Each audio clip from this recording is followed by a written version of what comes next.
ton of fun, I think.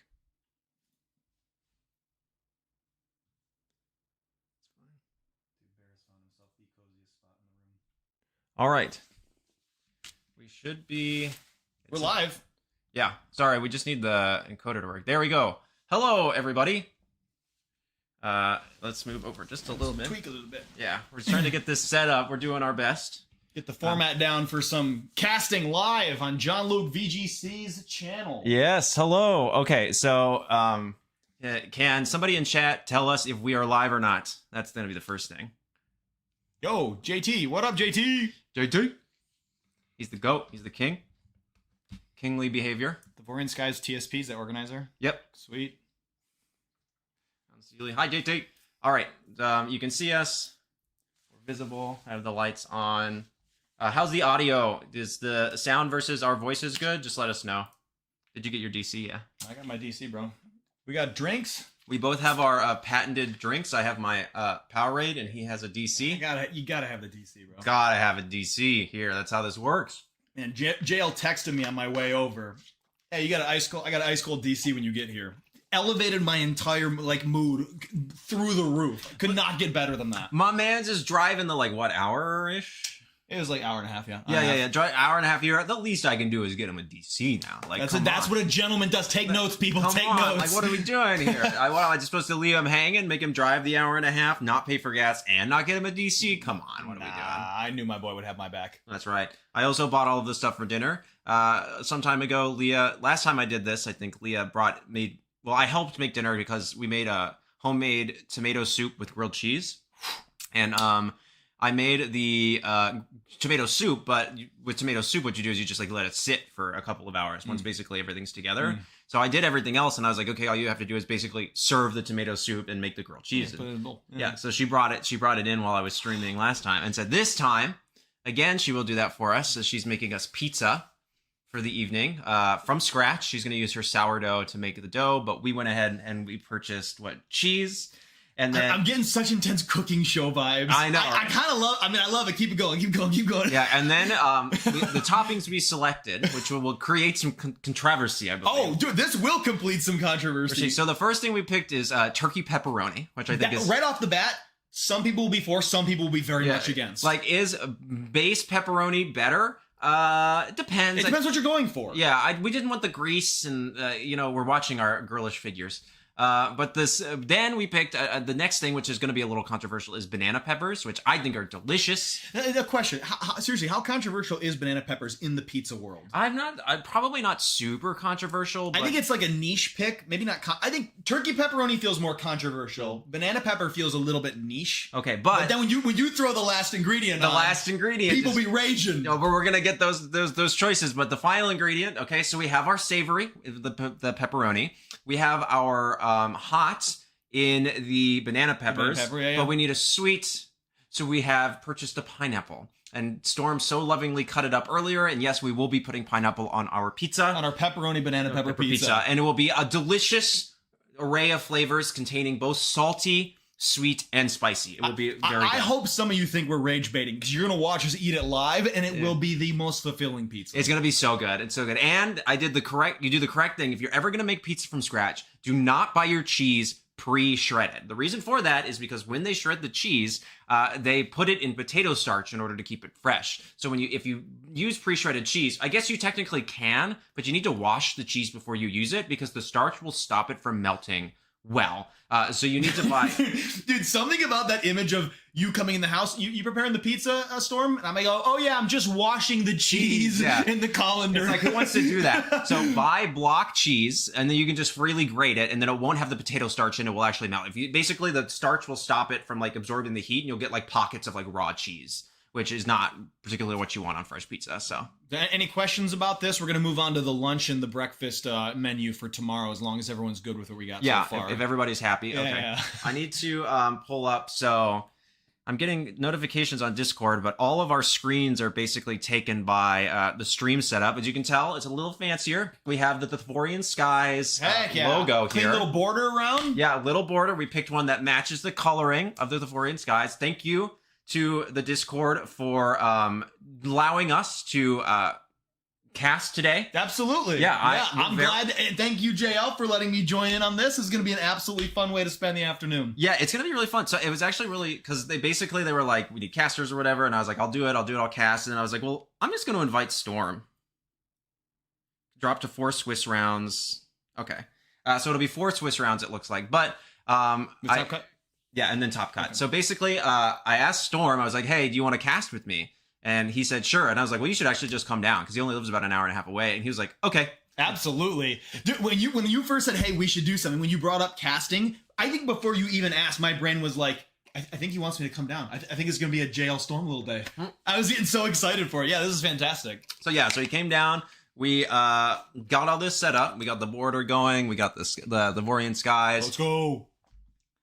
Leave your like, guys. Yes, Raphael knows. I don't remember. I don't stream often enough to remember. But yes, please leave a like on the stream. It really helps. It actually does help a ton. I know people kind of like say that a lot, but basically what that does is it tells YouTube that people like this, and it's going to give it to other people that share similar likes through YouTube. So if you like the stream, if you leave a comment or you share it or whatever, it basically tells YouTube to share it around and do stuff, which is really nice. So yeah, it is funny. Like, you can't escape the cliche of like and subscribe, bro. Like, there's no way to not have that come off as a cliche, but it also is just sitting there viewing the easiest way to be like, oh, I appreciate what these guys are doing. Yeah, then push it to the algorithm, bro. Yeah, that's all you got to do. And I would love to do another silly little subscriber ad thing like I have been doing. Dude, but so next time I come down and cast with you, we'll record one beforehand, and you can edit on an OBS that we can cut in. Oh, I didn't know that. You can just hit a button and drop it in. I have such a basic understanding of OBS. Next time we'll hook it up. It's okay. Watch for the skit in the next cast. We tried. There will be one of that. We were actually supposed to record tomorrow's video, but we didn't get the time to. So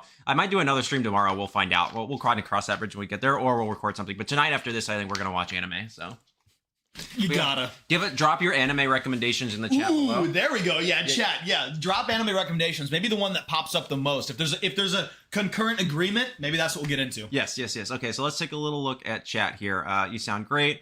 What's for dinner? Yep, we already answered that. Banana pepper is the most controversial ingredient on there, but honestly sounds really good. In order of controversial, banana pepper, then whoa, pineapple, then pep Wait, is least controversial. Why is banana pepper the most controversial? That's actually kind of a standard ingredient for pizza in my household. Yeah. I'm not kidding. I do banana pepper a lot. That's putting a lot of pressure on my dough working out. I don't know if it will rise under these circumstances. Listen, we have all been there when it's a little hard to get up. You know what I mean? So. Got him. Okay, that's enough of that though. If TPCI ever watches this, I have to be really professional so that way. Absolutely, that's the goal. Yeah, that TPCI. This guy's Mr. Casterman. He'll be really good. So Strings needs to check in still. That's okay. Let's see. Leave your like, guys. Yeah, Raphael the GOAT. He knows what's up. Yes, the Thavorian Skies. They're the official. Yeah. So if you would like to participate in these style of tournaments as well, if you're not already part of it, you can join the Discord. I did link that in the description down below. They host these tournaments bi-weekly. This is also where we will be hosting the Scrafty Cup next weekend through the Thavorian Skies, which I'm hoping to cast as well if we get enough people. Ooh, that'd be sweet, man. Yeah, so we're going to cross that bridge when we get there. I won't be joining for that cast. I'll be in the cup. Yep, he'll be playing. He'll actually be playing in the Scrafty Cup, which will be very fun. So I do need to find an additional partner for that. But if we don't get too many people, maybe I'll just play as well. But I would be more interested in casting that. I think it'll be really fun. Evan will be playing too. I believe he's already signed up, so that'll be a really good time. But maybe tomorrow's video will be the stream of me shiny hunting the Scrafty that the winner will get. Dude, so I haven't really gotten into the whole mark game. What's the difficulty in acquiring shinies with marks? Can you manipulate those odds? Yes. So most of the time, if you do a proper shiny sandwich in Pokemon Scarlet and Violet. Oh, it has the mark boost. Yeah, it's also going to give you a mark boost. I haven't optimized for that. I've only ever gotten the encounter rate increase and the shiny power. I haven't done the marks on top of that. Yeah. So for the most part, you can get one with the mark as well, and you just have to use Urban Mystica. So which I have a plenty because I just spent a lot of time raiding and getting that stuff. So for the most part, I use.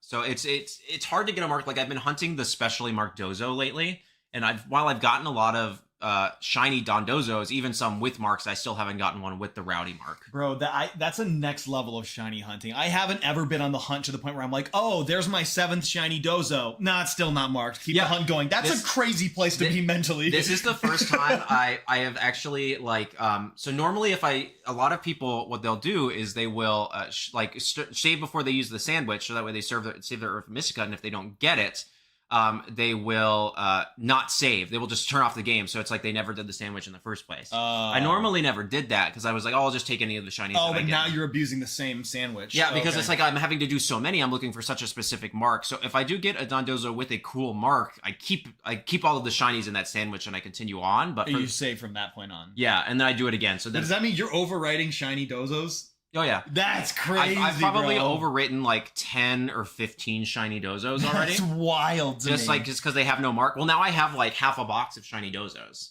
That's still really cool though. Yeah, so it's like I don't need them, and so that's why I did put in my Discord at one point. I was like, if anyone wants a shiny Dozo, just let me know. I'll give you one. What's the mark you're after? The Rowdy. That has an increased rate to get the Rowdy mark right now. Oh, cool. And so Dondozo the Rowdy. Yeah, Dondozo the Rowdy. I wanted to do that, great. And then there's also one for Milotic, where it's what is it? Milotic the Arrogant, I think, is the one that it has a higher mark for right now. That's cool.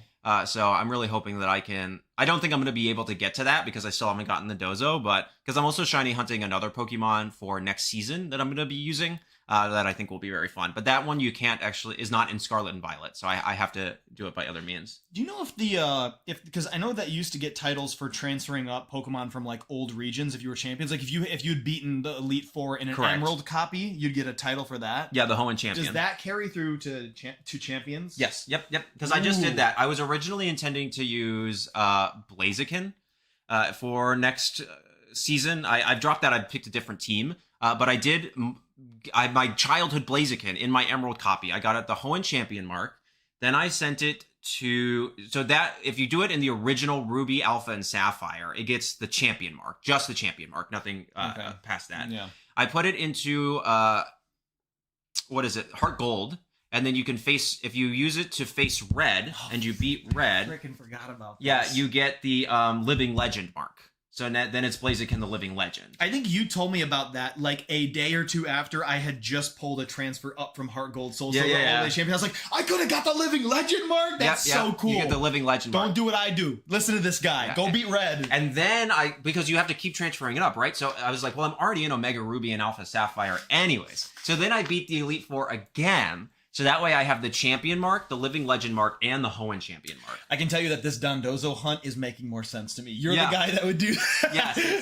This is the guy. Well, I mean, if they have to pass through the game anyways, it's like, well, I might as well just get this extra mark. You know what I mean? Well, now I feel silly that I've lost that chance. I brought a lot of Pokemon up from Leaf Green and Fire Red. Yeah. And I had to go through that same process, and I wasn't aware of the hunt marking. Yeah. The marking hunt. So basically, if I have to pull, I've done that a couple of times. Like I have a Salamence that I had since I was a child that I pulled all the way up, and I got those marks too. But every once in a while you say stuff that just clicks so resoundingly in my brain. The fact that you value the Pokemon that you had from your childhood on old GBA cartridges, that hits me so hard too. My first ever starter is in Champions from when I was 7. Yeah. That's such a cool thing that you... And I keep the nicknames, and so it's like, the Blaziken is just all caps Blaze. Oh, great. Little JL. Yeah, and the OT is Ash, obviously, like, because you name your character Ash. For my Venusaur too, bro. Yeah. So it's like, that's just how that works. So yes. We have, I do that all the time.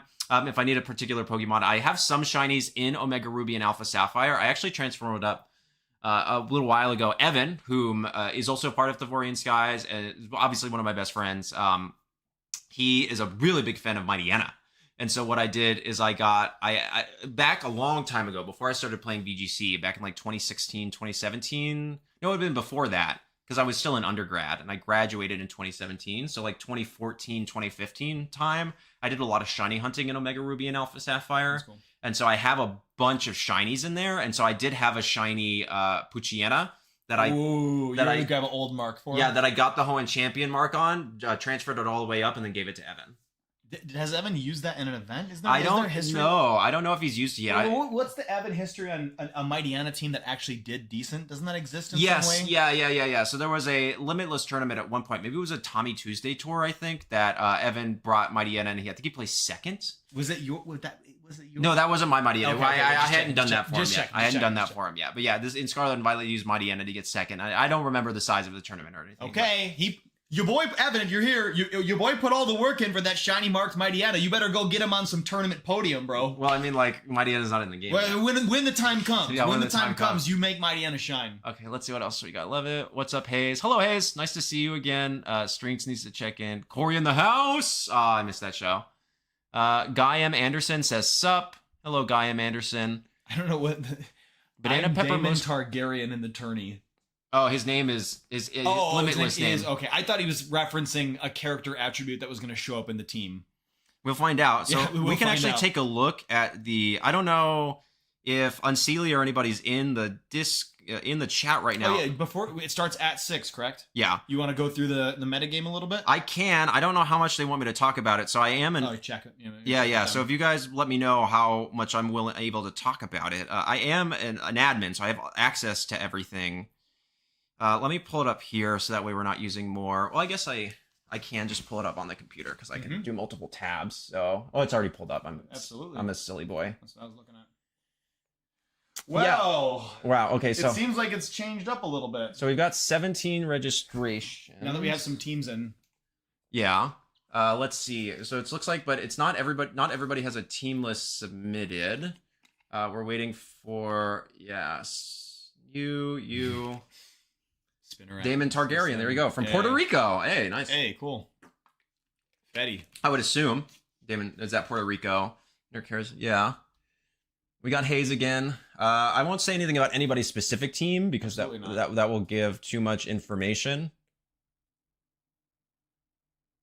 That's the Limitless. But yeah, Thavorian, do you mind if I talk about the metagame, like what we're seeing, like kind of broadly before the actual tournament starts? Is that okay? I don't want to do thing. Let's see. While we wait for that, banana pepper most controversial since turkey pepperoni and pineapple goes on every pizza I make. Oh, JT, your lived experience is not the experience of everybody in the world now. Okay. I was 6 Lapras deep before I gave up on the shiny serene Lapras. Mama didn't raise a quitter. I was 6 Lapras deep before I gave up on the shiny serene Lapras. Wow, I can't believe you got. I can't believe you got all the way to 6 of them in a row. That's on its own. That could not be me. Okay, yeah. Both Hayes and Thavorian say that. I'm assuming that's Unseelie. Yeah. Say that I can go for it. So let's take a quick look at the overall metagame here. So we have a tie for the most popular Pokemon in Aerodactyl, Staraptor, and Sinistra, making out just under a quarter of all entries. That doesn't really surprise me. Mega Staraptor has been seeing a pretty massive insurgence lately ever since the Victory Road tournament. Where it had more top cuts than Zard Y. Yeah, and it won on a team featuring both Mega Staraptor and Mega Delphox, which actually makes a lot of sense. They cover for each other pretty well. Types and stuff. Yeah, and they're both fantastic partners for one of the most used Pokemon in the metagame right now in Garchomp. Because Staraptor can hit the grass types that otherwise Garchomp can't, as can Mega Delphox. Yes. So it makes a lot of sense. That kind of levitate, so you can just spam Earthquakes with both of your Megas. Yeah, Heat Wave. That's amazing. We've seen Earthquake, Heat Wave work really well with Zard Chomp. So it's like, but I think in that particular instance, right, there was a number, it won, and then there was another top 8 finish of a very similar team with some slight differences. One of the two had Substitute on Mega Delphox, and the other had Encore. So that was kind of the difference between that. I personally am a pretty big Encore fan. I was just about to say, if I had to pick between the two, like, I think certain players can execute sub-strategies, like, extremely well. You know, kind of pulling off what's like a pseudo-protect for the turn. But I have myself fallen victim to, like, ladder play against Encore Delphox. You just there's so many ways to use Encore. Yeah, it's such a great tool. I have been playing... it's not going to be my main team for next season, so I'm fine talking about it, but I've been playing a Mega Glimora team. Seen Glim all over. Really good success. I actually ended up getting a 14-game win streak on ladder with it. Jeez, man. That's ridiculous. Mega Glim. It's so good, but it features what's the angle that's making Glim do so well? I have another buddy that's been playing Mega Glim and just tearing it up. It just does insane damage, and so a lot of people for a while were running Timid because they wanted to at least having the chance to outspeed Garchomp. But because basically every Garchomp is Jolly Life Orb, you just say, I'm not outspeeding Garchomp, and you run Modest. And it just deals so much damage. I mean, Power Gem Sludge Bomb with an adaptability boost on max special attack Modest Mega Glim. What's the Mega Glim speed stat again? 101. Oh, yeah. It's not worth the gamble, bro. Modest all the way. But, and the other thing, too, is that basically every Charizard, that's fine. So... regular MB tournament, we were delaying start for 15 minutes to allow more people to join. That's totally fine. So if you would like to join, you have an additional 15 minutes. Join in. Get everybody in. Let's have some fun. Let's do Is the tournament link in the description? Yes. I have linked to the actual tournament in the description as well. If you guys want to get in on it, you got a team already loaded up in Champions. Jump on that link. Yes. The link for the tournament is in the description down below, along with the Discord if you would like additional pings. Yeah, I thought ahead. Don't worry. But yeah, what were we talking? Mega Glimpse. So yeah, so I remember I was playing a game and it was Corviknight there was a Corviknight on the field. It was at like 75%. And I went, well, I'm just going to click Power Gem into this thing and see how much it does. And then I KO'd it. And I went, Mega Glimpse. Let's go. Adaptability is built different, Dude, bro. I was like, what? Adaptability goes crazy. A Corviknight on a neutral hit from 75%. Yeah, that's insane dude. damage. I was like, yo. So I was like I would have expected the 50 to 60 range. Never would I have thought 75. Yeah. So then, but basically on the team as well, I'm running I'm a pretty arduous supporter. I've put out the team report for my Mega Raichu Y team. But something that I talk about a lot is like basically if you're going to run a primary Mega that is weak to Garchomp, you have to have Alolan Ninetales on the team. And I think that's like basically a given. And so I'm running Encore Whims with Disable Alolan Ninetales. Yeah. So spicy, bro. So basically, because I wanted to run a Never Melt Ice and not Light Clay, so I didn't think Aurora Veil was particularly worth it. But basically then if a lot of the times you will have a board state of Whimsicott Ninetales in front of Charizard. So you can just double protect. Shut it down. Yeah, double protect on the Heat Wave and then Encore disable it. Oh my gosh, that's so great. Bro. It's so fun. Is the Whimsicott speed stat naturally slower than the Ninetales? Is it a bulkier Whimsicott? No, it's max speed Whims. It's max speed It's Whims. Sash. I just love what's great about that is even if you're like, oh, I'm gonna build a really bulky Whims, just being able to prankster Encore, you can like put the investment in bulk, still get the Encore off before the disable hits, and still outpace a Charizard because both of them are fast. Yep. Yeah, so yeah, no, I've opted for Sash Whims because otherwise I'd have the Sash on the Glim. But it's just like I was playing with a Sash Glim team and I was like, I just want the damage. And then somebody posted the Mega Glim team on Twitter and I went, I'm gonna give this a go. And then I won 14 games in a row. I went, so great, man. And I went, I'm not playing anymore for the season. I'm not ruining this. 14 game win streak, we call it there. Yeah, lock it in, chat. I am on a 14 game win streak on Pokemon Champions, and I said I'm not breaking that. It's not even taking the chance. I don't care enough. You mind if I tab back over to the Limitless screen? Yeah. So let's see. So yeah, we've got we've got refresh, Aerodactyl, we've got Staraptor, we've got. It's funny. I'm looking for the Zard. There's one. Yeah, there's one Charizard, which is wild. So we got 4x representation on Mega Staraptor over Charizard. Man, the pattern is holding. We'll see how it performs. Sorry, Leah wants to know if she can drink the wine in the fridge. I said, go for it. Okay, so we got, looks like, I'm just scanning for other potential Megas. Looks like a Metagross running around. So we do have a solo Staraptor, right? So the next one, it would be at 3, which is sitting at about 17, 18%. Yeah. We have Garchomp, Whimsicott, Incin, and Delphox, which makes a lot of sense. Yep, absolutely. Both really all really fantastic Pokemon. So my assumption would be that 3 of those Staraptor have a Delphox with them. That's a really common pairing. Whimsicott and Incin, not super surprised to see those. Then the 2 spot is filled with Gambit, Raichu, Sneasler, Archaludon, Alolan Ninetales, and Glimora. But some of the more interesting Pokemon I'm seeing, we have a Gliscor. Somebody has brought Gliscor into this tournament. Oh yeah, if we're gonna shout out some of the uncommon picks, we got a bunch of cool mons that people are running today. We've got an Altaria, which is really interesting. We'd love to see the Starmie. Yeah, we've got a Starmie. Starmie's been picking up a little bit. Could be a potential Mega Starmie, right? An Electros, which is interesting. Mega Electros gaming. Hopefully. A Trevenant. I forgot that Pokemon was in the game. I'm not going to lie. And that Trevenant, I would say, is the most... we got a Chimecho. We've got a Chimecho, too, which is pretty interesting. But that has a Mega. Only one Goldengo, which was a little sad. I love it. You know, it's funny, as you mentioned, talking about pairing Megas weak to Chomp, the 2 Alolan Ninetales is sitting quite nice next to that 2 Glim. Yeah. And the 2 Raichu. Bro. Yeah, I was just saying, Axton is asking if he can join. Absolutely, Axton, you can join the tournament. The link for the Limitless page is in the description down below. You have about 13 minutes. So, just go for it. How about Jolteon? There's no Jolteon currently, but again, like if you would like to take Jolteon into the tournament, they are delaying the opening by 15 minutes. Yeah, you guys, everyone who's interested still has, just over 10 to get in on. Yeah, we've got now. Oh yeah, we've gotten more actually, quite a bit. We're at 18 registrations. Sweet. Let's push to 20. Yeah, let's make it 20. Easy peasy. But we still have 1, 2, 3, 4, 5, 6 people without actually. So that's 14, but that's still not bad. No, it's 6. I can do math. 12. Yeah, keep it going. We got registration open for a little longer, Barrett. Yeah, we got a couple minutes. So yeah, Axton, if you would like to join into the tournament, go for it. it would be more fun. And we're going to try to feature as many people as we can. We'll pick the matches as they kind of come out. But if there are some like favorite teams or something, we'll kind of do it from there. But again, I would like to say thank you to the Thavorian Skies for letting us cast this tournament today. Really excited. If you are interested in doing more stuff like this, I gotta kind of get the rub out for them as much as I can, since they're doing it a favor. So link to their Discord is in the description down below as well. Feel free to join. You do just have to fill out a little application, but you can just say that Jon-Luke sent you, and hopefully they're not too mean. So we'll find out. But so peeling back the curtain just a little bit on what we're going to be doing back here while the tournament goes on.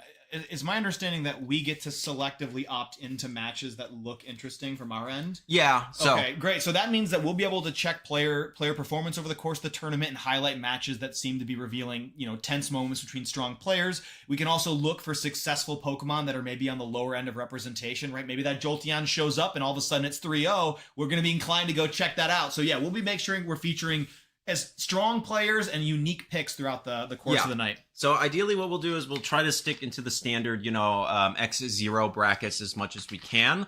But if if you've seen these players now for a couple times and there's a couple more interesting teams facing off, we might go ahead and hop and choose to go with those as well, just to give us some variety. But absolutely. But as well, you can also look if the chat. We're doing this live. Like, there's no delay between when we're actually doing this and when the tournament's happening. Oh, true. Yeah, you can request feature matches. Yeah. That'd be sweet. So if a round goes up and you're like, oh, this looks really interesting, I would love to actually watch this, and enough people say that, then yeah, we'll just go ahead and we'll pick that one. So that'd be great. Yeah, we want to do kind of what chat's looking for. So we're just kind of waiting for the actual tournament to start. We got about another 10 minutes. Join! Yeah, as Hayes said, join! Right on, Hayes. Yeah, we got you, Hayes. That's the attitude. Again, link in the description down below. Thavorian guys, all pretty chill dudes. I like them. And then if you like this, I will continue to cast these tournaments. I might participate sometimes, but for the most part, I do my actual tournament play in the weekdays. And so I do get a lot of joy out of casting and by forcing Storm to drive the hour and a half to me. So not forced, would do it every day. This is great, man. So I got no qualms in continuing this if this is what people really like. Let me pitch you this, JL. So in a world where Staraptor becomes the new defining mega Pokemon of the format, I don't think that will be the case. Follow me. Yeah. Let's say it pans out that way. Suspension of disbelief. Suspension of disbelief. Follow my fictitious journey. And Charizard drops off into the nethers of representation. Right. Would that ease your opinion over the Zard? Would you feel more inclined to watch? Would you cheer on Zard a little bit more, or has his dominance over the meta ruined your? So two things. I do want to ask chat real quick. Does the audio still sound good between us and the Switch? You should be able to hear both me and Storm and the actual game audio. So I'm just checking to make sure that's still good. In terms of I don't think I am as much of a meta hater, I think, is when it comes down to what's going on right now. Yeah, I just like good Pokemon. And if good Pokemon means two people playing, Zard, Chomp, Peck stuff, but it's a really riveting... That doesn't bother you. It doesn't bother me in the slightest. I just want to watch really cool Pokemon play. Axton, it is the Thavorian Trials 5. The link to the actual tournament is in the description below, but you can also just search on Limitless for Thavorian Trials 5. I'll say that perspective you just shared, that is the player with the refined palate. I think that's the perspective that most players who've been in the game a while feel, is that you no longer succumb to the idea of we've seen Charizard everywhere. It's but this Charizard's running Dragon Pulse, or this Charizard is max defense. Yep. It is cool how much intricacy you get even in mirror matches. I've actually grown as a player to love watching highlighted stream mirror matches between really good pros and getting sort of a look into the brains of how are they approaching this differently from each other, what mons are being prioritized when everyone's using the same tools. Yes. So yeah, I would agree with you that I have my own moments where Pokemon that get shown over and over and over again can kind of exhaust me, but when it comes down to good Pokemon being played by good players, I'm down to watch anything. Yeah, and that's my thing. Don't get me wrong. If somebody's doing well with Mega Beedrill, if I'm Victor Medina over here, that's sick. Yeah, that's amazing. That's so cool. Yeah, that's more exciting than Charizard. Yeah, don't get me wrong. Obviously, yeah, that's really awesome. We love to see it, and I really want to kind of see them go far with that. But at the end of the day, I play Pokemon because I like Pokemon. Sure. And so whether that's fair take. Charizard Y, Charizard X, Mega Beedrill, it doesn't matter. As long as it's two really good players duking it out in some excellent gameplay, I am perfectly content to watch that. Throwing rock slides, throwing air slashes, throwing hypnosis out there. That's the type of gameplay you live for. I love click and raw hypnosis. We love games that come down to flinches. Oh my god, don't get me started. Yeah, we totally think that is. Axton is running Jolteon. Wait, so can we see Jolteon? Let's go. Yeah, let's double check and see that you showed up. All right. 21. 21. Thank you guys for joining. This is going to be great. 1, 2, 3, 4, 5, 6. So we got 7 people without team sheets yet, but that's okay. But that still puts us at more than we had. Yeah, get that team in. And get those team sheets in. But some people aren't checked in. Yeah, basically. Oh yeah, there's an X. Yeah, yep. I see you, X. So yeah, just got to get checked in and got to get your team list submitted. But yeah, it looks like we're getting some more people in, which is really, really cool. We're in for a long night of some pokey gaming. This is going to be fantastic. Hey, Guy M. Anderson with the super chat saying rock slide flinches. You know they're on the way, bro. You know they're on the way. Listen, yes, we will be seeing some rock slide flinches. Guy, thank you very much for the super chat. What a sweetheart. Yeah, that's actually really awesome. Thank you. How do I do a team sheet? Okay, that's actually good. This is good educational. Yeah, go over it. How to get into Limitless tours. Yeah, so basically, Axton, if you've ever used Pokemon Showdown before, what you'll do is you'll make the team in Pokemon Showdown. You'll copy it and you'll just paste it into Limitless, and it will make all the sets for you. So if you need any help on that, I'm sure somebody in the Thavorian Skies Discord would be happy to help you do that. Yeah. So you just got to get in there. But yeah, we're excited to see some Jolteon gaming. That's going to be sick, dude. I think actually Jolteon is kind of viable right now. No, yeah, it's one of those Pokemon that you can make work. Its speed is insane. 130 is just such a crazy speed stat. If it was just 131, like if it was one speed, he needs more. If it was literally 1 speed point faster than base Aerodactyl, right, it would have such an insane placement in the meta. It could be all over the place. Yeah, it could be all over the place. But just a Pokemon that, I mean, for me, the benchmark, I mean, I know you're right. Aerodactyl is the place to put your eyes, but things that outpace Sneasler are automatically just, I get a little greedy feel inside. Me with Mega Raichu Y. Yeah, exactly. Because the thing when I was using that team is that whenever I would go up against those people playing the Mega Delphox, Mega Stoys, like Protect the King team, they would always fake out Raichu. And I was always faster. So I would always... Great. I knew that they were going to fake out Raichu. And so then I would just fake out the Blastoise and click Coil with Milo. And then the next turn, and then they'd never get the poison point proc or the poison touch proc. And so then they're like, oh no. And then I was like, okay, I know what you're going to do. You need to swap that Blastoise out into that Cine. So then I just zap cannon into Sneasler and click Muddy Water. So beautiful. KO the Sneasler and then hopefully get the Act Drop on Cine and then just kind of take the game from there. And it was so dude, that is such a mean strategy. That you know, and that's funny. So well, I totally agree with you that it's not fun to watch game after game where like rock slide flinches can steal wins from players who have piloted into a position where otherwise they would have totally been dominating it. Yeah. You can disagree with me here. Jump at my throat if you need to. I do have a respect for stacking odds in your favor where it's like, okay, I have the Muddy Water on top of the Thunder Wave, on top of the fact that I'm carrying like Bright Powder. Like, it doesn't guarantee you anything, but I respect anyone who's basically playing to their outs. Yeah, I agree with that. I think stacking the odds into your favor is a perfectly viable strategy. It's just something that you kind of have to do. Yeah. There'll be moments in the game where it's like, you know what? Whether or not I'm super thrilled that I'm going to win off of a chance for a flinch, I can stack this stuff to make it as close to being in my favor as I can. Yeah, and I think that's totally valid if you literally go, okay, listen, the only way I can win is get a flinch. I have my Scarf T-Tar and my Sand Rush Excadrill. I just have to click Rock Slide twice and hope I flinch. Yeah, right. Like that is a valid outcome. Like if that's the way you win the game, I will never fault anybody for clicking the buttons they need to click to win the game. Yeah, so there's the nuance there. It's not so much like, really, you went for the win with Rock Slide. No. At the end of the day, you want the win, and you should put yourself in the best position to retrieve that win. Yeah. But it's a different commentary to say it's unfortunate that we could live in a meta where wins are frequently decided by Rock Slide flinches. Right. Yes, you don't want that to happen, but you don't blame the player for going. Yeah. No, I will never, ever be upset at a player for going, well, I got to flinch you, so I'm going to click Rock Slide twice. Like, it is what it is. I got to click Raw Sleep Powder. Like, you know what I mean? It's just like it. Absolutely. Raw Hypnosis. It's like,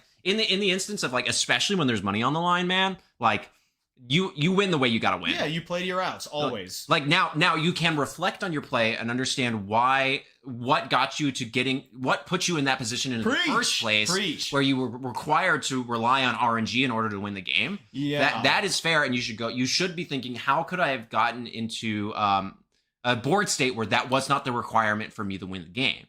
But at the end of the day, sometimes like you play well and your opponent plays really well, and you just like get into a position where that's. We do have a dedicated judge. Okay, so there is a dedicated judge for the tournament. That's actually probably really good. I like that. That will make things really easy. So I think we get started here in a couple minutes, right? Yeah, two or 3 minutes, and we should be able to jump into the first game. Yep. And it'll be really exciting. We'll see kind of who's going out and what teams we got going. But let's see. Jump back in and see what's updated here. 22. Yeah, so it's Still 1, missing, 2, what, 3, 6, 4, 7, 5, 6, 7, 8. But that's just a new join. They'll probably Yeah, that's a new join from. I don't think I can say that name. we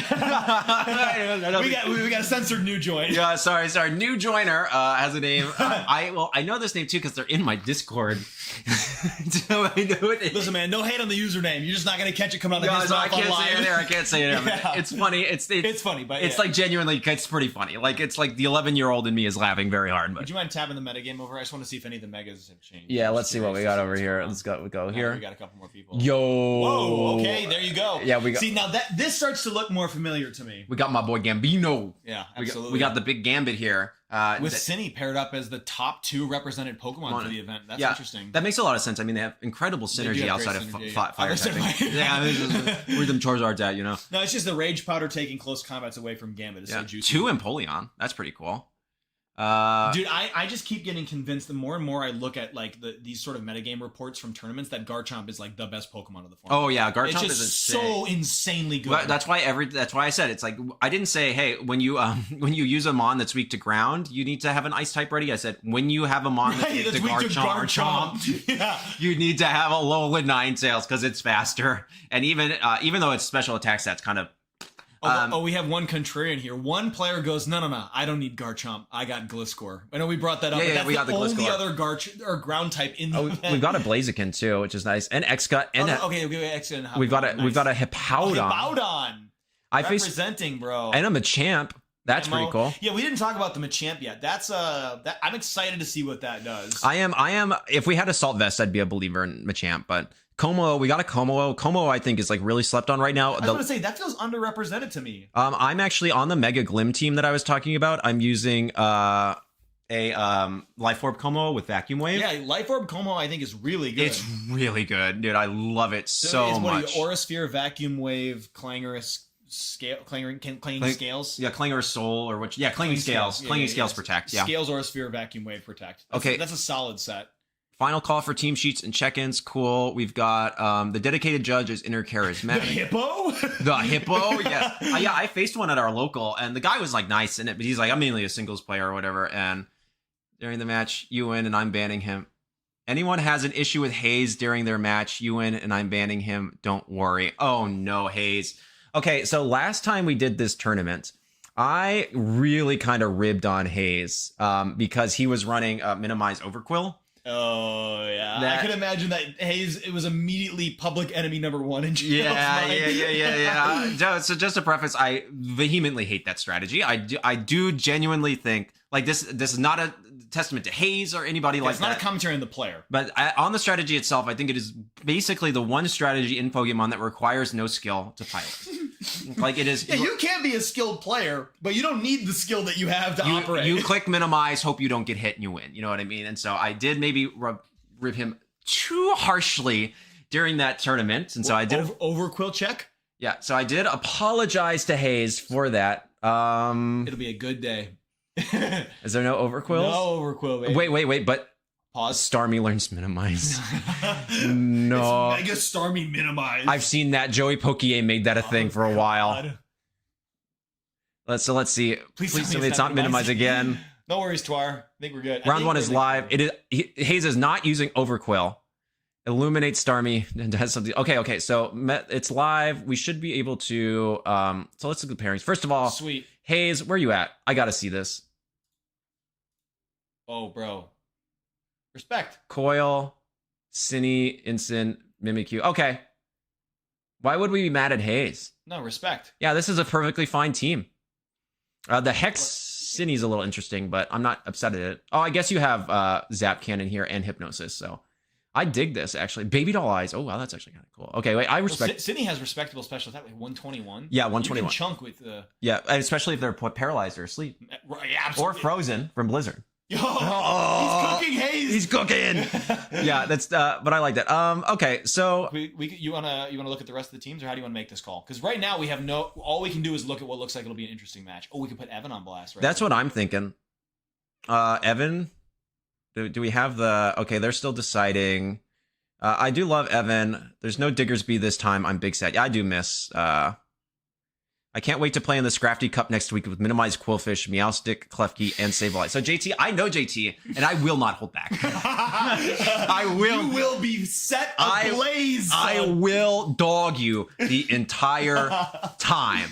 The entire time. Let me tell you, this is not a bit. I've seen JL when he goes, "Oh, I'm comfortable with this person. I'm gonna light them up." Yes. Oh, you're gonna have such a time. I have my team sheet. How do I import an accent? So you'll go in to insert your team sheet, and you'll just paste it into the text box.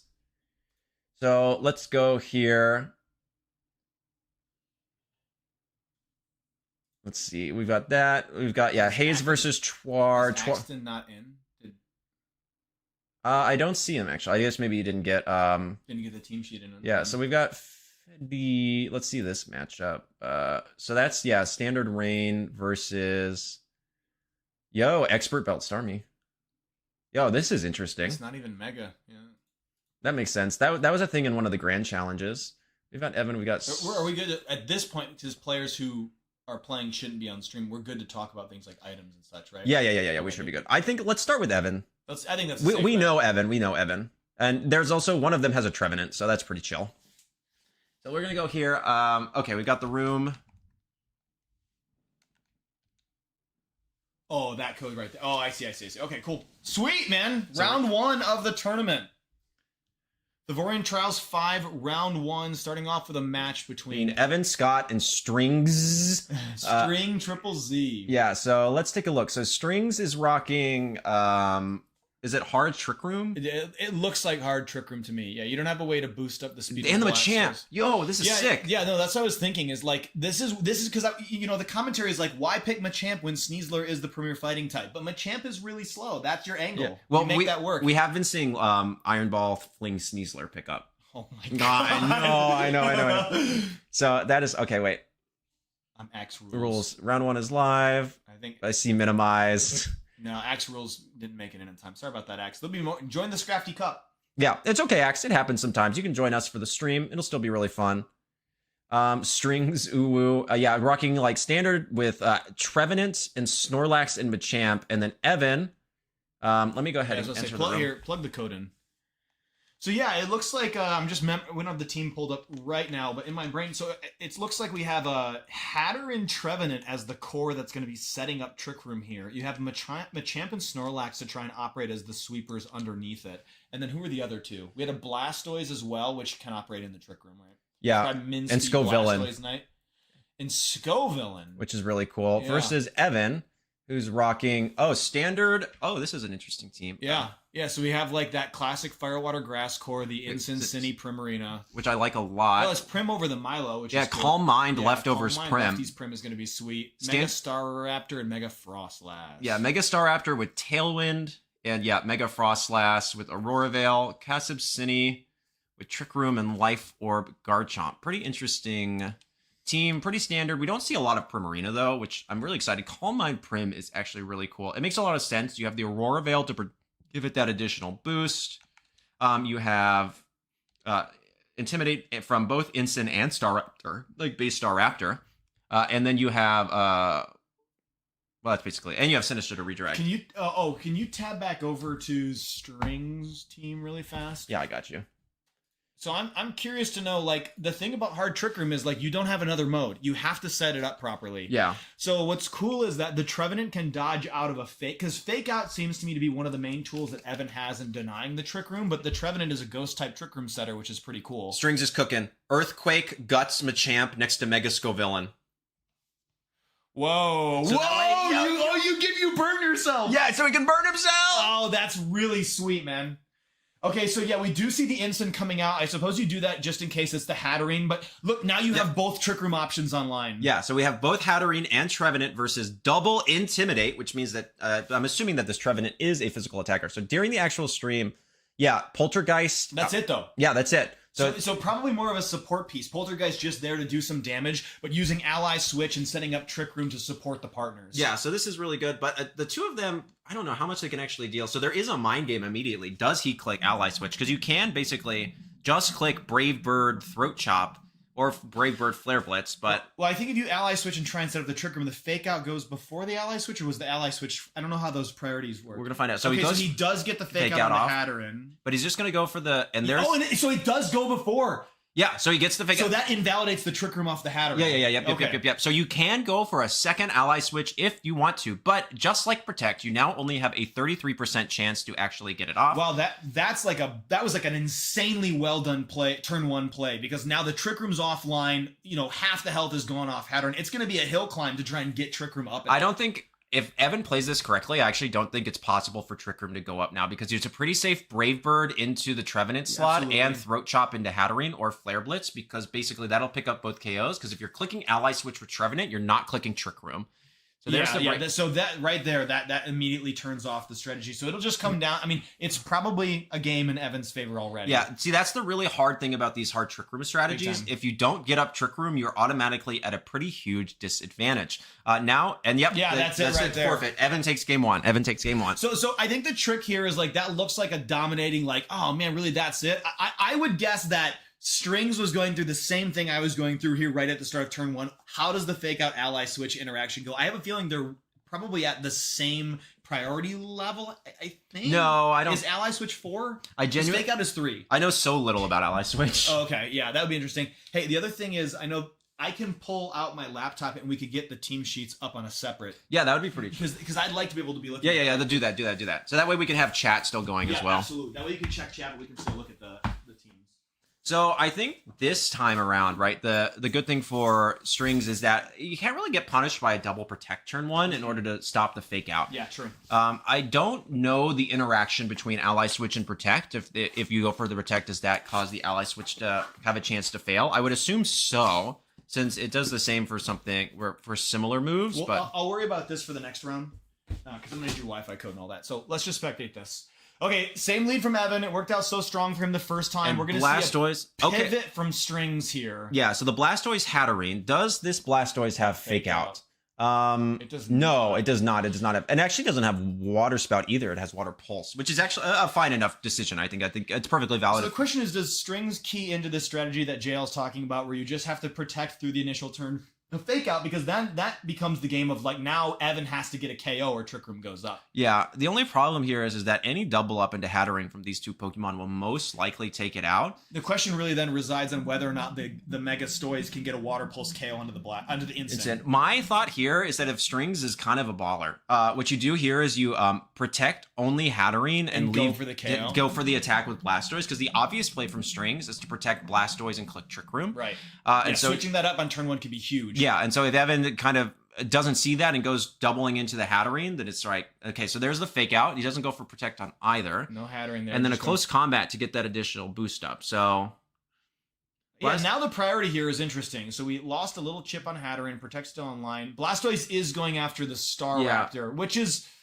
I mean, had Trick Room gone up there, then being able to chunk that thing so that once the defense boosts are up, it doesn't become a monster. I see the vision, but yeah, a little bit maybe.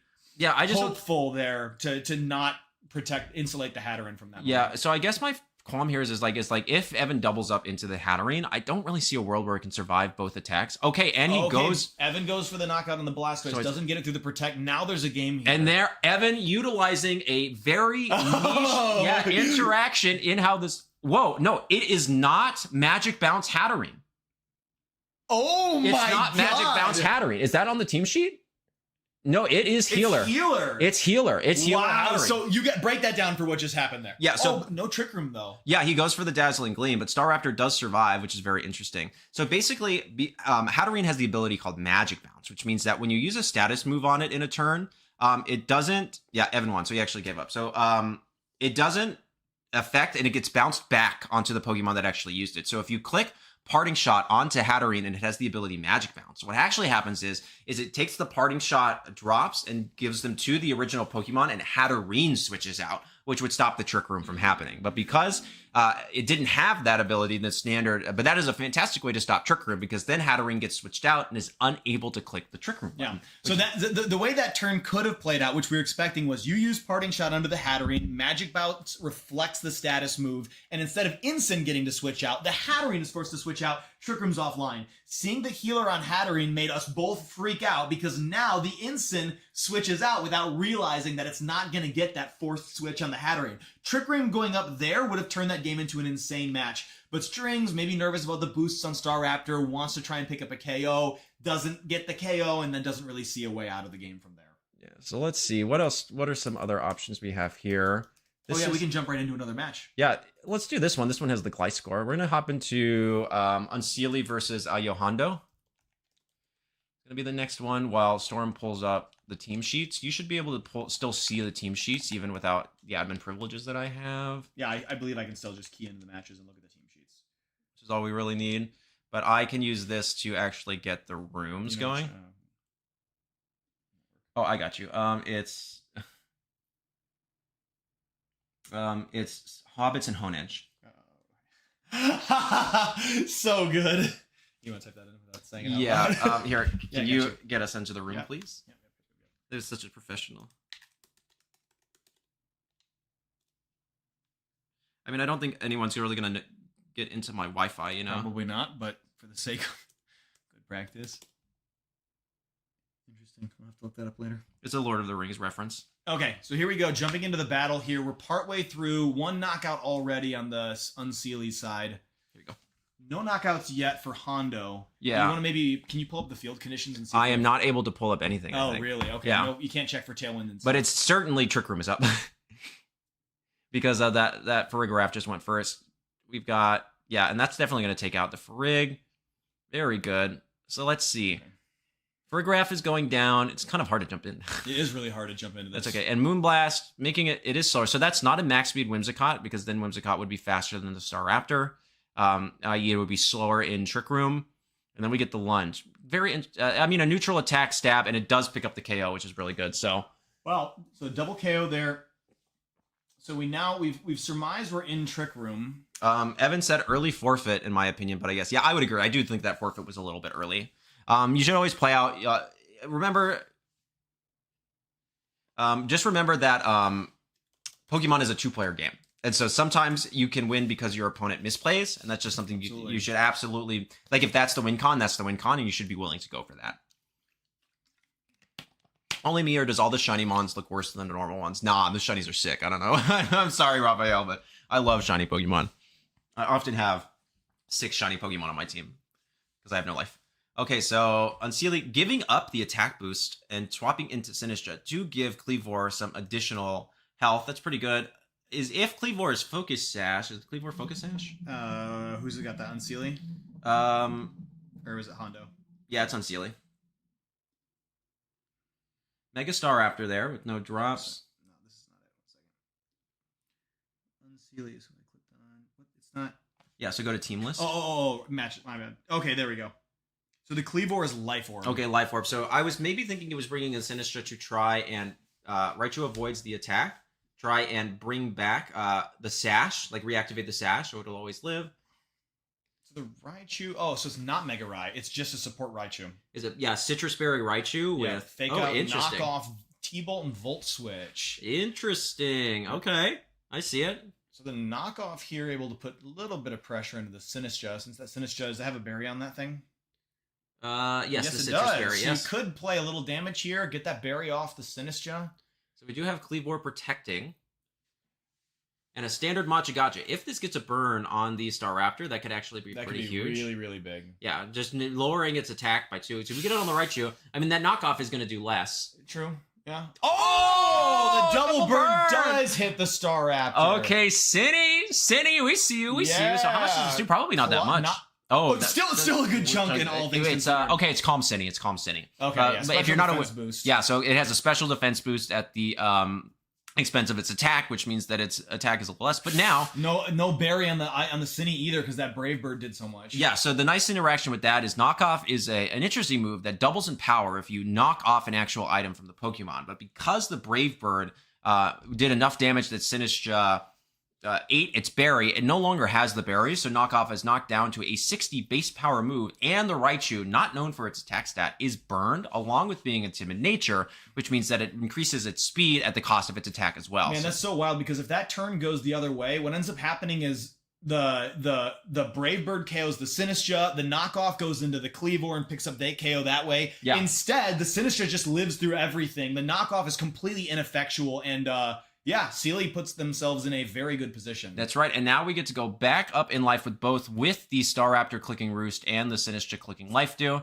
Very interesting. So now we're going to go Hydreigon, it seems from Sealy's side, is down, leaving just the opposing Staraptor, which did get a boost when Hondo's Staraptor came in, but now all of a sudden we have an okay healthy Staraptor. I don't know if it has Tailwind or Roost. Those are generally the two utility moves that it's running next to Brave Bird.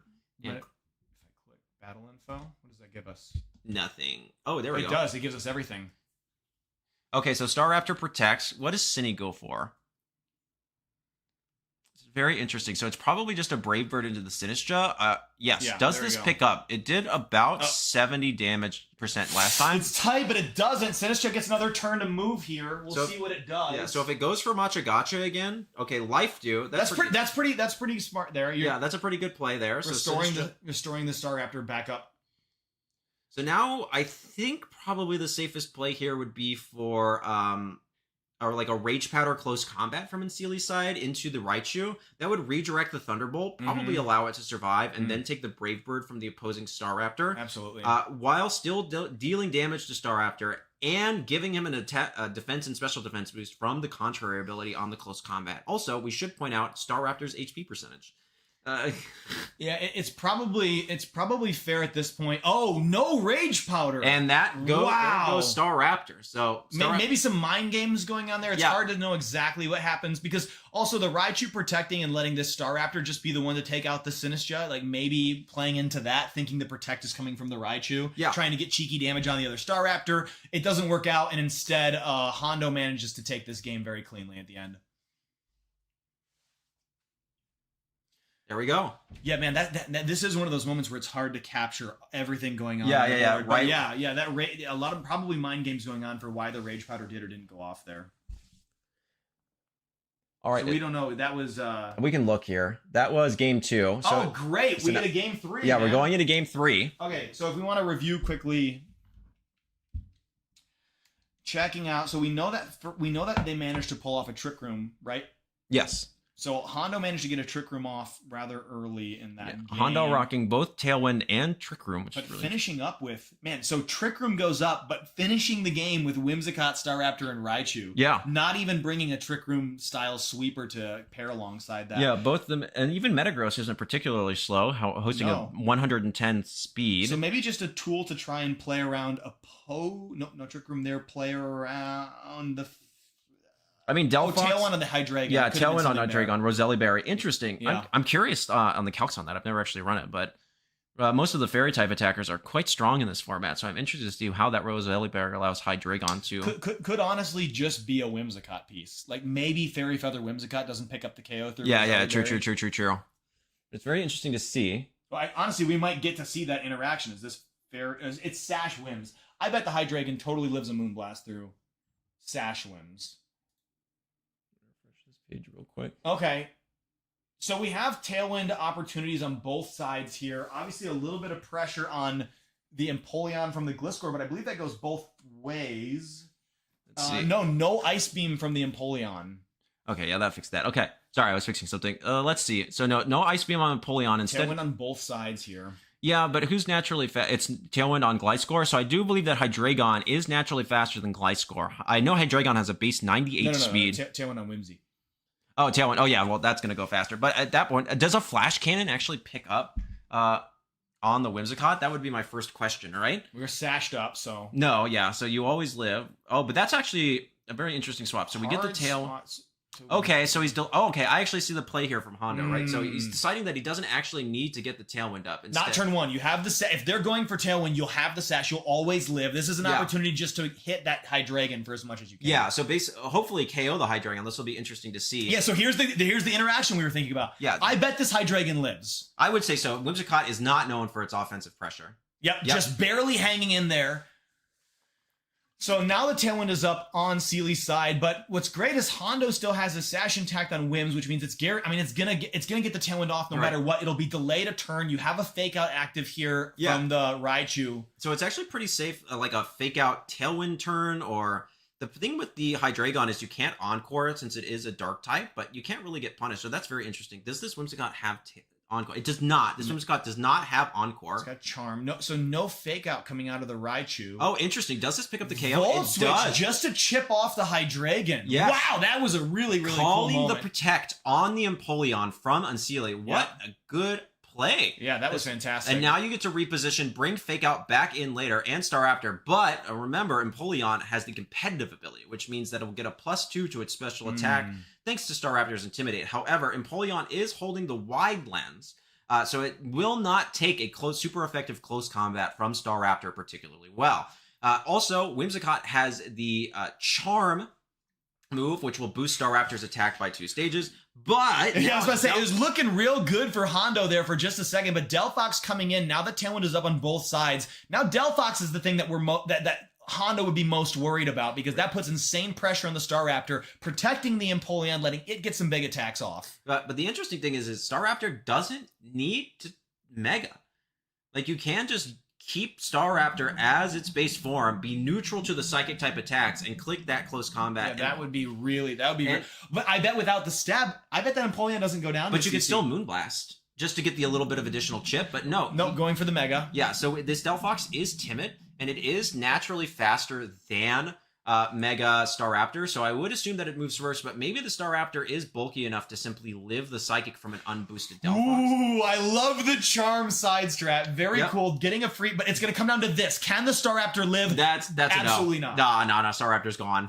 And so now you have a Delphox, which is at full HP, and a +2 full HP Empoleon with the Air Slash. Very interesting, knocking that Whimsicott down to stash. Notably, though, that this Empoleon does not have Vacuum Wave, which is the most common priority move that Empoleon holds. So it'll be interesting to see how Hondo can actually get out of this. But both of these Pokemon offering quite a bit of damage potentials. Now, the one thing is that I do believe Gliscor is naturally faster than Empoleon. Don't quote me on that. I don't know my Empoleon Gliscor counts that well. Absolutely. But I do think it is faster. But Heatwave shouldn't pick it up. Heatwave will do a nice chunk. A lot. So it's missing the 2-hit KO, but this speed interaction is going to be insane. This will seal the game off for Seely or... Oh, and we get the burn. Oh, the burn makes this much more unfortunate. And the Empoleon's faster and lands the Hydro Pump. That should probably be a wrap here. It's just Raichu against the world. Yeah, there's no way they can do this, unfortunately. The most interesting thing here is that the Empoleon is holding the Wide Lens, which makes the Hydro Pump go from 80% accurate to 88% accurate. Yeah. Which doesn't feel like a lot, but I do feel much more comfortable clicking 90% than 80% accurate moves. Absolutely.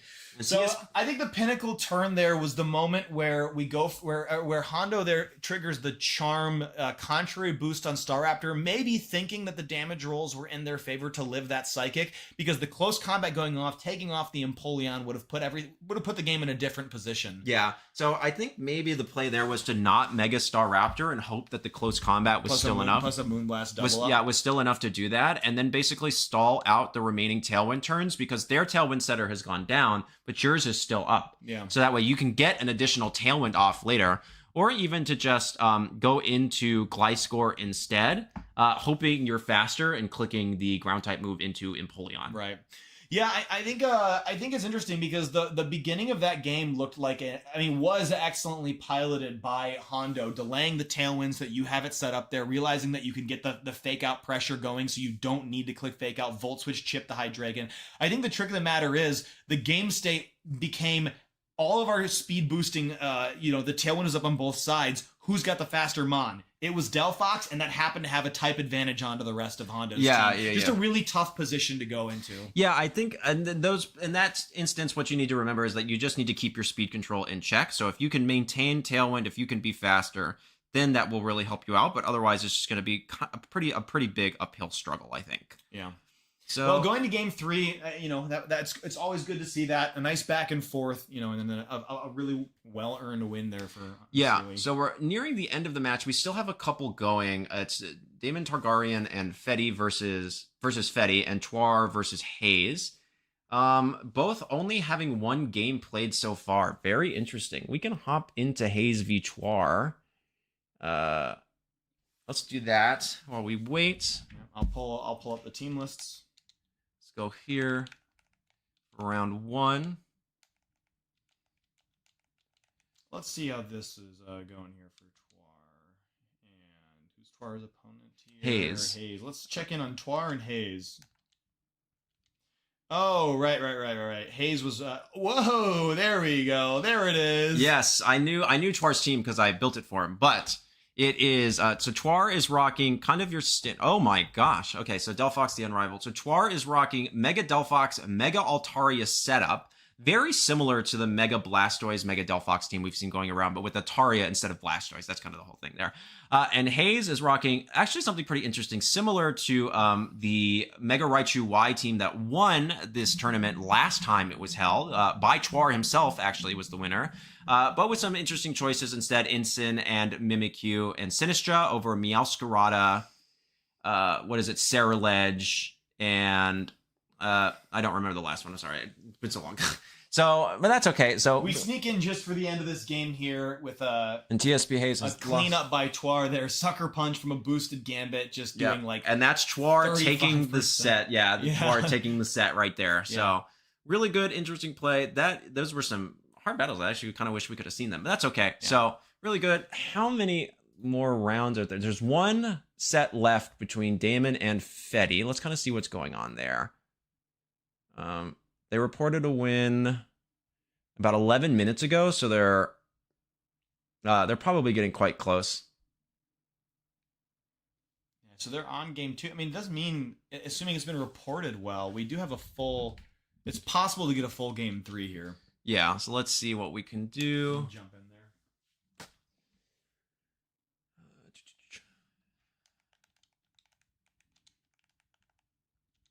Damon Targaryen.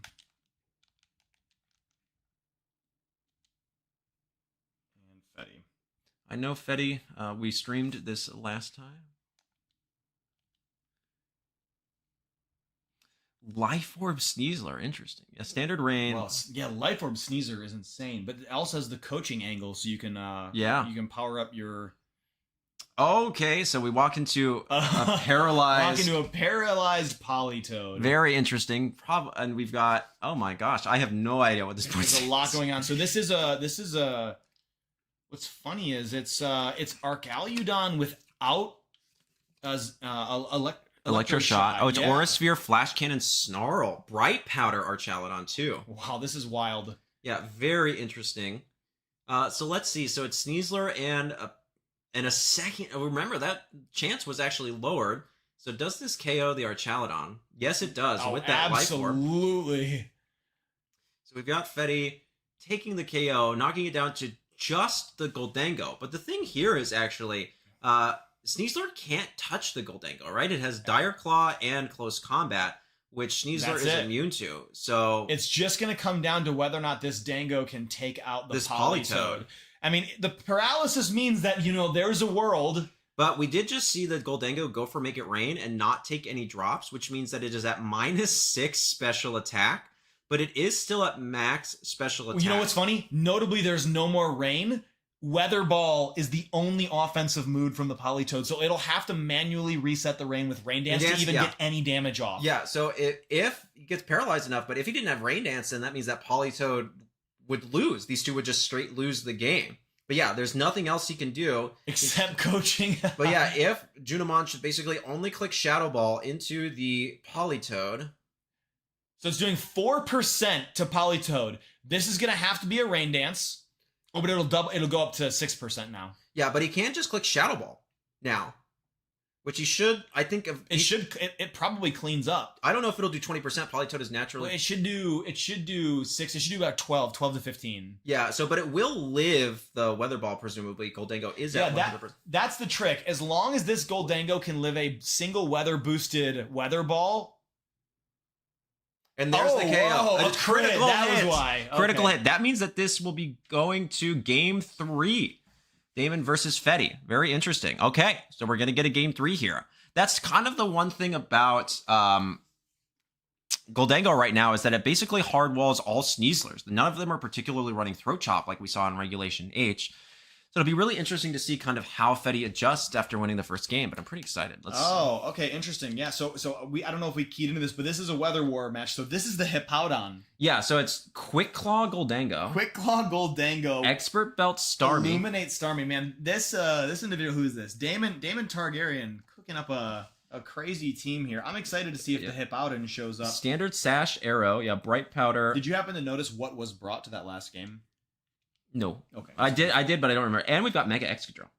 Oh yeah, Mega Drill is cool. Yeah, high horsepower, Ironhead, Rock Slide, Protect. Yeah, it makes. I mean, you actually Tailwind on the Aerodactyl. Pretty standard there. So I'm excited to see how this Arcaludon plays. Yeah, with Aurasphere. My only thing here with Fetty's team, which is kind of interesting, is I do feel there's a little bit of an overlap between the Staraptor and the Sneasler, right? Both providing very powerful offensive fighting coverage. Maybe it feels like Sneasler could be a grass type that would be helped by the rain, but Sableye is, what's the set there? Well, it's interesting. To me, it feels like if you have to pick between the two of them, right, I would think that Staraptor is the better pick here. The fighting flying means it's going to be immune to the ground types. It's going to not take full super effective damage from Rock Slide. Yeah. It's not even threatened by an Arcaludon that can actually hit it for an Electro Shot. Yeah, you could even pair it with regular Raichu in order to keep it safe from opposing electric type attacks. Yeah. Get rid of one of its weaknesses. So let's see. We have Randy and Humongo. Great. So there's the Hippowdon right off the bat. And Sableye and Sneasler. So very interesting. The Goldango, does it have Nasty Plot? Goldango does have Nasty Plot. Okay. And the Sableye, what's its moveset? On that. Sableye is Rain Dance, Encore, Disable, Detect. I mean, there's nothing. I mean, at least right now, why can't Goldango just click Nasty Plot 3 times? No, it absolutely can just start stacking up Nasty. Yeah, it can just click Nasty Plot 3 times. There's nothing that threatens it right now. You've got Tickles and. And that Hippowdon is looking real mean in the face of this Sneasler. Right, but yeah, and Hippowdon, noticeably very bulky. From my singles play. Oh, yeah, absolutely. I know that it's kind of insane, so it will deal a lot of damage. Now, okay, so Hippowdon's only offensive move is Earthquake. So that's interesting. We see a real quick switch over to... There's the Detect, very interesting there. And we see a switch into Humongo. Into Arcaludon. I don't quite understand that play. Goldango wasn't... Okay, I thought it was an EQ coming out because that's the only way this thing can attack. But no, Stealth Rock. Yeah. Wow. Very interesting. But yeah, I am a little interested because Goldango, if you're not going for the EQ, is under literally no pressure. No pressure whatsoever. It cannot take any damage. And its ability Good as Gold means that Sableye cannot use Encore or Disable on it. I would say that now that the Goldango is protected, that means that the Hippowdon's Earthquake is probably offline. You wouldn't really want to risk doing that much damage to your own Goldango, which means a Rain Dance Electro Shot was pretty free off of this Arcaludon. But it looks like maybe Fetty doesn't know the interaction of Good as Gold. Yeah. And there's the Nasty Plot. This is actually really fantastic. What are Hippowdon's other moves? It's Whirlwind, Stealth Rock, Earthquake, and Slack Off. Yes. And the Whirlwind coming out. Yeah, the Whirlwind Stealth Rock strat is actually very prominent. Very cool. And in singles, but now as well, right? All of a sudden you can't... Again, Goldango is under no pressure whatsoever this turn. Yeah. Pretty free to go for another Nasty Plot. Absolutely. Yeah, Nasty Plot would look good here. You also could protect an Earthquake off of the Hippowdon. You'd catch the Arcaludon for a lot. You probably immediately KO the Sneasler here. Yeah, it'll be kind of... Yeah, a Protect Earthquake here would actually be pretty safe, although you can get Encore locked into Whirlwind. Just because... That's true. That is the case. So, but again, Goldango's really not threatened at all. Like, I would be pretty interested to just see another Nasty Plot, but there it is. So if he goes for the Earthquake... Let's see what happens here. You'd think Earthquake here... So Rain Dance comes out. Is he probably going for some damage onto the... Yeah, on the Hippowdon, but that means that the Sneasler will take a -1 to its defense stat. Oof, I'm not liking that in the face of an Earthquake. Yeah. And it's Life Orb chip. I mean, if this is the Earthquake play, the Sneasler is absolutely toast. there. It is. Yeah. So this Sneasler is definitely going down for sure. There's not.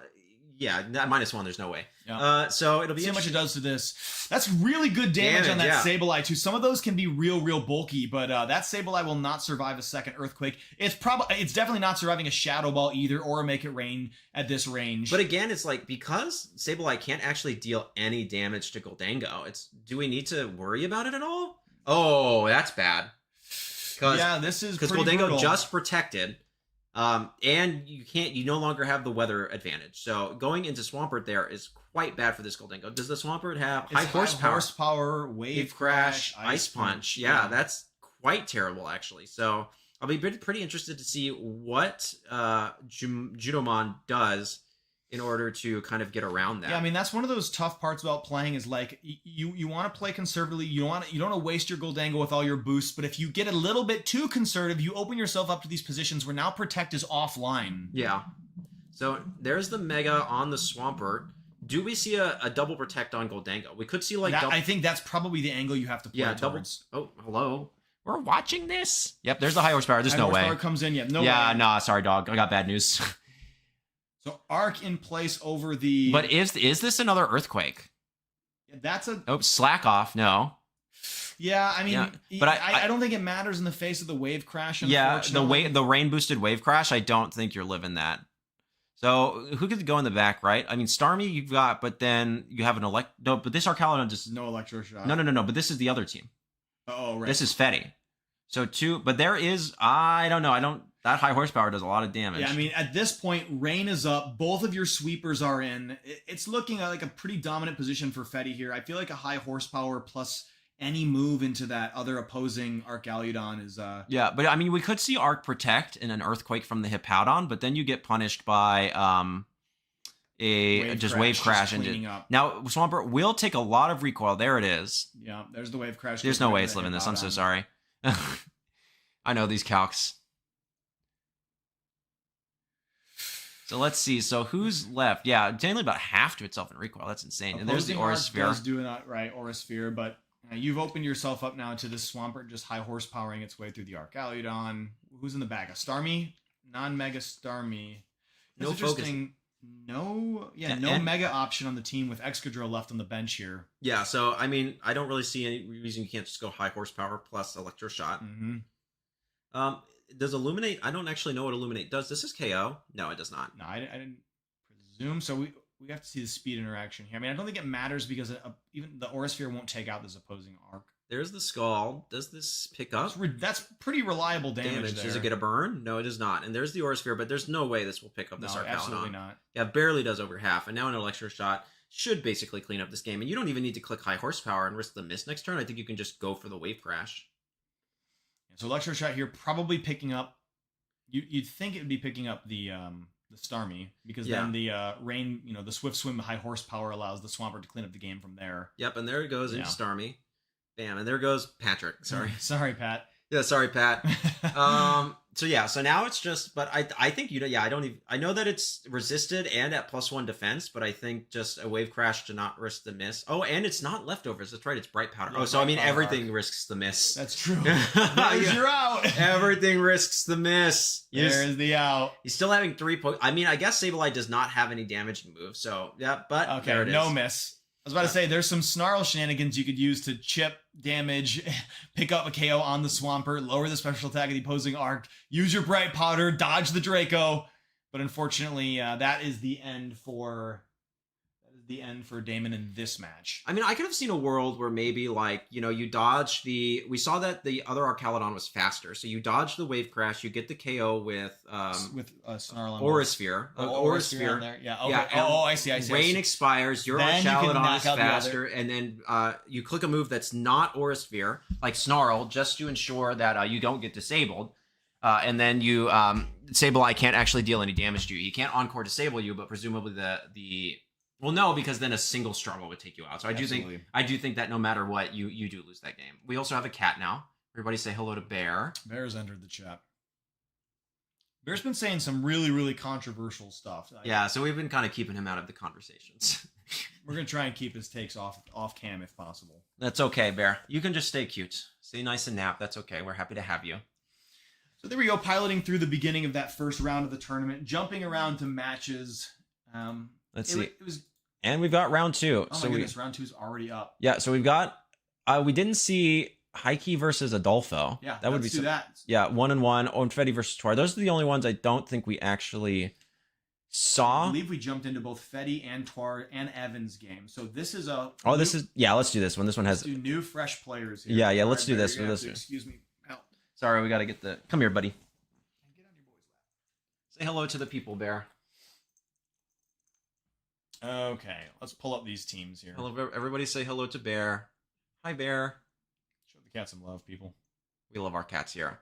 Like the stream if you like cats. Okay. Like the stream even if you don't like cats. And then ask yourself why you don't like cats. Because I've got some questions. Something's wrong. Yeah, I got bad news. Look at this. He's just a chill little guy. Here we go. So we have a this has got all kinds of fun stuff going on. So we have what I believe is the lone Charizard in the tournament. I don't remember if we saw any others. Yeah, join. I don't think so. And it's timid. Very interesting. Not something you commonly see right now. Yeah, usually a lot more bulk running these Charizards to work their way through some rock slides, but we have a fast Zard here paired up with a Focus Sash Venusaur, not relying on Sleep Powder here, just going for speedy damage and longevity off the Sash. And against that, we have a Tailwind Glim Delphox team with some really interesting choices in Hisuian Zamrot and Mega Electros. Very interesting. 2 Levitate Pokemon next to Roselli Berry, Swords Dance, Garchomp. Makes a lot of sense. Absolutely. Just whichever one you think. You also have Glamora and Whimsicott, one of my personal favorite combinations, including Sunny Day on Whims over Encore. Digging into the Samurott a little bit, it's Scarf Samurott here. Yeah, with Aqua Cutter, Ceaseless Edge, Brick Break, and Sacred Sword. I wonder if that's specifically just anti-Bask play to deal with Scarf Bask, maybe putting pressure on Glim and Delphox. Scarf Bask does seem like a very tough matchup for this team. So there is no Bask on the other side here. The Venusaur, though, looks to be quite troublesome. I would say is it Heike? I hope I say that right. I'm so sorry if not. Yeah, Heike. But it's going to be faster than Hisui and Samurott, and it offers super effective damage. I mean, the Delphox can hit it, but it would require 2 hits. And Sludge Bomb is still going to do a ton of damage. It is a very strong move. So I'm particularly interested to see kind of how Adolfo traverses around that. I think it's also worth noting that the Garchomp doesn't have Rock Slide in this case, so the speed is benefiting. Adolfo here significantly. You don't have to rely on the bulk, so you're just going to have a speedy Charizard throwing out hits. Yeah, that's true because it can. I mean, a +2 Dragon Claw is still going to hurt quite a bit into Charizard, and it can't deal. I mean, it can deal a decent amount of damage with Solar Beam back. Oh, we have a room. It seems to me that the interaction here is going to be, it'll be Heike's job to figure out how to position the Glamora in a way that it can take advantage of Power Gem, annihilating the Charizard off the field. And it will be how does Adolfo preserve his their Mega Charizard in order to capitalize on the speed and the power of that. We also have Tailwind on both sides, Aerodactyl and Whimsicott, because the Delphox, notably, again, should be the fastest thing once Tailwind goes up on both sides. Venusaur. Yeah. But again, the other interesting thing is that the Whimsicott does not have Encore, which means that it cannot threaten an Encore onto an Aerodactyl that just clicked Tailwind. So he's pretty safe. And, oh, look, it's a shiny Electros. Oh, that looks great. That does look kind of sick. And a shiny Delphox, too, which is really cool. Yeah, very cool. I like that. The green is kind of gross, but in a cute way, It's working for me despite being a little bit gross. Yeah, just a little. Yeah, I'm interested to see how these leads play out here. Can you move us over to the stream so I can see the chat? Pardon? Can you move us over to the stream so I can see the chat? Oh, yeah. Yeah, the tab. Yeah, sorry. Sir. Thank you. Yep. Kitty on the stream. Oh, is it Sylveon? Sylveon's a cat, right? Yep. I don't know. Probably. Something It's like cute. that. It's shiny too. We got some shinies and shiny Zard. Yeah. And Heike has the shiny Garchomp as well. It's actually pretty obvious next to the base Garchomp on the other side. What does this Electros do here? Because this Electros, it provides an additional EQ partner is kind of what I'm seeing. And it's trading Discharge, Giga Drain, and Dragon Pulse. I mean, you've got standard Disquake. And with its ability, what is it? Elevitate?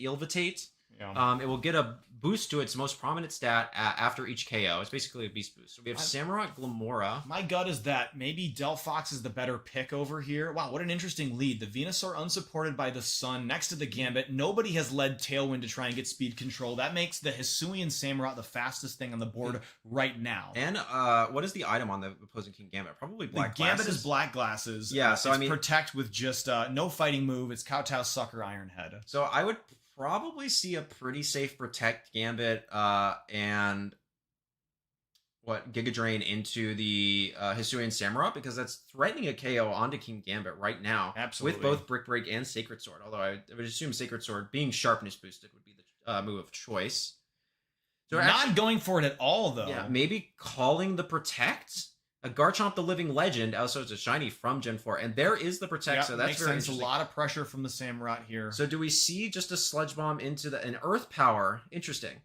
So notably, breaking the sash is important here. Yeah, and getting a special defense drop, meaning that massive. the next Earth Power might KO, but certainly the next Yeah, so there we go. Sludge Bomb, There's the turn play out, right? It looks like Hikey recognizes that the protect from the Gambit plus an energy ball might put an end to the Samurott's ability to apply pressure here. Doesn't like that and puts something that can take the energy ball in while putting pressure, breaking the sash on the Venusaur. And now a Sludge Bomb, it might pick up from this range. I certainly will with the special defense drop. Remember that Earth Power is not a stab move on Glamora. Yep. So you'll do at least 54% even just incorporating stab with the special defense drop. This Venusaur is in a really bad position. Yeah, so there's a protect. I'm curious to see what the here's, but protect on. Oh, a Sucker Punch here. It's a Sword Stance on Garchomp. There we go. Absolutely. I mean, that's a great move there because now basically next turn Glim can Power Gem, calling a swap into Aerodactyl would be my guess, or Probably. Charizard, predicting the ground type move to come from Garchomp. That's actually a really fantastic play from Hikey, I'm not going to lie. Also, Hikey has managed to dodge out on both protects, correctly identifying which Pokemon are actually going to be available for attacks. That was impressive 2 turns in a row there. And now Hikey basically has the ability to click Spiky Shield Earthquake to little to no drawback, right? Absolutely. So now we do see the switch, feeling the pressure from the Earthquake. Probably a protect from Garchomp there is interesting. Yeah. Also, for the stream, are y'all able to hear the video game music? I was told that they couldn't hear that, but just double checking. We're getting the audio capture, so can I get verification that you're hearing the video game music? I don't think so. It doesn't look like it's outputting it. We're hearing it because it's feeding for some reason through to us. Yeah. So hang on, I got you. I'll work on that. Okay. So what do we got here? We still have the Garchomp. We have the Glamora. We have the Flying. We have the... Could be an opportunity for a Tailwind here. Sucker Punch goes into the Glim. Notably doing over 50%. There's the Tailwind, yeah. Prepping for the following Pokemon to come inside with it. Okay, and the game audio just got... Okay, so it's back up for us. Dragon Claw for a small chip onto King Gambit. And Power Gem just absolutely annihilating this Aerodactyl. So this is the... I mean, we have the Tailwind up now. The Aerodactyl wasn't in great position to do damage to either of these 2 Pokemon anyways. You might not be super upset that it's off the board so that you can just jump in with a Sweeper who can take advantage of the Tailwind. Right back out into Venusaur here. I'm wondering exactly how you get around this Chomp. We know it lives. Maybe an Energy Ball Sucker Punch is in the mind of Bofo here, trying to get that thing out of the way. But that's just another great opportunity for the Garchomp to play against the Sucker Punch and rip damage off of the Glamora. And Earth Power here into the King Gambit takes that Sucker Punch pressure off. We'll have to see how this plays out. Very interesting. I'll have to fix it. I think I might know how to fix it after the match is over. Hello. So Glamora protects itself. Pretty safe. And a protect from King Gambit. Very interesting. So let's see what they go for here. There's the Energy Ball now. We've already seen this damage roll. We know the Garchomp lives. Big Earthquake here coming out probably. There it is. That's the end of Venusaur. I mean, it's now a 2v4. You have 2 turns of Tailwind left. Bofo's going to need to really start picking up KOs real quickly to make use of this. Yeah. So we do see the Venusaur go down, but Garchomp is quite low, and I would anticipate, depending on the speed investment on this King Gambit, that these two Pokemon could be faster. But here comes the Charizard. All right, Charizard out under Tailwind. We know that the Garchomp here is under crazy Sucker Punch pressure with only a sliver of health left. Is the Glamora modest or timid? Check. The Glamora is timid. So it can be faster than the King Gambit still. King Gambit has a base speed of 50, meaning it hits 70, which means it would hit 140. Max speed timid Glamora is more than 140. If it was modest, it only hits 138, which is why I ask. So this Glamora can be faster if Charizard goes for the Solar Beam into the Garchomp trying to pick it up. Let's see. Ooh, let's see. Maybe a Solar Beam. But you could go into the Glamora punch. and then Sucker Punch the other way. Yeah. So there's the Protect. You don't want this Glamora to get a Power Gem off because the game is absolutely over there. Wow, gets the targeting right, knocks out the Glamora. I mean, that's an important KO there to insulate your Charizard. Because we know there's no Rock Slide on the Garchomp. You still have to deal with the Sucker Punch pressure. It's not a bad position for Bofo. Yeah. One turn of Tailwind left. But Bofo does still have two Pokemon in the back, so that's kind of interesting, right? So he goes into Samurott. High key, you mean? Yeah, sorry, high key. But so Solar Beam should still pick it up. This is Timid Zard, so it'll be faster. Yeah, I mean, a Solar Beam into Samurott and a Sucker Punch into Garchomp looks really good. Obviously, a switch. The Garchomp can't Protect. You could switch out to sort of oust the Sucker Punch. Could just be, you could play around that, just throwing a Kowtow Cleave out there. It's tricky here because I wonder what a +2 Dragon Claw from that Garchomp does into this Charizard. We know it's timid. It doesn't have a lot of bulk. Not sure what's in the mind of the players, but getting this turn right will be the make or break for the end of this game. Do you just go for a double Protect? I think so, right? On the Garchomp? Yeah, because Tailwind still has one more turn. I think probably. Oh, okay. That's really interesting. Maybe. Ooh, eating up that Solar Beam. Calling, and there's the Sucker. Yep. Okay, but that's okay. That's okay. That's pretty okay. important. Because if you can eat up the Solar Beam next turn, right? There's not really anything that stops you from, like, Nasty Plot. Yeah, so there's the Solar Beam. So now we go back to another 50-50, right? Because basically, do they protect the Gambit? Because in theory, you can just click Nasty Plot Sacred Sword into the King Gambit, KO it, and then click Psychic into Charizard. But if they don't do that, then you just kind of actually want to go for the attack. So really interesting turn here. But yeah, basically, if they go for Protect on Gambit to try to take out the Samurott before it can take out the King Gambit, then you actually just want to go for Psychic plus. I mean, it almost seems to me like you can't even risk. You'll just lose the Samurott and make this a 1v2, right? Yeah. And then you have no more Sucker insulation as the Charizard just fires off hits. Yeah. I mean, I think you kind of have to maybe you throw damage into the Zard and go for the Nasty Plot. I mean, this is really tough. But it's like, then all of a sudden the mind games here are really ridiculous. Yeah, it's pretty tough, actually. I wonder if two Ceaseless Edges pick up King Gambit. Because the other option would be to click Ceaseless Edge into Zard to try to pick it up, and click the attack, predicting the King Gambit's... Protect? Yeah. Ceaseless Edge Psychic could be a crazy play here. Yeah. There's the Protect! Oh my god. Yeah, a Ceaseless Edge Psychic would be wild. And there's the Sacred Sword. So you need the Psychic to pick up the Gambit. This Solar Beam has to... Yeah, Hisuian Samurott, not known for its innate bulk, will not survive the Solar Beam. I got bad news. Especially if it's Choice Scarf, because you need a good chunk of speed investment. It is adamant, but let's see.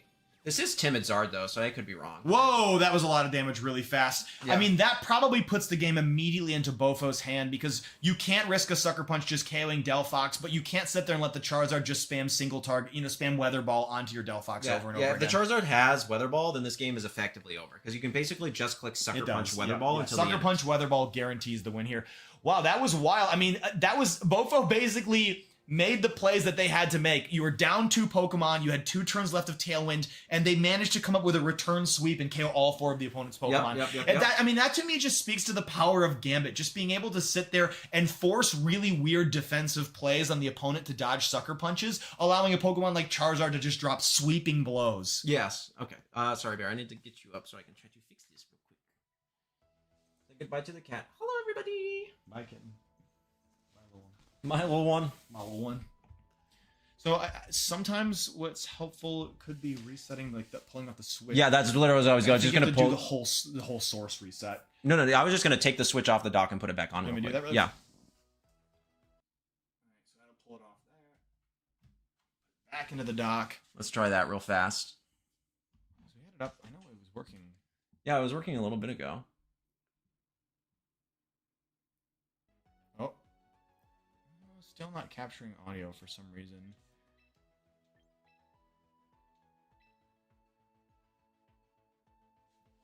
me see this. And that's wild. So it is capturing through the Elgato, yeah. Getting a nice little inner working here.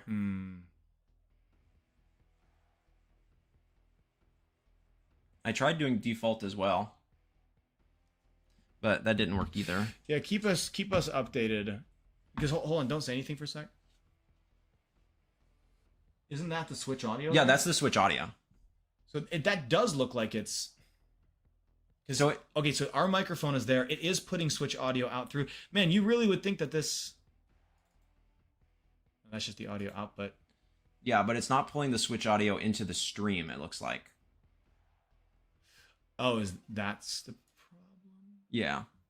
What is this? Is this called audio output capture? That's what it's called. What is this called? The one that we're listening to is audio output capture, yes. Switch audio isn't going through. You know which of your tracks are... It should be one is streaming, right? Yeah, I think so. That's wild. Maybe we'll spectate this game. We might not have audio, but we'll work on that still. So Aerodactyl plus Venusaur versus... This is actually quite the interesting lead for Bofo. It's going to be kind of hard, right? Because now all of a sudden Glimmora is offering such immense offensive pressure, but I guess so is Venusaur, right? Like Sludge Bomb into Whimsicott's quite powerful. Is this Whimsicott? No, it's Fairy Feather Whims, I remember. It's Fairy Feather Whims, yeah. So it will get KO'd, so... Actually, I think just like Tailwind Sludge Bomb is pretty safe, but there is the Protect on Whimsicott, possibly delaying the Tailwind by a turn, but no, just going straight for the Rock Slide. I wonder if this is just Rock Slide Earth Power into the Glimmora. That'd be pretty wild. Picking off that Glim right away would be very intense. It is offering a ton of offensive pressure right now. Yeah. And it flinches. Is it the Earth Power? It is! Wow! Just sniping the Glim right off the board. That is really good for Bofo. That is like easily one of the biggest offensive threats to the team. But so now the interesting is what are they going to do, right? Well, it's tricky because I guess I imagine the Whims is probably protecting to let the Tailwind get delayed a turn, and then you can encore. No, encore even. Oh man. Yeah. So the problem here though is that Aerodactyl did not get its. Who has the set? No, Arrow's not. Because they would have KO'd the Aerodactyl with Power Gem. It's Sash Venusaur. Before the Earth Power got off. So actually that flinch is huge. Yeah, that was massive. Because it basically said that Aerodactyl gets to stay on the field. Now Aerodactyl can live the Power Gem. Actually, it might have because it's Timid Glim and not Modest. And when I was using Glimmora, even Modest sometimes didn't pick up the KO. Since they're Mega and they usually have a little bit of bulk, but I would anticipate that this still did pick it up. So Venusaur is going to go ahead and go out to protect itself from the Psychic into King Gambit. Really good switch from Bofo. Yeah, really great play there. You're going to see Delphox, but there's nothing really stopping just another Rock Slide, right? Just dealing a ton of damage and then a following Sucker Punch into Delphox the next turn. Yeah, let's see what happens. Is it going to be the Aerodactyl Mega evolving here? Protect from Delphox. Fox. Yeah, okay. Okay. But this is Black Glass's Gambit. Just a Rock Slide here. I mean, putting that Gambit there puts so much pressure on the Delphox. And Whims misses the Whims, which is kind of fair. Now we're going to go ahead and deal some damage. Moonblast just chunking into the Aerodactyl. Neither of these players ready to lock into a Tailwind, it seems, until the other one has. The problem here is that now there's basically permanent Sucker Punch pressure onto Delphox, Absolutely. which I don't think can survive. No. With the Not Black Glasses, certainly. Yeah, Timid, no, yeah, I can't survive. I've run that calc many times. I love Delphox, and I got bad news. It can't live it. So, we're going to see... makes sense. You have to pull the Delphox out. Into Samurott, which is very interesting, and probably get off the Tailwind. That would be my guess. No, just to protect again. Whims, man. Is this just another Rock Slide Sucker Punch? Wide guard protecting the Heat Wave. That's really interesting. Okay, so what does King Gambit go for? Kowtow Cleave? Calling the Sucker Punch, yeah, or for the Nasty Plot. Oh, calling the Nasty Plot, but ensuring yourself against the Heat Wave. Yeah. That's a really incredible play from Bofo. He's playing really well. Yeah, Bofo is playing very well here. So covering for all options, but now the Samurott is threatening with the Focus Sash. It can just click Aqua Cutter into the Aerodactyl. It can click Sacred Sword into the Gambit. I mean, this thing can kind of do what it wants here. And there's still no Encore on the Whims, which kind of makes this a much harder board state, right? Because then you could actually just click like Sacred Sword and Encore lock the arrow into Wide Guard. Sure. which would be really good. But I think the trick here is like you have to imagine that Heike wants this Gambit off the board so bad. It's completely invalidating the Delphox. Yeah, and there's a Toxic Spike, so there's the Protect on Gambit. Yeah, makes sense. Now let's see if Heike was baited. You kind of have to play out of your mind here and just assume that Protect is coming. Yeah, and just go straight into the Venusaur. Hello? Why does it do that? Yeah, there's the Sacred Sword. Good call. Good call. Protect. Yep. That deals some damage, breaks the sash at least. But... So you guarantee your lock is on, so you're now able to retarget into the King Gambit. You have to imagine Bofo's not going to give it to them. No, I think it's pretty safe to just basically Heart Swap Gambit into Arrow and put Sludge Bomb into Wims or Energy Ball. Well, I guess Energy Ball into the Samurott is probably a guaranteed KO there. Yeah. But it would, especially because it's taking damage already. It's taking 40%. Right, yeah. When it's now it's 60. So, yeah, there goes the Samurott. So, wow, a switch back into Delphox to eat up the Energy Ball. Yeah, which is pretty good. It's expecting the King Gambit to swap out. Yeah. But does he click Sludge Bomb? And Charizard to take the Sacred Sword makes a lot of sense. But does he click Sludge Bomb into Whimsicott? That would be my question. So Moonblast there. Yeah, I mean, if we've seen anything, Bofo's been getting these turns right. A Sludge Bomb here would be very...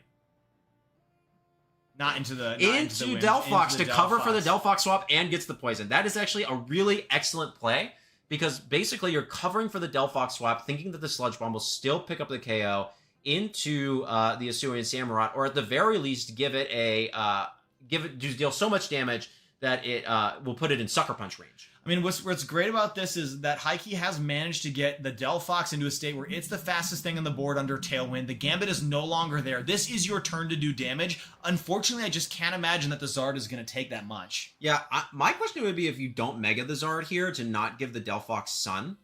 Yeah, that's true. I mean, a Heat Wave Moonblast will do a ridiculous amount of damage. Yeah, so let's see. It's Heat Wave, Moonblast into the Zard, which has already taken some damage from the previous Moonblast. It's going to get the boosted Heat Wave off. Doesn't do it's not going to do enough. It's not going to do. Yeah, it's not going to do enough. That is probably a really bulky no special attack investment Zard then, right? Yeah, it is timid still. That's wild. Maybe just to throw off opponents, honestly. Yeah. Revealing the timid nature, but still being insanely bulky. Doesn't miss. It's not Sash Wims. Yeah, there's that. Delphox, I think this game's kind of over. Yeah, is Tailwind up? If that was the last turn of Tailwind, then yeah, this game is over. The poison. I forgot about that. Let's see here. Because you still have Arrow. You do have to lock into a move. It looks like there's one turn left of Tailwind, so you do still have the Samurott going first. I think you always swap out Venu here.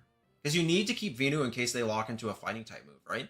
So you can protect Zard or you can sack it. Go into Arrow, which you don't need anymore, because Delphox is going down this turn no matter what, thanks to that poison Sludge Bomb. As long as you live this turn, all you're left dealing with is a Samurott. And so then if you lock into a Water-type move with the Sun Up, King Gambit wins, and if you lock into a Fighting-type move, Venusaur wins. Honestly, I don't even mind that, too. Yeah. This is fine, because you're not really going to see... Unless they go for the Psychic-type move. They're calling the Psychic-type move into the Venusaur, right? Sacred Sword into the Gambit! But that's fine. Venusaur still wins. That's true, right? You lock it in. Still, that play is wonderful. I mean, talk about Heike looking for an out of some kind. Yeah, but I mean, like, Venusaur still wins this game 100% of the time, right? Because now you can honestly, Charizard just wins the game now. 1% down on the Delphox. Now it's Sacred Sword versus Charizard with Solar Beam. But Charizard's so low. I think, I think you just click Energy Ball Solar Beam here and always win the game. Right? Yeah. Oh, and that's the event What's Venusaur. the HP on Charizard's only at 22%. This is Sharpness boosted. Sacred Sword. But it's not Stab. I'm interested to see. I think you should. I think the play here is to always click Sacred Sword into the Zard, hoping that Bofo kind of throws a little bit and protects the Venu, predicting the attack into Venu. So, but you're faster anyways. I don't think it matters much because you don't need to. You always live the Sacred Sword into the Venu. Yeah. Like we saw that even a crit would only do an additional 30, so 15, so 45%. You're at 70%. Yeah, it's not going to do enough. Man, I have to say that was beautifully done by Bofo. Yeah, Bofo played both players played incredibly well. I think they both did an amazing job, but Bofo definitely was like feeling himself. Just had their finger on the pulse for what type of protects to make, which targeting to get. Yeah, right. Had a lot of plays where they were covering for all available options, which I thought was a really cool kind of transition for him. So yeah, I think Jail's right there. That again, I like picking out the moments that feel like they're really highlighted for me, and it's that moment where you recognize that the Scarfmon has to lock into something. If it's going to be a fighting type move, then you need your Venusaur to abuse that for the end game. If it's going to be a water type move, then you need your King Gambit to abuse that for the end game. And yeah, preserving the Venusaur and letting the Charizard be the sort of the sacrificial lamb of the term was excellent. Yeah. I think so. So, okay, now we're going to try to figure out this audio. Yeah, give us a second to work on the audio. We'll get another match online as soon as we've got this figured out. Yeah, there's only one match left for this round. Confirm that they can't hear it. That's what they said. Carol King in chat said that they couldn't hear the game audio. I'll pull the stream up on my phone so that we should be good to verify that. Yeah, let's just make sure that there's no game audio.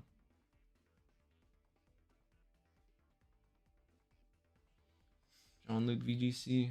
Hello. It is live. You're gonna hear us. Be the echo. Yeah, so there's no game audio. Okay. Okay, so that's just to confirm that. So yeah, we just need to figure out how to. I don't understand quite why it's not showing. I mean, it's pulling into our headphones. Maybe it's the headphones themselves. It's feeding. Let me look back at the settings here, because we want monitor.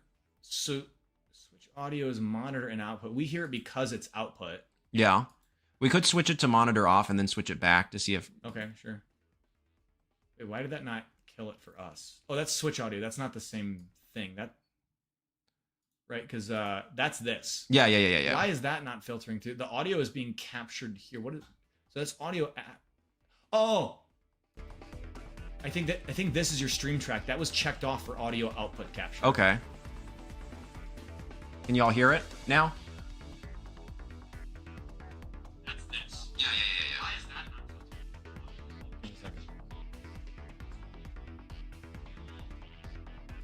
Yeah! I got it, Storm bro. my boy! Oh, heck Storm yeah. my boy! Okay, good. We're back online. Great. Hey. This is why I love him so much. Let's go. Let's go! Okay, Storm, I'm gonna have you man this. I need to go use the restroom real quick. Hit it up. Yeah, I'll probably load up another game. Alright, do you need anything while I'm up? Nope, I'm good then. Okay. Storm had a really funny idea, by the way, and we should have worn suits but worn pajama bottoms. And so that way when we get up, you can just see the pajama bottoms in our suit pant. Look out for that next time. Lot of plans in the future for next time. Gonna look at goofy intros, subscribe pressure, pajama bottoms. Y'all don't want to miss that. Be back here on JL's next cast. Okay, in the meantime, now that we got the audio up, your viewer experience has been enhanced, our stress levels have been lowered. Let's get another game going. So that was really cool to see a couple of really good players feel out each other's predictive prowess there. A lot of mind games going on. Man, I just love those moments where you see players like lock from their end. They're like, okay, there's the Venusaur. It's not going to take any damage from a Sacred Sword. That's the move I'm locking into, knowing fully well that in the other mind, in Bofo's mind, man, if I pivot the Venusaur in, I'm probably safe enough to not have to deal with a Sacred Sword landing in this poison type slot. I think probably throwing the Aerodactyl there as the sacrificial piece is, another option there. I'm not in Bofo's mind. There's a grander plan at play, I'm sure, but it works out for them and they manage to take the win there. So, so that was a Adolfo. Adolfo level 95 is the Bofo we were referring to. Looks like Evan has gotten a 2-0 win as well. We have Twar versus Fetty going, and that's actually the only match left. It looks like they're in the middle of game 3. Let's see if I can bring it up. We could have another 2-0 individual here. Twar took game 1. It looks like Fetty took game 2. Let's see if we can jump into this real quick. Man, I've never been alone on JL's channel. I have to say, the power is getting to my head. 4760. I am now Jon-Luke VGC. Yes, we want to join. Sorry, I was trying to find a punchline for that, but I do need to get this game loaded up. This is a behavior and antics that is more familiar to the viewers of my own channel. Okay, so here we are. We're going to be able to spectate this. The audio just cut out again? I don't hear it very well on my end, but I see the game is loading, so I'm going to assume things are fine. Okay. So who do we got here? Okay, Twar has a bit of a back against the wall situation. Honestly, it's looking a little bit spooky here. A burned Swampert is a great thing to have if you're Twar holding a Sinistcha, but working your way through an Arcaludon is brutal, especially when you give it a defense boost here. Maybe a Flare Blitz out of the range, should you last that long, gets you somewhere. It's a lot harder when Fetty has managed to pull off the trap that I have fallen victim to oh so many times, switching in an Arcaludon into a fake out slot, taking basically 1 damage damage and getting a free defense boost. But if Sinistra is on a tear, it's not a tear all the time, I swear, man. Landing the Machagacha burn into this slot as well does give Twar some sort of an out. I don't have the team sheets pulled up here in front of me. Try and get to it and see what's going on. Does Twar have an out here at all? I mean, the Ensign and the Cine are both at 100. There's something there. The burned Ice Punch isn't doing a whole lot, leaving the Ensign to get an attack off. I mean, man, prioritizing the heck out of that. Could be because you're worried about the Rage Powder there. I mean, if that's the case, if the thought process there is I'm gonna go ahead and not click Rage Powder, because I think I can safely assume that Fetty will double into the Sinistra and try and knock it out with Ice Punch and Flash Cannon, then Twar has just pulled off a cheeky little extra turn, saving them a bunch of time. So the Sinistra is constantly healing while the Arcalion is constantly dropping down. Flare Blitz, even in the rain, through a -1 or a +1 defense boost. That's why that damage looks so respectable. I was about to say, that's a ridiculous amount of damage to do when you're dealing with a +1 in the rain, but the critical hit working wonders in Twar's favor. Twar's Pokemon here clearly believe in him. Cine gets the burn. Ensign with the crit. We're gonna have to see what the rest of the Pokemon on Fetty's side are. Okay, so we see it's the Sneasler coming out here. Rather bad news for the Ensign, although let's check the battle info for time on rain. This is the last rain turn. Politoed can reset it, unfortunately, so probably Ensign's Flare Blitz is going to be off for the rest of the battle. Again, a Dire Claw locking into Sinistra, pinning that Pokemon down. I mean, that's the right call. Now you have to deal with what's probably Electro Shot into the Ensign to wrap up the game. I mean, it was certainly an uphill battle for Twar. Nice to see his Pokemon pulling hard in his favor, but probably not a winnable position now that the Life Orb CC is on the board. Oh, a new cat has joined the chat here. So many cats. Ooh, this is Luna. All right, let's see. So this is Twar versus Fetty. It was the only game left in round 2. It was the third game. It was Sinistra and Ensign versus the world here, and there were some great moments, some crits, some burns to give chip damage on the arc. But at the end of the day, the Sinistra went down to a Dire Claw. The Life Orb Dire Claw did a ridiculous amount of damage. Oh yeah, the audio cut out just. Oh, okay. Pulled it from the computer. We should be able to get that back though. So that's the end of round 2.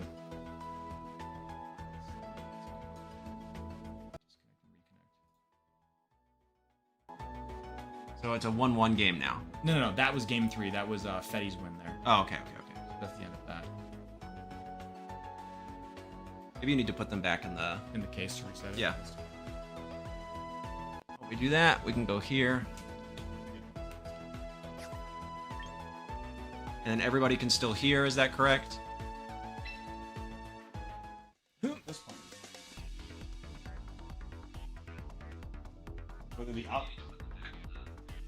Whether the output fades on our end doesn't matter anymore. Yeah, perfect. Finally. Okay, you should definitely check up on the chat. Yeah, so... You want me to load something in? Yeah, we're done for now. So. Oh, right, that's the end of round 2. Okay, good. Hey, finally, we can catch up on the chat. Sinistra is so goated. Yes, that is true. It really is. I love Cine. Good now. When you left, I was having a bit of a power trip being like, I am now Jon-Luke VGC. Finally, a Storm VGC stream. No. This is my channel. This is my channel. I've spent a lot of time. I've said a lot of howdy hoes. Yeah, I'm not going to claim ownership over the howdy ho. I'll leave that to my boy. I need my howdy hoes. I can't deliver it the way he can. Okay, so we've kind of seen everybody now.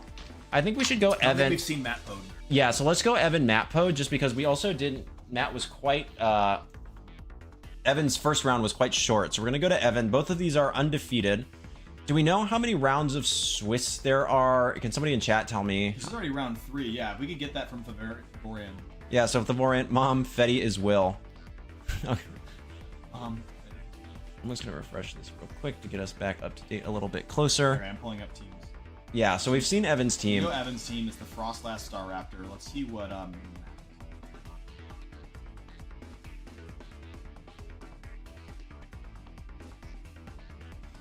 Okay.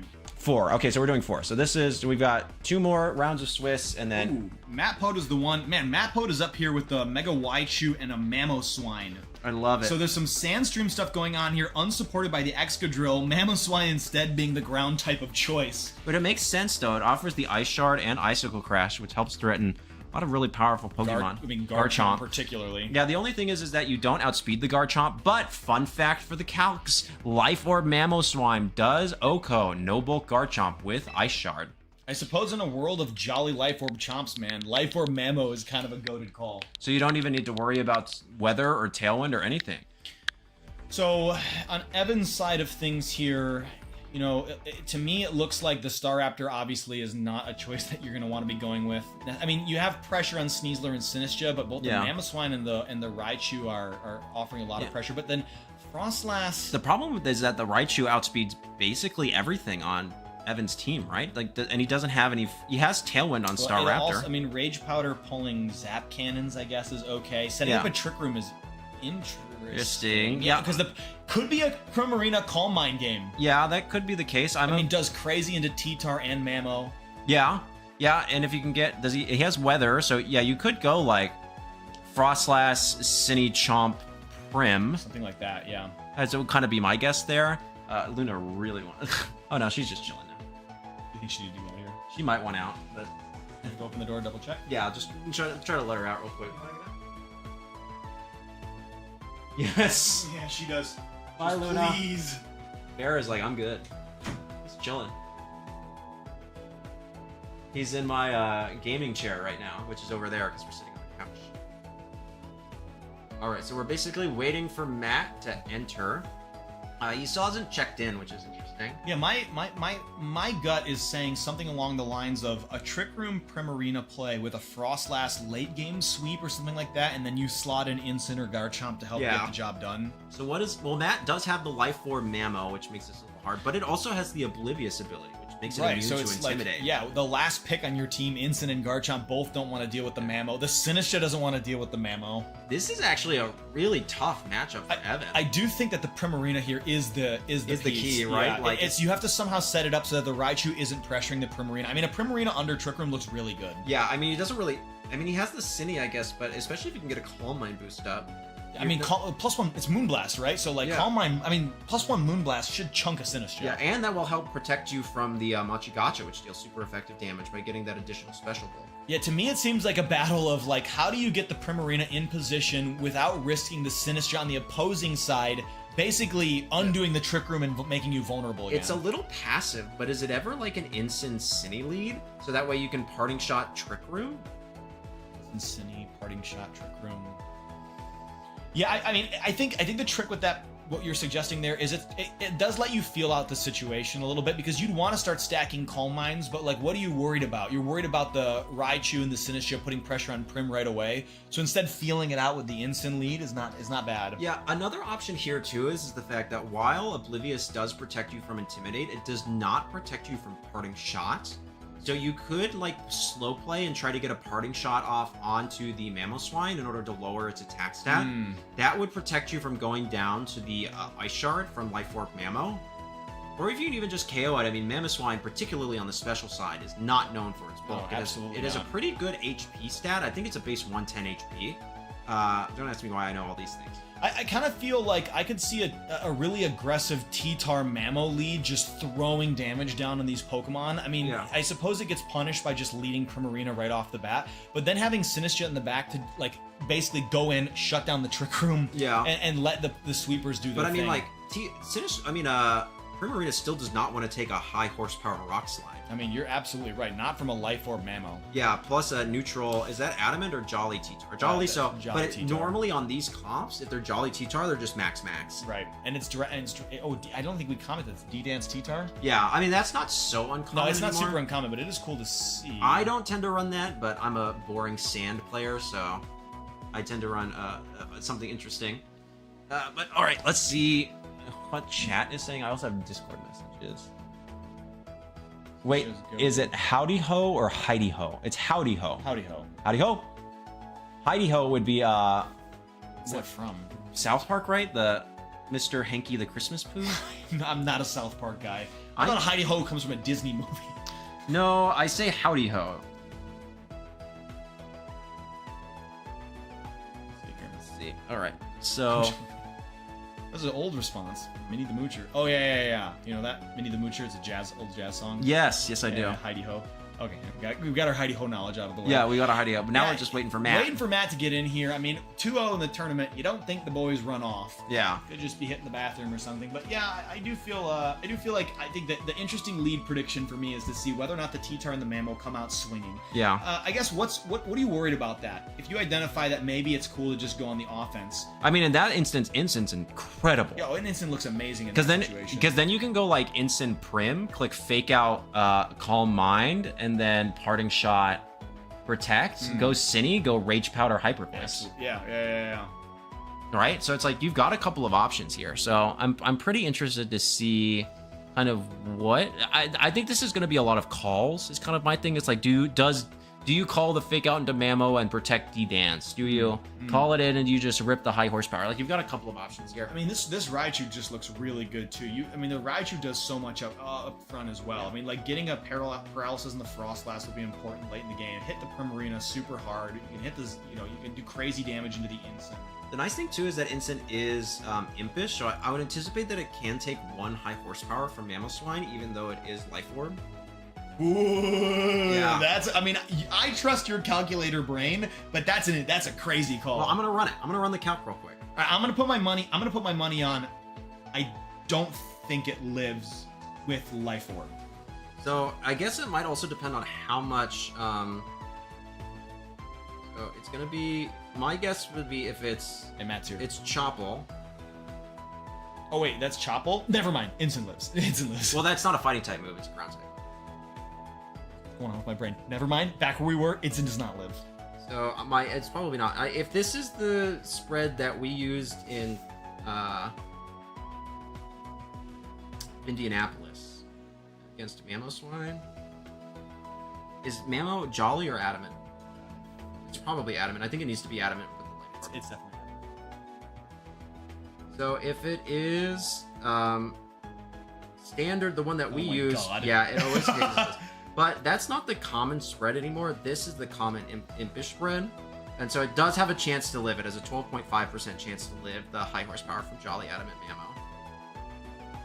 If it's the more common impish spread now. Well, don't tell them the spread. I don't know if it spreads. I haven't seen the team, and I don't want to give them the spread. But yeah, so it would be it does actually have a chance to live the high horsepower. Wild. Yeah, Matt is checked in. Matt, hello. Oh Matt, we're live. We're ready to see some Pokemans. Please join the room. So yeah, but if it is the standard one that we used in Indianapolis, no, it does not live the high horsepower. It goes burr.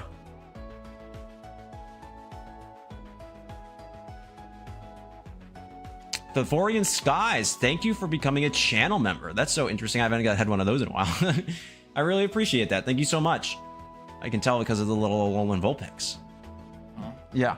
Oh, that's cute. I love Alolan Ninetales. It's the first video I ever had that did pretty well. I think it's my first video that ever got over 1,000 subscribers or 1,000 views. Listen, that would be a crazy video. Yeah. I think it's my first video that ever got over 1,000 views. So I went ahead and I commissioned art and made it my channel mascot. So Alolan Ninetales is my channel mascot. Yeah, that's cool. Now, if I were to do that now, it actually would probably be Volcarona.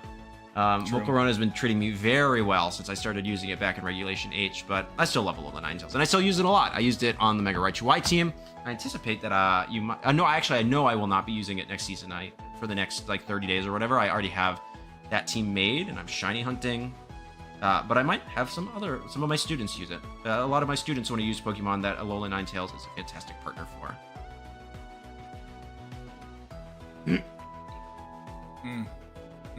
Still thinking. Maybe the Gambit is something we haven't What's discussed. the Frostlass? Timid? Yeah. The Gambit is something we haven't discussed. I mean, if Trick Room goes up, the Gambit is slower than the Prim. Yeah, but Ironhead should chunk that thing. Yeah, but I mean, Moonblast and Hyper Voice will do a lot. Yes, Cine to. I'm just trying to think. Matt here has to be aware that eliminating the other Sinistras some sort of a priority. I mean, the T-Tar just does that so Yeah, I think we're just... Matt has checked in, but he's not saying anything. Pausing here, holding chat. We would like to see Evan. This looks like a very interesting matchup. I do. Yeah, I'm very excited to see how this goes. Yeah, I want to see how this plays out and see how Evan can adjust. Well, it's kind of it's also one of those funny things to me where like if you don't bring the Raichu, and then Evan does get bold and brings the Staraptor, which does look notably very good very good. And the Raichus are left on the bench because you think there's no way Staraptor comes out. You'll get some knowing Evan like semi-personally as a player, that individual, he is known to just say, screw it, I'm gonna do this. Yeah, he's not bringing it.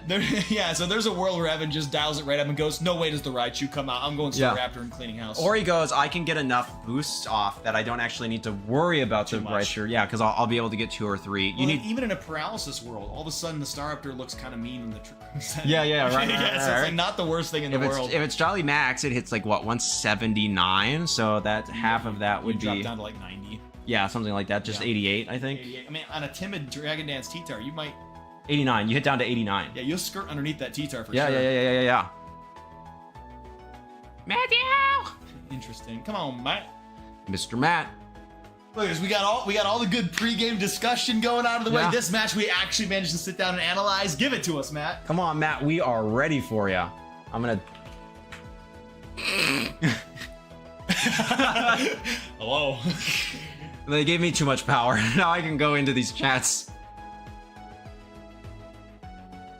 All right, we're gonna figure out exactly what is going on with Matt here.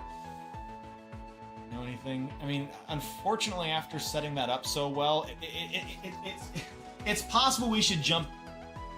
But everybody's. Oh, hi, Joe. LOL. It's possible we should jump into another game. I want to see Evan though. Sorry, I'm.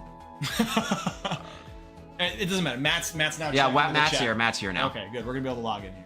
What did I buy? Oh, that. Okay. Just a little credit card notification. Yeah, I got a credit card notification.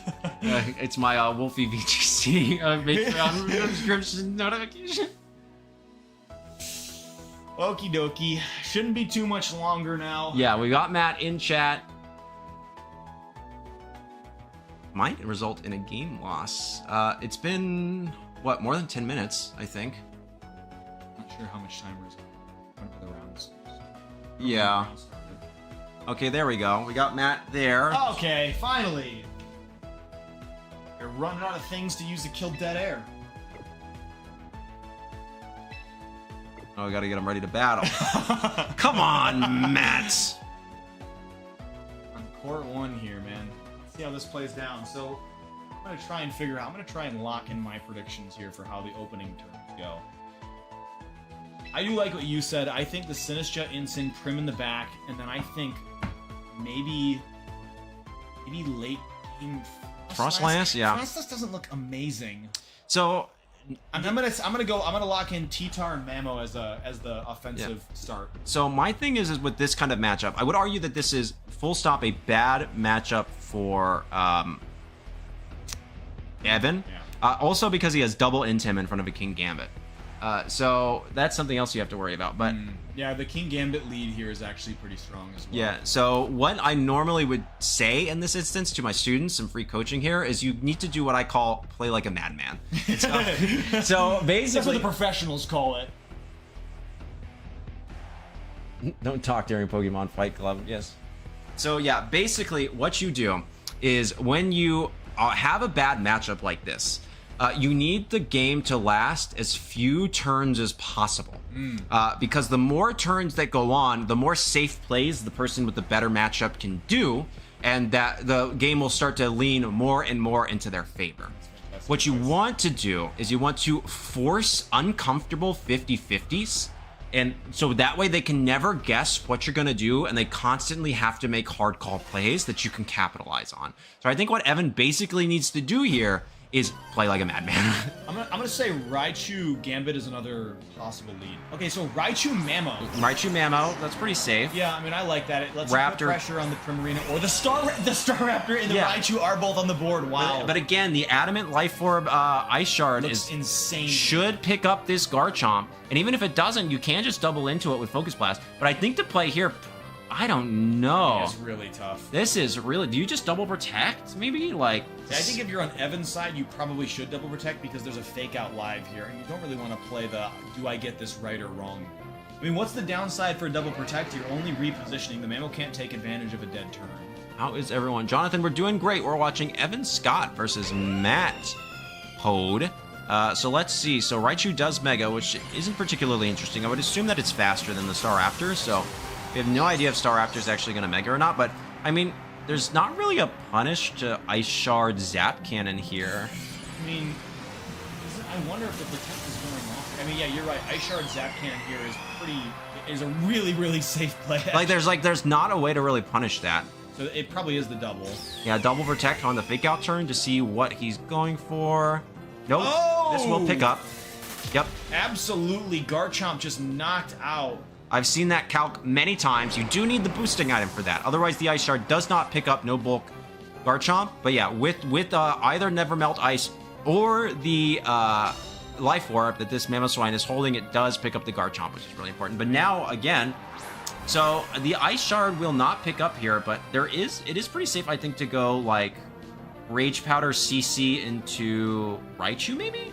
Yeah, I mean, it could just be that Evan identifies, like, man, the Ice Shard Zap Cannon is not a position I can get out of. I might have to lose something here. I'll see if I can rip damage. But now you've actually managed to let the Sinistcha insulate the Staraptor, hoping to get a CC off into the Mammo. Obviously, Matt recognizes that it's up to Evan to try and chip into the Raichu instead. So here's the Zap Cannon, but I would anticipate that it is a CC into the Raichu, calling the Mamoswine Protect. I think that's a pretty safe play. Jonathan asking, can I come into the room? And there's a CC into the... Into the Mammo, unfortunately. Yeah, unfortunately, Jonathan, the room is restricted to just us at the tournament. So let's see. So you're already getting the paralysis down in the Sinistcha. I mean, now there's you probably just start firing Zap Cannons off into the Staraptor, hoping that paralysis procs on the Rage Powder. I mean, if it does, you lose. I don't think the Ice Shard will pick up Cine. Cine is what, bold or calm? It is a bold. Is bold, so okay, so plus defense nature. it'll live the Ice Shard. The Ice Shard certainly, but you also can just pivoting out the Mamoswine. Yeah, which I think is pretty safe. Into Cine. Interesting. Here's a Rage Powder, so if he goes for the CC into the Mammo, that's pretty good, but does the Zap Cannon still going to do a good chunk? Yeah, I mean, man, it's almost ready to finish. Yeah, so does he go for the CC? And it is into the Sinistcha. Man, Matt playing really great to just sort of prevent this Staraptor from getting any of those boosts. Yeah, I don't think this game is winnable anymore. I think you can just Zap Cannon Muddy... Well, I mean, at this point, I don't know these calcs very well. Would you be able to get a Brave Bird Oko onto the Sinistcha or not? It depends on the attack investment on Staraptor. It is a bold nature on Matt Hode's side, so probably not. Yeah, it would need to be quite attack invested in order to pick up that KO. So there's the Protect. Is it just a Machigacha, maybe? Could be. Yep, and he calls that. Yeah, just targeting down the Sinistcha. Machigacha. So from the opposing Sinistcha to KO this Sinistcha. Yeah, knocks out this Sinistcha. Doesn't get it the chance. Could be setting up a Trick Room there as well. Yeah, but it's paralyzed, so it's going to be slower than the opposing Cine anyways. And I do think that this game is kind of over. Yeah, and there's the battle is ended due to a forfeit. Yeah, so again, really, really tough matchup for Evan out the gate, I will say. The question will be, how does Evan adjust, right? I think it's basically you have to start... I don't think there's really a Pokemon adjustment you can make here, personally. If I'm looking at this matchup, right, it's really tough kind of no matter what. You need to kind of get the leads right, and you need to get the calls right. Evan and I actually talk about this a lot when we're prepping for tournaments. You simply got to play better. I mean, interesting enough, like, you'd think the Chomp would want to come in there. I mean, the Chomp looks... I mean, the Chomp does look amazing against everything but the Mammo. It's got to be yeah, just... Man, that Mammo... I mean, dude, that's why... What do they call it? Bolt Beam is so strong, man. Yeah. Zap Cannon with a Life Orb Ice Shard. Woo! I'm curious if it's ever like Staraptor Cine, protect Staraptor, go for the hard Matcha. Just rip damage off of the... Yeah, and then maybe, like... I doubt you live the Ice School Crash. I mean, Zap Cannon Ice School Crash? It's bold, you're bold. It's so true, You could also miss. Yeah. And he could also go after the Staraptor, forcing the redirection. That's the other thing, too. It's like, if you're like, okay, well, he's going to go after Staraptor because... Sinister's there, right? Yeah, but then the other option is okay, well, like, obviously he's going to do this, so I'm just going to go after the Sinistra. You could protect Sinistra and just attack with Staraptor. Again, that play like a madman. Yeah, I do think Evan, I mean, not that anyone could fault Evan for understanding that the Mammoth Swine is something that needs to be dealt with, trying to land those close combats, but in some case, like you say, you got to play like a madman here, recognizing that you don't have safe close combats while things like Sinister in the back or Protects are online. Maybe would have been better to use Rage Powder and stack close combat boosts off that Raichu. It's any T-Tar, so we're going for the Dragon Dance mix-up. Okay. This is excellent, actually. Evan also swapping things up, probably dropping the Staraptor in favor of this Frostlass. So here's the thing, right? This is a Mega T-Tar, so it can Mega to override Frostlass's damage. I'm curious if it's ever just like Flare Blitz, Raw Blizzard right now. Like Flare Blitz into Cine, Raw Blizzard, and hope you connect, predicting the T-Tar to protect. Yeah. Yeah, right, because the fake out Blizzard is so free. Again, because Evan's matchup is so bad, what you have to do here is, again, I talk about playing like a madman, but to put it in other terms, you can also do what's called a level 2 play. So from the beginning, you're behind, right? So what you want to do, Sinistra's going to protect. This could just be a double protect, but probably not, right? There's the Dragon Dance. Is this a parting shot onto Tyranitar? That's the question. Yes. Nice. Okay, so basically what happens is that because the matchup is so bad from turn 0, you need to start immediately thinking about level 1 and level 2 plays while your opponent can think of level 0 plays. So now that they're neutral, right, you can always intim them again. There's not really anything stopping just like a Protect and a Earthquake. Yeah, right? I mean, Protect Earthquake looks fantastic here. You don't have to risk any of your Weather War interactions. You can keep that on the bench and just sort of do damage. I mean, I guess the trick is it could be... Your speed's up, so like now a Trick Room doesn't even feel good anymore either. Yeah. Protect is still online. You probably can just jump the Earthquake by protecting on the T-Tar since you didn't last time. My question is does this KO, right? Because T-Tar is probably max, but another Dragon Dance. Wow, that's bold. I mean, that's what you have to do in this situation. So does the Earthquake take? This is probably... I mean, it's Adamant. It's Jolly. It's Jolly. No, it's Adamant. Oh, yeah, it takes. Yeah, Life Orb Adamant. No. It doesn't take. Wow. Interesting. Is this does this city have life do? No, it's Machagacha. No, it's just Machagacha. Okay. Wow. No What did life. I mean? Yeah, you could have just gone. I mean, you're never gonna go EQ Blizzard there. This is gonna deal a good chunk. Does it a burn? nice amount. We're not really worried about that, right? No burn, which is really good. So now the question is does T-Tar... I mean, okay, so wait. So T-Tar is at neutral attack, right? Because of the Intimidate and The parting shot. So it might be safe to rip the Blizzard Rock Slide here. Could be something. T-Tar's so stacking the freeze on top of the flinch chance. Nope, but we're gonna go out and he's gonna go pop. This is what I was wondering. You can just rip the Earthquake again. Yeah. Cine is an Earth EQ partner. I've had that conversation many times. I was about to say, you can just literally take. I mean, that's quite. The opposing Cine has what? This is Matt Pote, so Matcha Rage Powder. Okay, so going for the Rock Slide, that's what you're thinking. But you can also get a flinch. Now, that was a good chunk. That was a really good chunk of damage. I mean, Adamant Life Orb should be chunking. He's basically the big thing here is do we get it? No. Yeah. Basically the big thing here that we're getting a lot of is waiting on the Mega. So basically neither person wants to Mega because they don't want to lose weather control.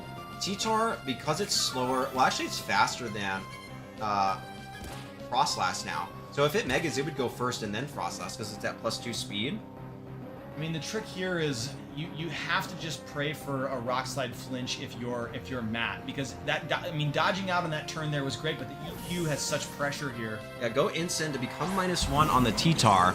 Now all of a sudden the Machagacha should pick up the opposing Tyranitar, even if they go for the knockoff, right? I mean, there you go. Now you're going for as much damage as you can muster. It's time to rip the Mega. You're not really worried about Weather Wars if the T-Tar is going to be off the field. So do you go knockoff or do you go Rock Slide? You go Rock Slide. I think you have to Rock Slide. If Sinistra does not flinch and connects this Machagacha, I actually think it might be game. There it is. Whoa! The flinch makes that a way more difficult path now for Evan to find his way out of. Yeah. And you're going to be taking Sand Chip, and there's a possible burn. I mean, that's just unlucky. What Evan can do now. I know, it's so hard. You can't really safely go. I mean, obviously you're not going to get the matcha fake out. Yeah, I mean, is it ever... I mean, you could matcha fake out if we think Matt's going to get greedy. True. They could also double protect. There's the Cine. Who are they going into? Yeah, this makes sense. Gambit comes in. Yeah, the T-Tar protects. Do you call this and just matcha Flare Blitz into the Cine slot? No. Trying to get that T-Tar off the field. Would have been a great call there, as you illustrated. Trick Room. That's pretty good. I mean, I imagine the Gambit is the slowest thing. And Gambit has Kowtow, Sucker, Ironhead, Protect, so it can't really touch the inside. And you can pretty safely Flare Blitz T-Tar here, right? To cover for any potential swap. Yeah, I mean, Ensign should live this. I think you matcha Flare Blitz. Yeah, My thought process here is that if they swap into Frostlass, then you get the Cine attack. But yeah, so this should do it. The only problem now is that Trick Room's going to be up with... Here we go. Not into the T-Tar. Not into the T-Tar. Gambit lives. This is going to be a really nasty rock slide. The burn is... I mean, it's helpful. Actually very helpful, because now Frostlass can come in. That's true. And it avoid the Ensign. Okay, you're not totally out of the woods here. Yeah, so... Actually, the burn really does give Frostlass an opportunity to do something here. Yeah, actually, I think you can just bring in Frostlass and click Blizzard. So this is going to be like, what, Dragon Claw Flare Blitz, then? That's pretty safe. Dragon Claw, T-Tar, Flare Blitz, Gambit. Assuming the Ensign can live through, what, a Kowtow Cleave? This is black glasses. Yeah, but it is Impish Ensign, and the King Gambit is burned. Oh, with the burn, yeah. I mean, this is a really free Flare Blitz, then. Let's see, what does the T-Tar... T-Tar protects. Sure, makes sense. But my problem here is that if they go Cine... Go Kowtow into the Chomp. Is this a Flare Blitz into... Yeah, okay. So if they go Cine, then I guess you can just EQ your own Ensign. Yeah, very true. I mean, that's... What's the Garchomp's health at? Quite a bit. Yeah, I think it's high enough that you can basically eat a Matcha Gotcha and then get an EQ off. Cine also has damage, right? So you could, in theory, Flare Blitz the Cine, because you're going to be slower, and then press EQ. Oh, yeah. Well, assuming... Yeah, the Ensign should live through, what, a Matcha. What's slower than Cine? Oh, no, we already saw that right. KO yourself by trading for Sinistra HP and then probably clear the board. Yeah, then go from there. As long as you... I think even if you get burned, T-Tar will go down, because it took, what, 89%... A ridiculous amount the first time. Yeah, it took, because it ended at 11%, so it took 89% from the Earthquake. So even at half, that's basically 45. So even if Garchomp gets burned here, it will take out the Tyranitar. And then it's Frostlass versus whatever the last Pokemon is. And if that is... In that case, maybe... I was just wondering what the switch could be. Mamo. Into Mamo. Maybe a Protect on the Sinistra, on the opposing Sinistra here? No. Oh, it is And faster. it avoids the Garchomp. Wait, is that a speed type? Why'd it go... So it might be Speedy Ensign, or it's not a minus speed nature Cine, so it's just a fast Incineroar. Here's the Flare Blitz. Okay, so does it get the KO? It should at 17%. This is Life Orb Chomp, right? Oh, yeah, with the EQ follow-up. See here. Yep, smart. Life Orb Adamant Chomp here, managing to get it. Mamo living through here. That's actually good, though, because you can just Protect and Blizzard. Well, how many turns left or Trick Room are there? It won't show us, but there should be one. Between turns it shows It us. will, but they need to select their Pokemon. Yeah. There should be one turn of Trick Room remaining. Tar there, yeah.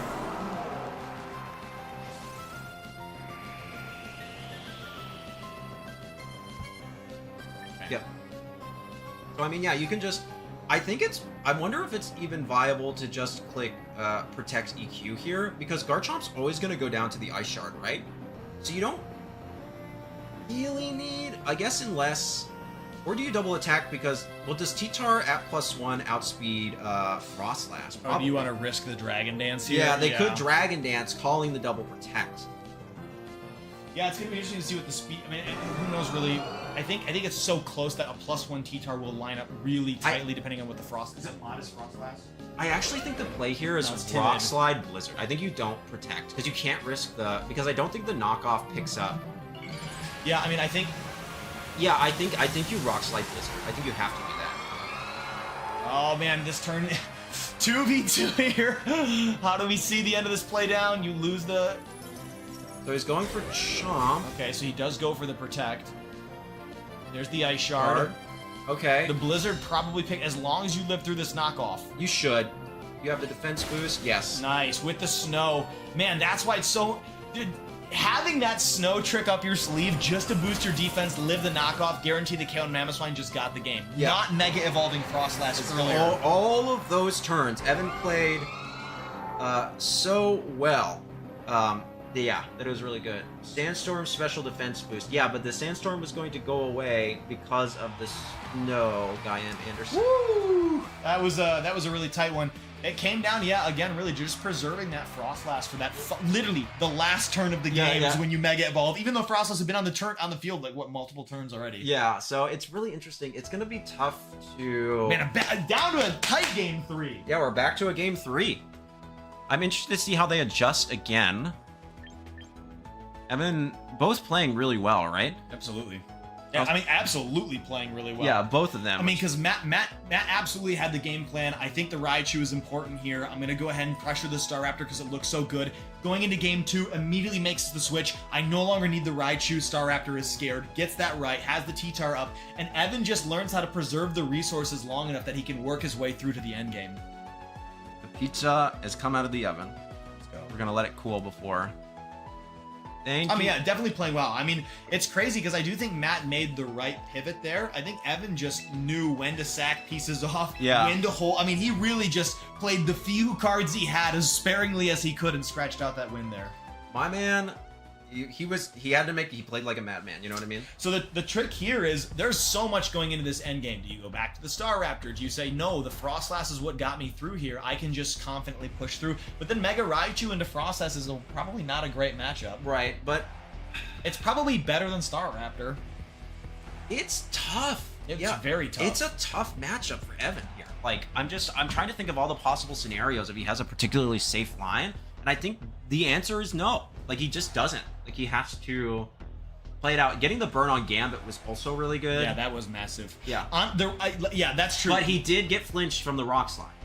But his instant then also dodged another Rock Slide. He did. Yeah. He did dodge another Rock Slide. So. Yeah, so there's a little bit of hacks going on there in both sides. Welcome to Reg MB. Reg, my bad, you know. That's true. Yeah, we did talk about Rock Slide. Hey, who tip for the Rock Slide flinches? Who's right? Who deserves all the credit? We need to give a shout out. I think it was Guy Anderson, right? Like, somebody tipped for the Rock Slide flinches. I'll need to remember. Oh, I can't see it. Interesting. All right, here we go. Jumping into this. Let's see how the players decide to adjust. Sticking with the T-Tar. It didn't work out last time, but not shaking Matt's resolve. Oh. Evan, knowing that the Frostlass went well, wants to go that way. This is an amazing lead for Evan. Absolutely. Earthquakes galore. Yes. I mean, yeah, I'm particularly interested in, like...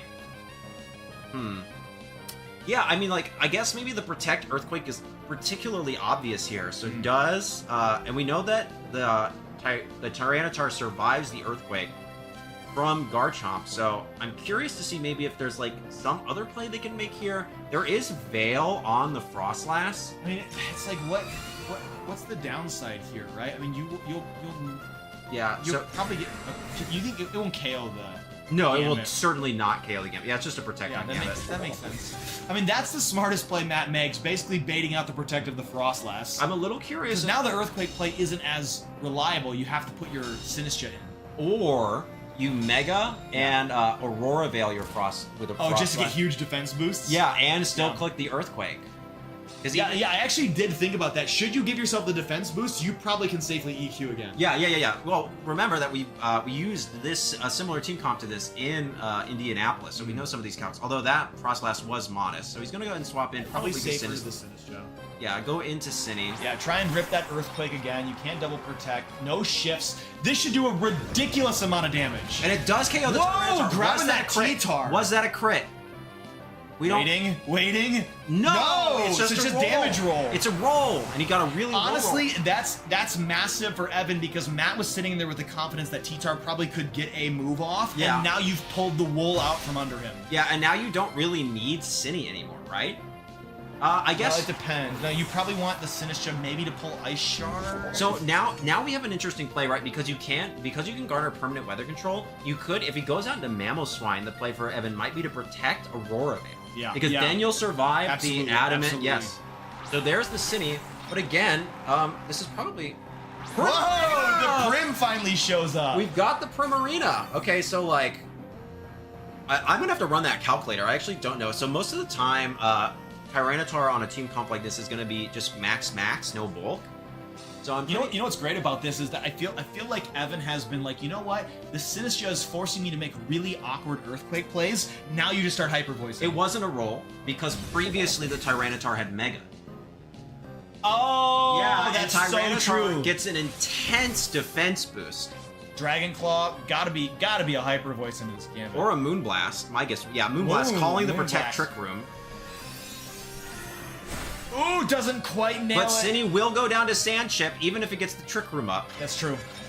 Man, I mean, what could be in the back to get you out? It's gotta be Mammo. Yeah, it's gotta be Mamoswine, but then you can't really do anything to Primarina. Yeah, that's what I'm saying. This Prim is just locked away. I think there is Iron Head on the Gambit. There is, but it's a neutral hit. What is it? I mean, the Prim's at full. You gotta... Crazy. Maybe it's gonna be some crazy play where it's like Ice Shard, Mammo, Iron Head trying to get some a flinch going, expecting the protect on Chomp. Yeah, that could be the play there. We'll have to do the dishes when we're done. Very fair. Yeah, absolute fair trade. Oh man, this is really interesting. It's a call. It's a call. It's it seems to me it has to just be a call here. Okay, I'm gonna see if I can change that setting later. There's the Ice Shard. It is into the Prim. It's into the Prim. Is it? Does he click EQ? Does he click EQ? There's the Life Orb. That's true. The EQ would be insane here. Iron Head. There's the Iron Head, man. Does he live? He does live. Flinch. No. No flinch. That's got to be a wrap. EQ's coming out. EQ's coming out, and even if, I mean, that would be the end of the game. Evan saying that. Oh, it's a dragon. Doesn't matter. It's a Dragon Claw. Oh my gosh, Evan saying, listen. The protect on Garchomp is so obvious here, right? Absolutely. That what I am going to do. Madman activity. You got it. I'm going to play like a madman. I'm just going to leave Garchomp open because even if you Ice Shard into Garchomp, right, I know that the Iron Head will not take out Primarina because it's only a neutral hit. So I can still win and get that off. And even if Gambit lives, it can only attack one Pokemon at a time, which means that it will either be able to attack my Frostlass or my Primarina, not both, and I'll be able to pick up the KO. So the important thing to hone in on there is that it sounds like Play Like a Madman is play crazy risky moves, but in some ways Evan is very aware that fine, you can take my Garchomp. That's okay with me. My Hyper Voice will rip your Mammo. I'm gonna live the Iron Head. I'll chunk your King Gambit, and then it's a 2v1. Yeah. So it's actually when you actually think about it, it's a super safe play. From Evan because it covers for all possible options outside of a flinch from Iron Head, which did get nerfed, so it's become less likely. So Evan, very good plays. Also Matt, very good plays as well. Played super well. That was such a tight set. I mean, that came down to Matt probably having to be. I mean, when you're in the thick, right? So me and JL, we didn't catch the fact that the Mega T-Tar was the reason that Earthquake didn't get the KO until afterwards. It's on Matt in the moment to go, I know I need to preserve weather, but that Mega T-Tar defense boost could be important to living in Earthquake. It's a lot to juggle all at the same time. Tyranitar gets an amazing stat distribution when it Megas, by the way. It gets only 10 speed and quite a bit of attack, like 40 attack, and the rest into its defenses. And so it becomes super hard to KO quickly. So really, really great play from both people. I think both played super duper well, and I'm excited to see them continue on in this tournament. So that is 6 out of 6 matches. We are in round 4. Already in round 4. It just started, right? Because that was it. So we can go Evan again. Evan and Adolfo are the only remaining undefeated players, but we did just watch Evan. I think we should do Unseelie and Fed. Yeah, let's do Unseelie and Fetty. They said they need 5. Who? Unseelie and Fetty. Bring you everything. Okay, so she's just gonna bring it all. Well, trying to think. We can do Fetty and Unseelie. We could do Well, we saw Matt. We just saw Matt. So we're gonna go. Let's do Fetty Unseelie. We're gonna wait for Fetty and Unseelie. So let's take a look at the matchup. So this was the Mega Swampert arc team that we saw earlier. Yeah. So it's Mega Swampert, Sableye, Politoed, Staraptor, Sneasler, and Archaludon. Yep. And then we're gonna see against that is Unseelie here. This is the Delphox Staraptor team. Yeah, with the Hydreigon. Oh, with the really cool Empoleon. Yeah, with the wide lens Empoleon. So pretty interesting. So out the gate, I do think that Fetty has a pretty incredible matchup into this. Like with Rain Dance, like... Yeah, I got to mix up my head. I was like, what are you talking about? No, I feel like the Swampert just goes insane here. Yeah, does Swampert have Ice Punch? Yes. Yeah, so it can hit the Hydreigon. I mean, Wave Crash, Ice Punch, High Horsepower, Wave Crash, Ice Punch. Or just Wave Crash. Yeah, honestly, Wave Crash. No, so this Swampert literally has super effective moves into all 6 of Unseelie's Pokemon. And even if you want to intimidate it down, you have to worry about the Empoleon, which can then deal out +2 stab rain-boosted Hydro Pumps. I mean, that's really true. Yeah, being able to protect your Swampert there. Sorry, I am typing. I got lost in that. The date has changed. It is tomorrow. Give us a second. Well, you know what that means then. I mean, it's very clear that Swampert is the pin that Fetty is put. I mean, you're putting all of your hopes and dreams on this Swampert. That makes this a game of how well does Unseelie use Sinistcha. You got to use Sinistcha to get rid of it. That's the only option. I mean, I suppose that there's probably a world where Hydreigon takes a Ice Punch. Oh, right? for sure. Right. So like you are able. There's more squeeze room than you'd think, but it's without a doubt the Swampert is the thing that you're gonna have to be watching for the correct positioning, and it'll be up to Unseelie to not let it unleash crazy damage. Yeah, but that's gonna be really hard with no opposing weather control. It's gonna be quite tough to actually do anything. I mean, you do have the Tailwind, which is pretty good, but I mean, it's not impossible to play around the Swampert because, like, for every weakness, you do have a decent switch, right? You might want to go High Horsepower Wave Crash into the Delphox, but the Hydreigon will eat up at least the High Horsepower. It will certainly live a Wave Crash, allowing you opportunities for your other slots, like a Staraptor to get off a close combat defense boost, or the Sinistcha to rip a Machigacha. So, like, it's not to say that it's easy for Unseelie, but it's not like a auto lose. There's ways to play through this. Yeah, and then can we see Fetty's skinny real quick? But the Archaludon is looking pretty scary still. Oh yeah, the Archaludon looks amazing as well. Yeah, Cleavor. I guess Cleavor has Rock Slide, Lunge, Protect, and Quick Guard. So interesting. Not utilizing anything that actually gets a sharpness boost. I mean, maybe interesting niche interactions between. Does Quick Guard stop Sableye Prankster? Yes, okay. As long as it's faster, I think. Yeah, so it may be weird opportunities to go for Protect and then block Encore Hawks. I mean, that's an interesting tech you can try and utilize. But yeah, I do think between Swampert and Archaludon, for everything Swampert can't hit, Archaludon, the Wave Crash can't hit the Delphox if it swaps into a Hydreigon, but you cover that with a Draco Meteor and things look a lot scarier. Yeah, it's going to be really interesting to kind of see, but also I should note that this Hydreigon is timid, which might give its actual... It also doesn't have Draco.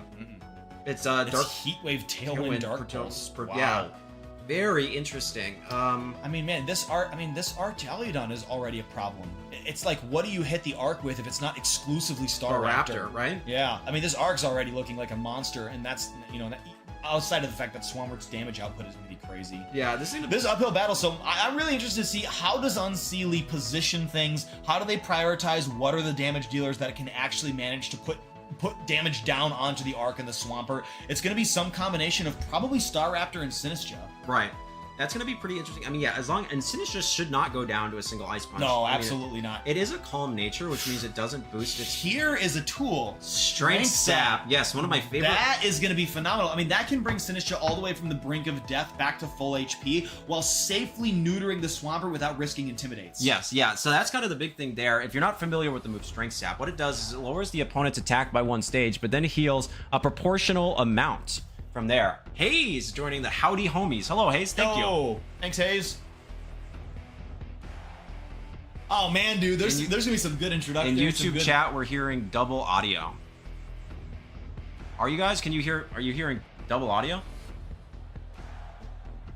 Yeah, we can look real quick.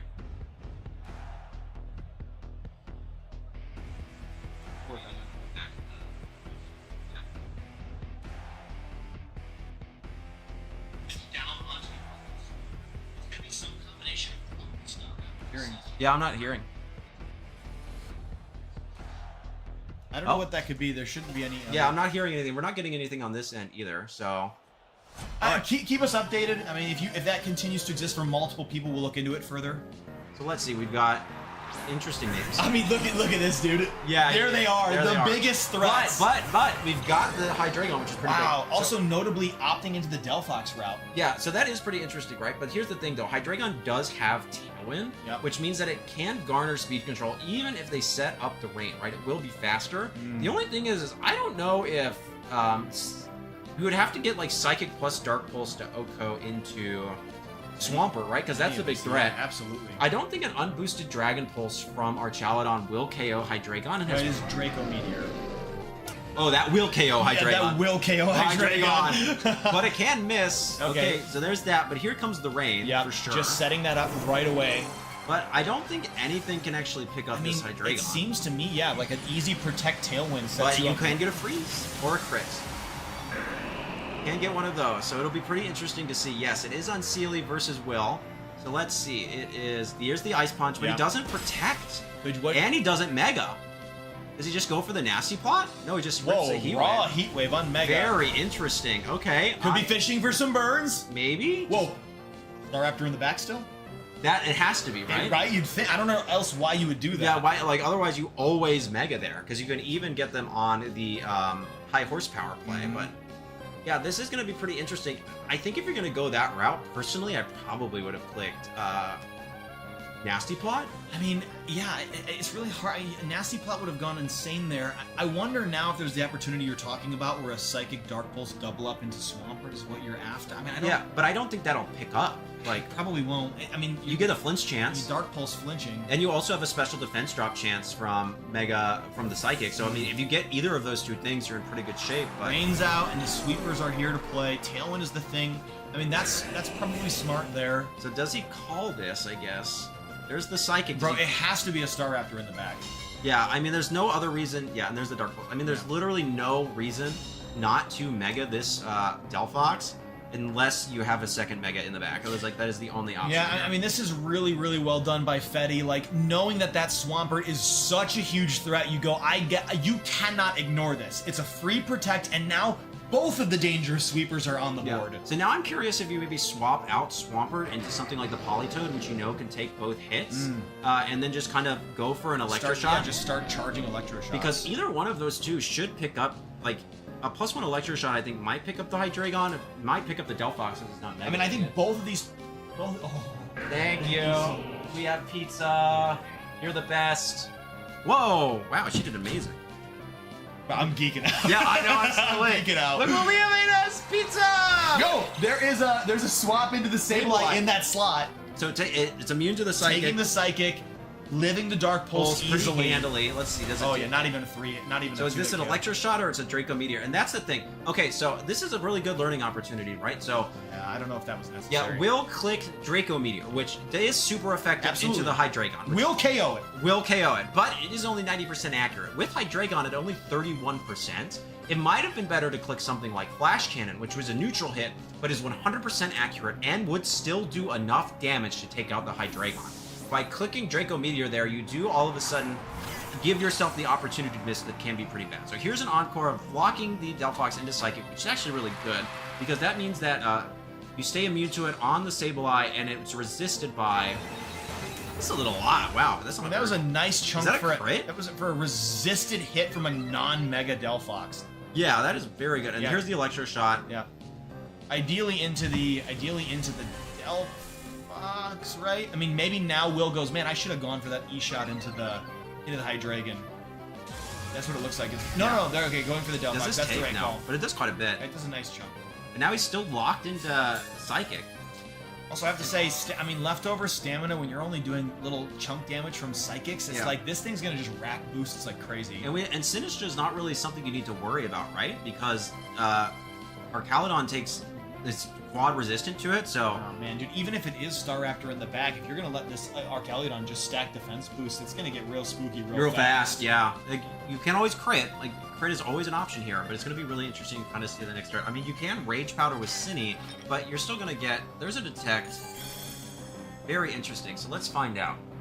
Here's the Psychic.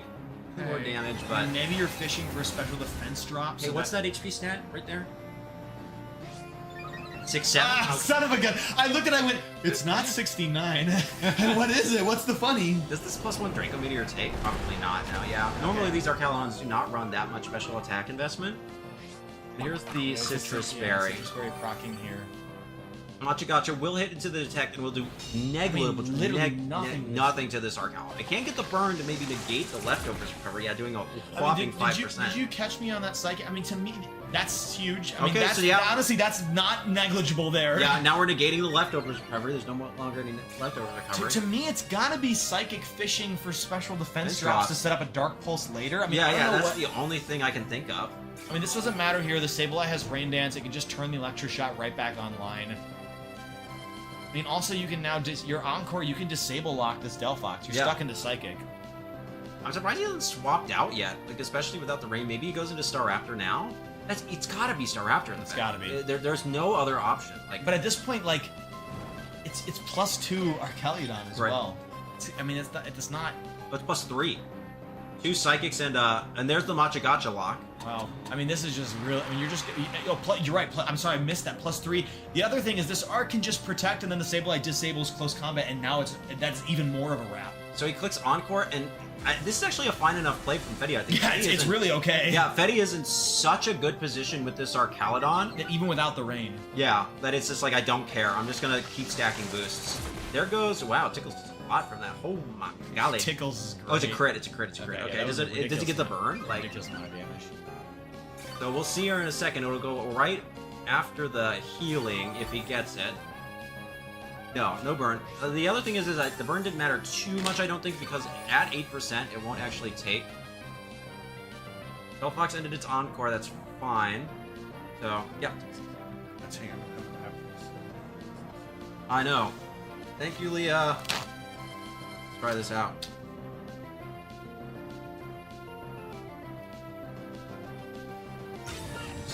Oh my god. There you go. So now the Sinistcha is just completely offline. Yep. My girlfriend rules. This pizza's so good. Oh my god. So sweet. Woo! A little salty, a little spicy. It's got a little everything, man. Pineapple, pepperoni, banana peppers was the right call. I agree. Now I'm curious about, like, what does he do here? Like, there's not really much. Dude, I have no idea. The Sinistcha is completely offline. This non-Mega Delphox has sat through the rain for so many turns. It's crazy. So the Encore lock back into the Psychic. I mean, I guess it's kind of working. The leftovers is offline. It's getting chipped lower and lower. Okay. This is him. I'm gonna go down to struggle recoil. Yeah, it'll definitely drop the struggle here. Man, another defense boost. Yeah. Insane. I'm curious, do we know how many boosts this arc was in? Because it's dropped twice now from Double Draco. Oh, for the I'm just wondering what its final position no is. special attack is -2. Okay. So it's because it's e-shotted twice.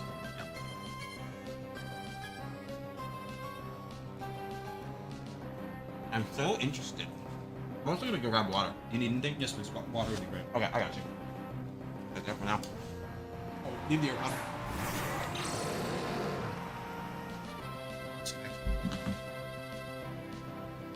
Alrighty here, man. Again, another turn of boost stacking on Jet Fuel. We have Delphox just kind of fishing for special defense drops, chipping away at this arc.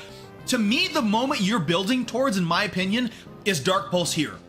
I mean, if it's not Dark Pulse into the Archeludon, I don't know how you get out of this, let alone the fact that Swampert in the back is now going to tear through the team because Sinistcha's out of here. You can't redirect it. You can't put pressure on with Machagacha. Oh, man. I mean, I get it. You want to pick up that Sableye, but like, if you're not looking for a Dark Pulse crit flinch, then I don't really know exactly what you're getting out of that turn. I mean, yeah, even at -2, a Draco from an Arc, you're not living that on Hydreigon.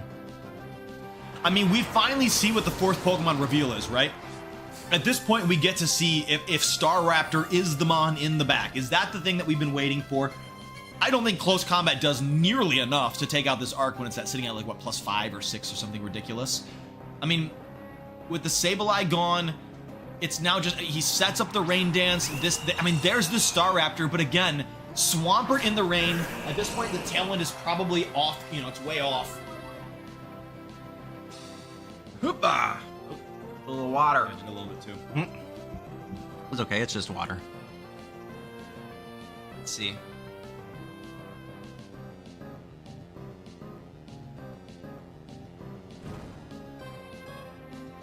Star Raptor. Oh, there it is. There's the Star Raptor. Okay. Over under. Do we get CC KO? I say under. No way. How much? How much? 45. No way. No way. No way. Well, does it? He might even get the Wave Crash KO before. There's the Ice Punch. No, that is nothing, dude. Wave Crash. Yeah, I think so too. It probably just does more damage. There's no way he gets it. No way. Yeah, not even close. There's the boost, but does E-Shot do it? Probably not. Dude, you missed this turn where the Hydreigon came in a position where it could rip a Dark Pulse into the arc. I mean, that's it's arc at 45. You have Dark Pulse and Heat Wave. Sableye sets up Rain Dance. Heat Wave goes off and chips the arc for like 2%. Yeah. Another defense boost. Yeah, it's over. This might not KO, but certainly a Wave Crash will. Absolutely. And Jet Fuel just a menace. Yeah, it's just like, dude, even with the burn, you know what I mean? Oh, look at Bear. They're just maxing. Maxing, chill maxing. Well, man, it's really tough to know. I mean, so... Hate Davis says, Arc built different. That's true. Seriously, bro. Really built. And that's the kind of the thing with Archaludon, right? If you let it... Okay, so here it is. But... I don't even know if you care about that thing. Yeah, it's like, it's not doing anything. So there's 3 down, but, I mean, this Staraptor, does it have Roost or does it have Tailwind? Let's see. So it's Roost. Okay. I mean, defense is up. Roosting, if it's 1v3 or 1v2. Yeah. Well, no, it's 1v3. He hasn't revealed the last Mon yet. We don't know what the final Pokemon on Fetty's side is. Another Draco went off to KO the Hydreigon, so it was at -4, so this is now -2. -2, but yeah, this won't KO, but oh my gosh. Wow, that that's did nothing. I mean, this... Wow, this just all of a sudden looks a lot like a different game. I don't know. How many returns of Rain are there? That's my question. 2? You gotta hit it. You could maybe get the double protect. I mean, I feel like right here you just click Roost again, right? There's the Ice Punch. Or maybe you CC. Yeah, I'm thinking you CC into Arch, because you don't want it to get too... Yeah, and now you can protect to stall the last turn of Rain. Unsealy might be able to bring this back. I know, it did not look like there was a winnable outcome here. Yeah, because now Politoed comes back in, right? Yeah. You want another slice? I do. No? Okay. No, he said no. You can just sit right there on the table. Take your slice, baby. Do it. I'll take this thick boy. Let's see. Okay, so... Yeah, I mean, you just can't get crit. You had Helping Hand. Yeah. I mean, this should be a ridiculous amount of damage. But this just be protect. This would be a protect from Unsealy here. Yeah. To stall the last turn of Rain. Oh my god. I think Unsealy... Bro, against all of the allegations, Delphox sitting there somehow has converted into a possible win. So what is the... What about Rain Dance, Helping Hand, Protect? So you can Rain Dance again. Oh, okay. So I didn't realize that. You still have Rain Dance. It can be Protect Rain Dance here, right? Because you can't pick up a KO, but it's just Helping Hand. It's gotta be a CC into this one. I don't think you pick up the KO, but... Politoed. Bro. Oh. I don't think this is winnable anymore. No, it is if you get the... Okay, so what you do is you go for the Protect Weather Ball, right? Or the Protect Rain Dance. Gotta be Rain Dance. Hoping that Staraptor does not go for the Roost, right? Well, it doesn't matter. Staraptor's the fastest thing here. It's just gonna Roost. Like... See? Yeah. Yep.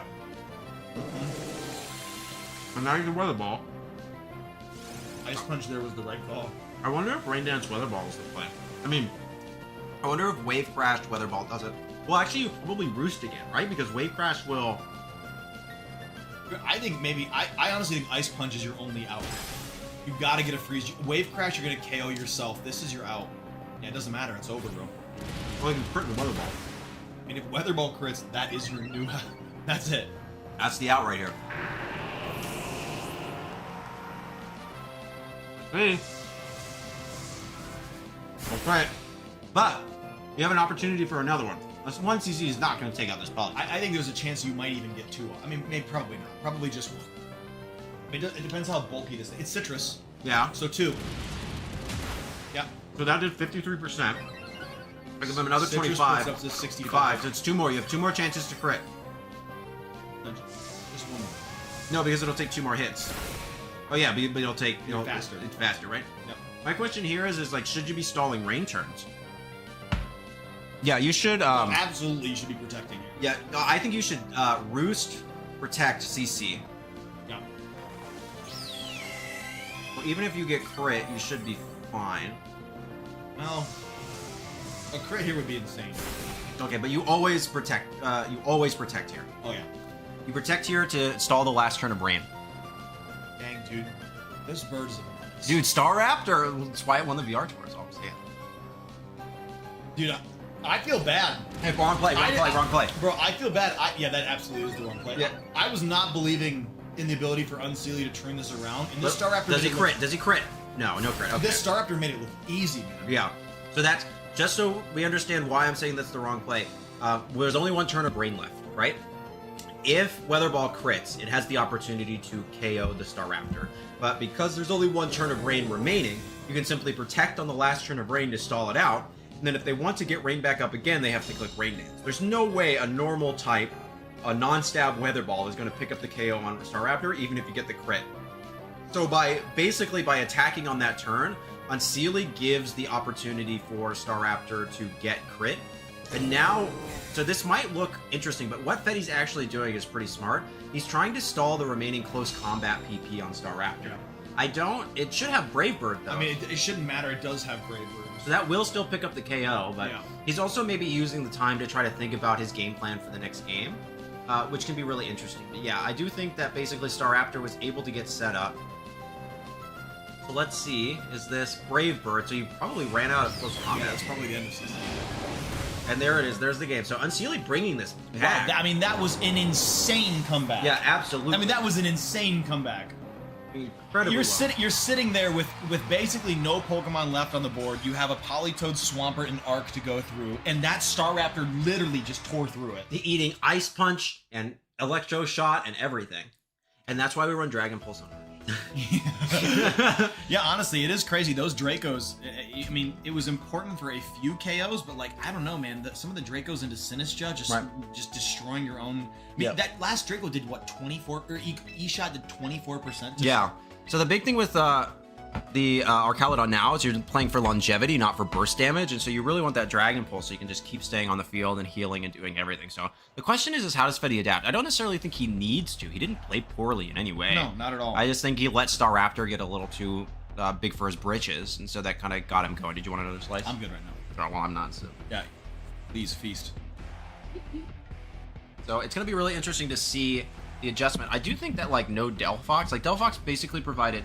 I would say that Unseelie. I'm so confused by that. Yeah, Unseelie won despite Delphox, not because of it. Yeah, absolutely. Most turns it was sitting there basically just giving Arc defense boosts. Interesting. Fetty seeing the power of Unseelie Star Raptor goes, maybe I should give that a shot. No, I just bit my gums. Oh, geez, I'm sorry, It man. really hurt. Well, I don't know here, man. I mean, let's look at these. What do we got on this? So the Cleavor. Oh, right. This is the Quick Guard Cleavor. I mean, it doesn't work in the face of a fake out from the Sneasler because the Sneasler's are so fast. The Quick Guard's not going to go off in time. Unfortunately, Fake Out and Quick Guard have the same priority, so it'll be determined by who's faster. I mean, this is kind of a great position for Fetty to just start ripping close combats. Right, so there's the fake out into the Cleavor. I mean, close combat here probably just takes the High Dragon, right? You probably get a what's no, Star Raptor's 110, right? Mm-hmm. Oh my god. Oh. Whoa, what did we just see? Slow Star Raptor. I mean, that was I was trying to figure that out in my head. Oh wait, there's the tailwind was up. I was like, it's slower than Cleavor. Oh, sorry, Burr. Crap out of it. Yeah, that was really wild. So that just revealed a lot. I mean, that's got to be the world's bulkiest Star Raptor. Is this Jolly Star? It's adamant. Oh, that's why. Okay. Yeah, that's adamant. I mean, still 110 into what 98? Is it? It's Yeah, it's timid, so it'd probably be max speed on the... max speed High Dragon. Yeah. Yeah, for sure. Okay, so matching tailwinds here. Now it's a crazy opportunity to go for close combat. Unseelie reading that brings in this the ghost type, maybe trying to dodge out of that. Cleavor probably lives a close combat if it goes into the other slot. Oh, Whoa. no, it does not. Is that a crit? Yeah, that was a lot of damage. It's No, Jolly no. Sneasler, right? Yeah. Careful. Careful, Sneasler. Where's... The Sneasler's not on here. Sorry. Yeah, Jolly Sneasler. Jolly Sneasler. I was like, careful. Oh, no, sorry. I was thinking of the Cleavor. I was looking at the Cleavor. Plus special defense? Minus special attack? It's a wild set. I've run naive Sneasler, but not, Did we see what was it a CC into the Cine? I don't remember. Yeah, it probably was. I mean, nothing else. We should be paying more attention. We're high on pizza now. Oh, so another thing, no Mega over there. Could just be using Star Raptor to get Tailwind up and then still pulling off some sort of a swap. No, he just swapped in Star Raptor because they just took the Intim. I'm getting mixed up. Okay, right. Yeah, so he might Mega this turn. I doubt he brought Delphox though. And also, all these 6 shinies. Yeah, honestly, really good too. Mega Star Raptor. I love Mega Star Mega Star Raptor. Raptor looks so good. Tonight will be the night. I will fall for you. All right, Sneasler's done his job. It goes in, gets out. Could be Jet fuel. Could be jet fuel back here. Maybe calling the Brave Bird? That's what I was wondering. If you're just gonna use the steel type to beat up a Brave Bird. Yeah, I'm curious though if you ever just go for the CC there. Like, I mean, I'd rather just get the defense buffs up. Protect. Losing Ooh. Protect doesn't make a whole lot. Yeah, you're losing a lot of momentum by making that you were play. in I a really think. good position. Yeah, like Brave Bird is hitting either of these 2 Pokemon for For super like a effective. ridiculous amount of damage. Right, so even if you get the call wrong, I could see like you might be afraid because your fear is like Posing Brave Bird. Well, you get the call wrong and they protect Machagacha and then get the burn. That would be my guess. But yeah, now it's like To me, this reads Rain Swap. No, I mean Rain Swap E-Shot isn't really safe because Sinistra's on the board. This isn't really super free. yeah. either I way. mean, you're gonna go for a Brave Bird either way, but it's Right. like also who's faster. Like, okay, so that one is faster. Okay, Does so this it looks pick like up the KO? Fetty's Brave Bird is faster. Whoa! Yeah, it does. That is an offensive Star Raptor. Okay, wow. So, yeah, that adamant nature paying huge dividends here. I mean, And there's like the biggest, and there's the Strength Sap. Oh, Strength Sapping their own Star Raptor. Oh, to get the +1 and a heal? Get the Holy +1 crap. and the heal. And that wow, was- just like that, Unseelie goes, there's no way without my Mega I'm bringing this back. Yeah. Well, Man, for the length of game 1, wow, they really switched it Yeah, up. yeah, in they switched game it up 2. real quick. They go, let's clean this one up, boys. we're calling it. Wow, that's crazy. We picked a good set of I games mean, to this watch. is a great set here. So we've seen it play out now. We've seen Unseal, or we've seen Fetty try the Swampert angle and go, no, I'm taking a note out of my opponent's book. We're gonna use Star Raptor and clean this game up real Right. fast. So you've seen both Star Raptors take a game off of each other's plays. I mean, what you go here is I really want to see the Empoleon. Because if he's gonna go for the Star Raptor, right? yeah. Yeah, and we know that the Hydreigon is faster. So like Hydreigon plus Empoleon is a pretty good lead because then you can just click Tailwind Hydro Pump. Or even Tailwind Air Slash. Yeah, it's Tailwind Air Slash. I wonder which one does more. Hydro Pump is far more. So 747. Yeah, so there's a Star Raptor. Does he make the play? No. Man, going for the same lead here. Clearly, for some reason, likes the lead, didn't like the way the turns played out. Yeah. I mean, I don't really feel like this looks amazing. That Star Raptor can kind of just click CC. Yeah, it just sits in the face of Heat Wave, Dark Pulse, and Rock or Bug moves, and Like- doesn't really care. Right. I mean, yeah. Again, though, it is fast. The Hydreigon's faster, so you can get the Tailwind off no matter what. But I feel like you just rip the CC, get your defenses up, and offset your Tailwind. yeah, and get the Weather Ball on. Yeah, right up into the Cleavor. Just Yeah. pick up a double Okay, right now. KO right here right now. Very interesting. So I'm curious to see how this plays out. So there's the I Tailwind. mean, that's fine. That's good. Are you going for a Rock Slide flinch? Gotta- Yeah, okay. Flinches here. Gotta have a good chunk, man. Yeah, is that a crit? It's a lot of damage. Nope, and there's the CC. Okay, CC into Hydreigon, gotta be a Weather Ball into that Cleavor, and all of a sudden it's 4v2. Yeah, I mean, well, you can still flinch on the Polytoad. True. Flinches are not off the table altogether. And there's the Weather Ball. Now it's the 4v2, because there's no way it lives this dog. Totally It's, not. Cleavor's special defense is poopy doopy. I think it's like base 60 or 65. I mean, You may have to, you do have the Tailwind up, but if you go on to Staraptor, you give the opposing Staraptor an attack boost. So there's City. Is it City? it's so brutal to just lose your Sinistra HP boost. City Delphox? Interesting. So I mean, you have the damage chunk there. You have the speed control, Psychic Rage Powder, Or Protect Matcha?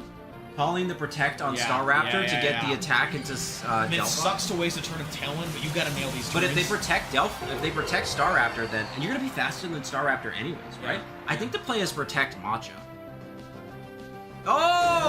Wow, the next level down. Seeing that play, there's the Psychic. Does this pick up? Okay, good. Yes. I mean, look, that's what you in Unseelie shoes. You got to get these right. I think expecting a protect there is totally valid, but it doesn't matter. Unseelie gets it. There's no protect. The Psychic goes off. That's a great step one to getting yourself back in this game. Yeah. So he's making basically what happened there is Fetty made the level 1 play, but Unseelie went, "You're gonna make the level 1 play," I'm going up. or he made the level 0 play. Right. I do think Bear wants to be pretty. I mean, this is still such an insane. I mean, this arc is such a problem for these. Yeah, two. I don't see how he beats our Chaladon in the rain. Like, Rage Plate or Powder Nasty Plot, I guess? Bye, Bear. Bear's gone, sorry. Sorry for all the bear heads out there. Yeah, bear head. We do love Bear, though. This channel we do. Not on my channel. Is this Helping Hand Electroshock? Okay, interesting. Okay, Helping Hand Draco Meteor? I mean, hey, get your Matcha Gotcha. You're gonna chunk this. That's a great chunk. Is Yeah. that a? No. God, Cinny is another mon that's just built Base different. 121 special attack. I goes don't crazy. think this really helps, because even if he goes for the special attack, right, and he goes for the Draco... I mean, that was a great turn. I mean, you basically just get a free dodge on the Draco and you chunk that. Unsealie's that a really... But it's again, right? It's like, if this Delphox goes down, how does it... I'm curious if the Helping Hand Draco even picks up Delphox. I mean, its special defense is solid. Is there a world where you... I mean, what do you do against this arc? Double Protect. Yeah, I mean, I think you have to wait out the rain. I mean, maybe you try and go for like a Rage Powder Psychic, get the Polytoad. There's no way Psychic will pick up the Polytoad I know, at 57%. I think you have to go for the double and Matcha again. Oh, that's such a brutal play to have to make. I mean, I see it. Okay. Interesting.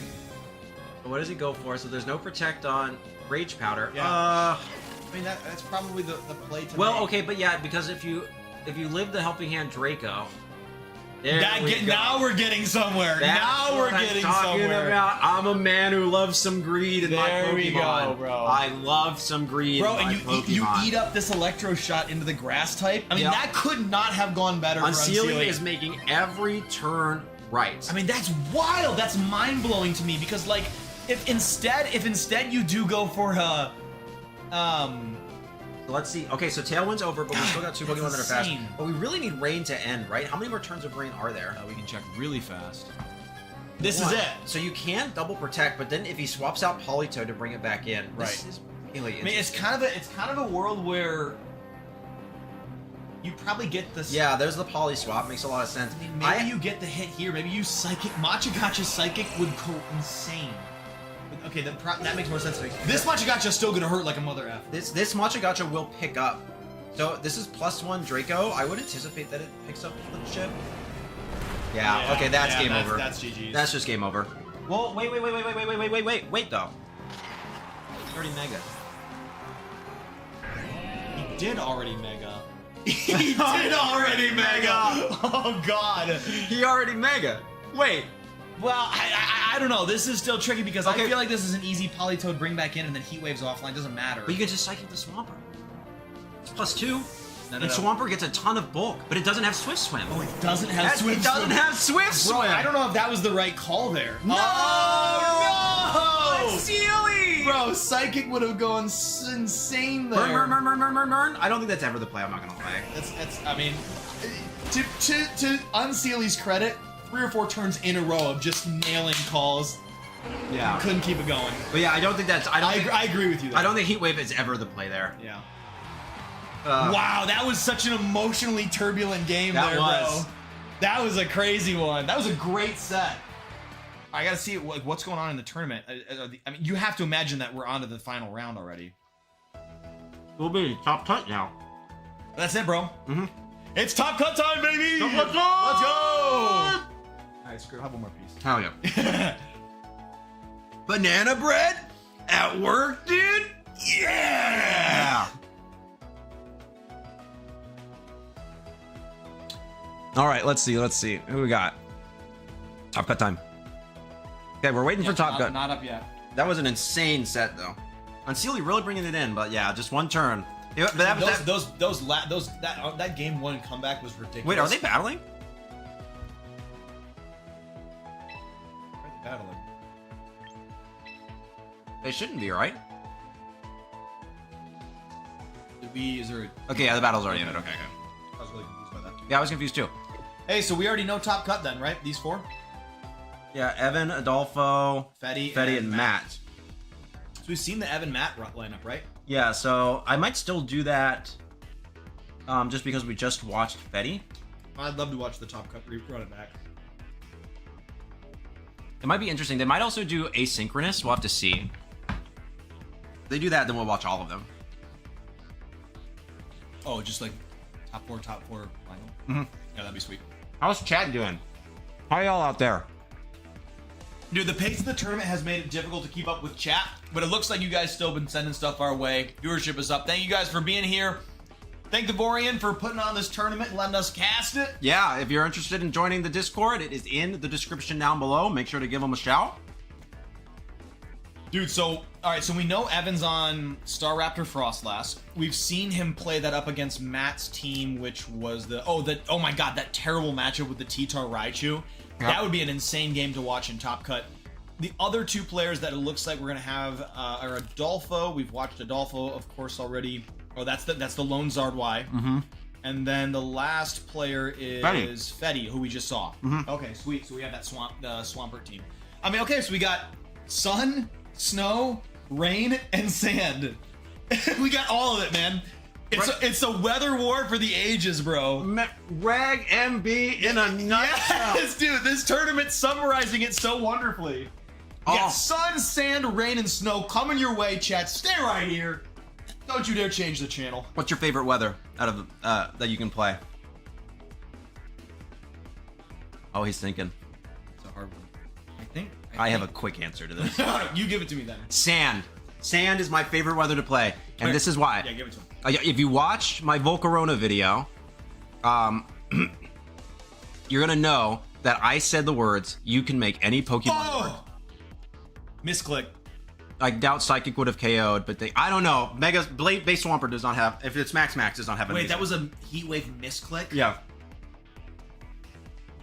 Oh, I'm so sorry, Unseelie. I mean, those moments. Okay, this round, but you can. Oh, top cut. What do we got? Evan and Fetty. Nice. Versus Matt Pode and Adolfo. Okay. I mean, we said that so it's snow and water, sand and sun. We're gonna go Matt Pode and Adolfo. I think. I think so.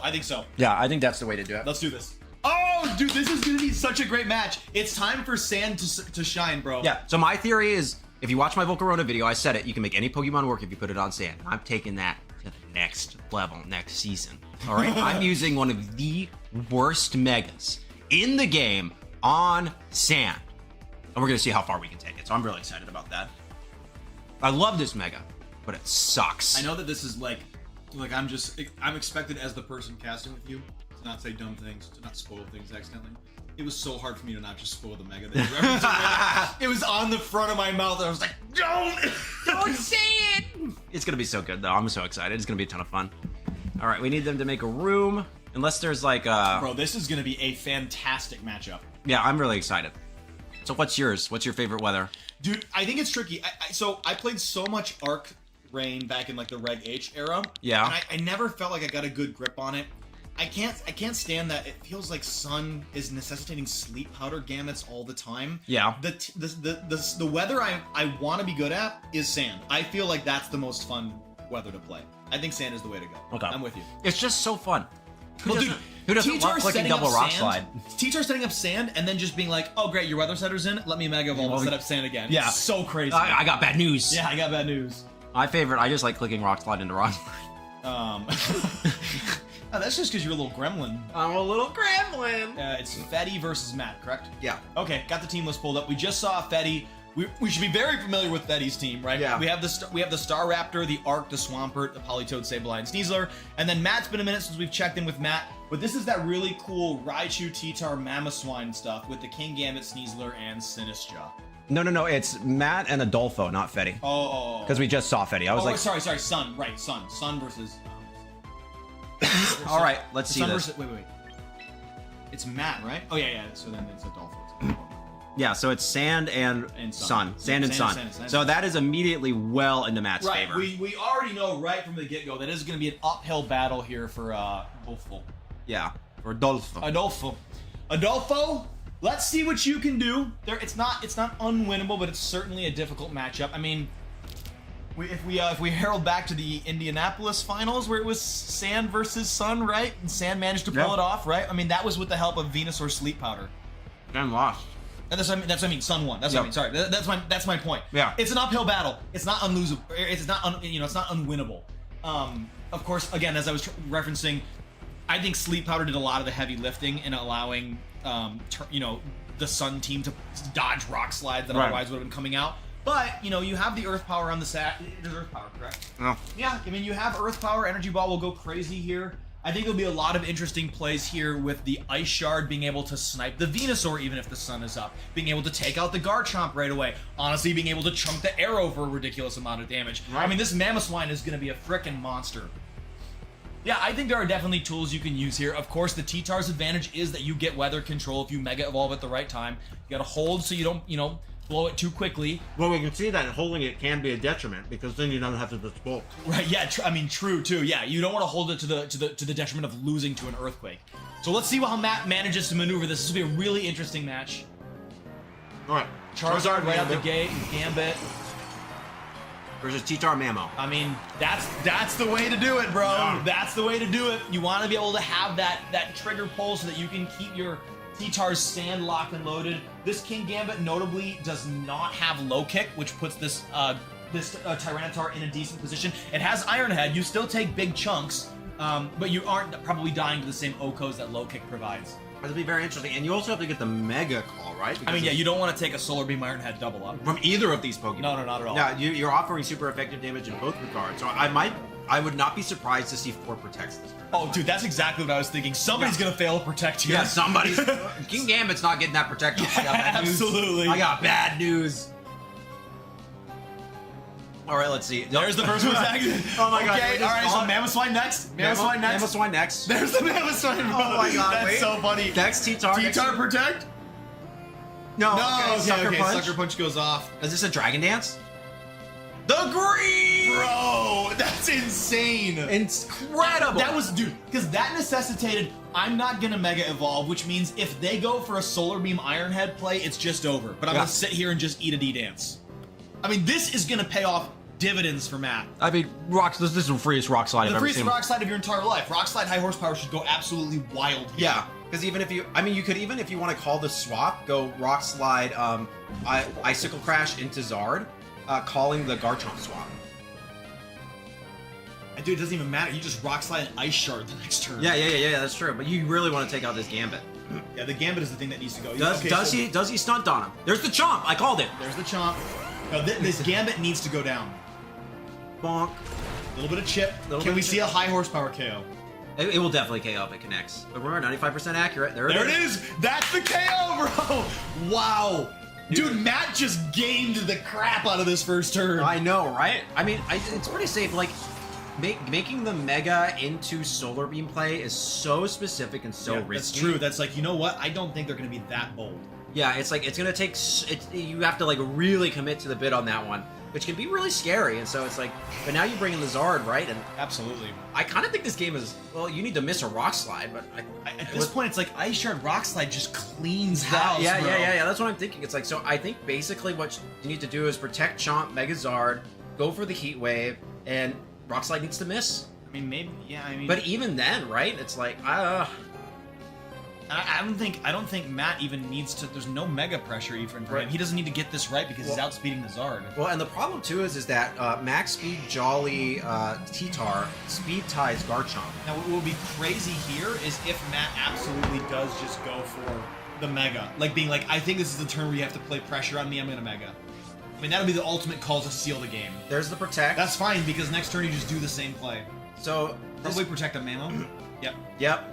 There it is. The double Because protect. that way you feel out the Sun, and you also feel out the Protect from Garchomp. And there's the Stomping. I mean, it doesn't matter. Mega T-Tar, Rock Slide, Ice Shard just cleans this game up, this game up. So if you're a real gamer, by the way, Let's what hear you it, do let's is hear it, let's you, hear it, let's you hear it. side stomping into your Charizard to get the double boost. Just a reminder, the Stomping Tantrum does not get double powered if it goes into a Protect because the move went off. But if you do it into your own Charizard, it gets double powered.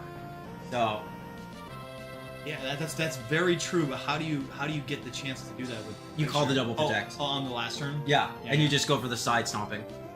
That's pretty good. That'd Yeah. be pretty great. That'd be pretty great. That'd be pretty great. That's how you stunt on him.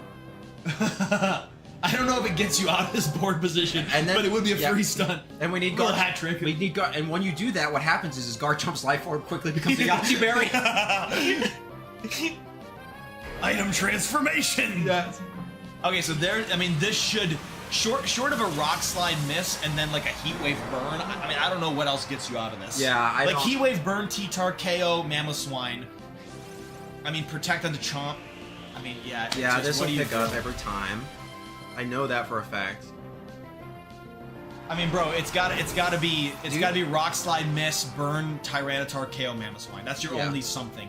Then Okay, okay, it doesn't- yeah, it's just yeah. bye-bye. Yeah, it's over. Bye-bye for now. Yeah. Wow. So Matt, Matt, look at that, look real good. yeah, that's what I'm saying. Sam, there's 2 pieces left. You want to trick? Split 'em? Leah's all good. Yeah, she already got her stuff. The pizza's gone. Thank you, Leah.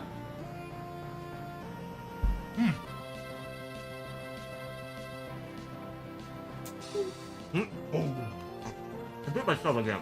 I heard it. That sounded horrible. You gotta have some self-respect. Right? Oh, there's that. Oh, wow. 75%. Good plot. Okay.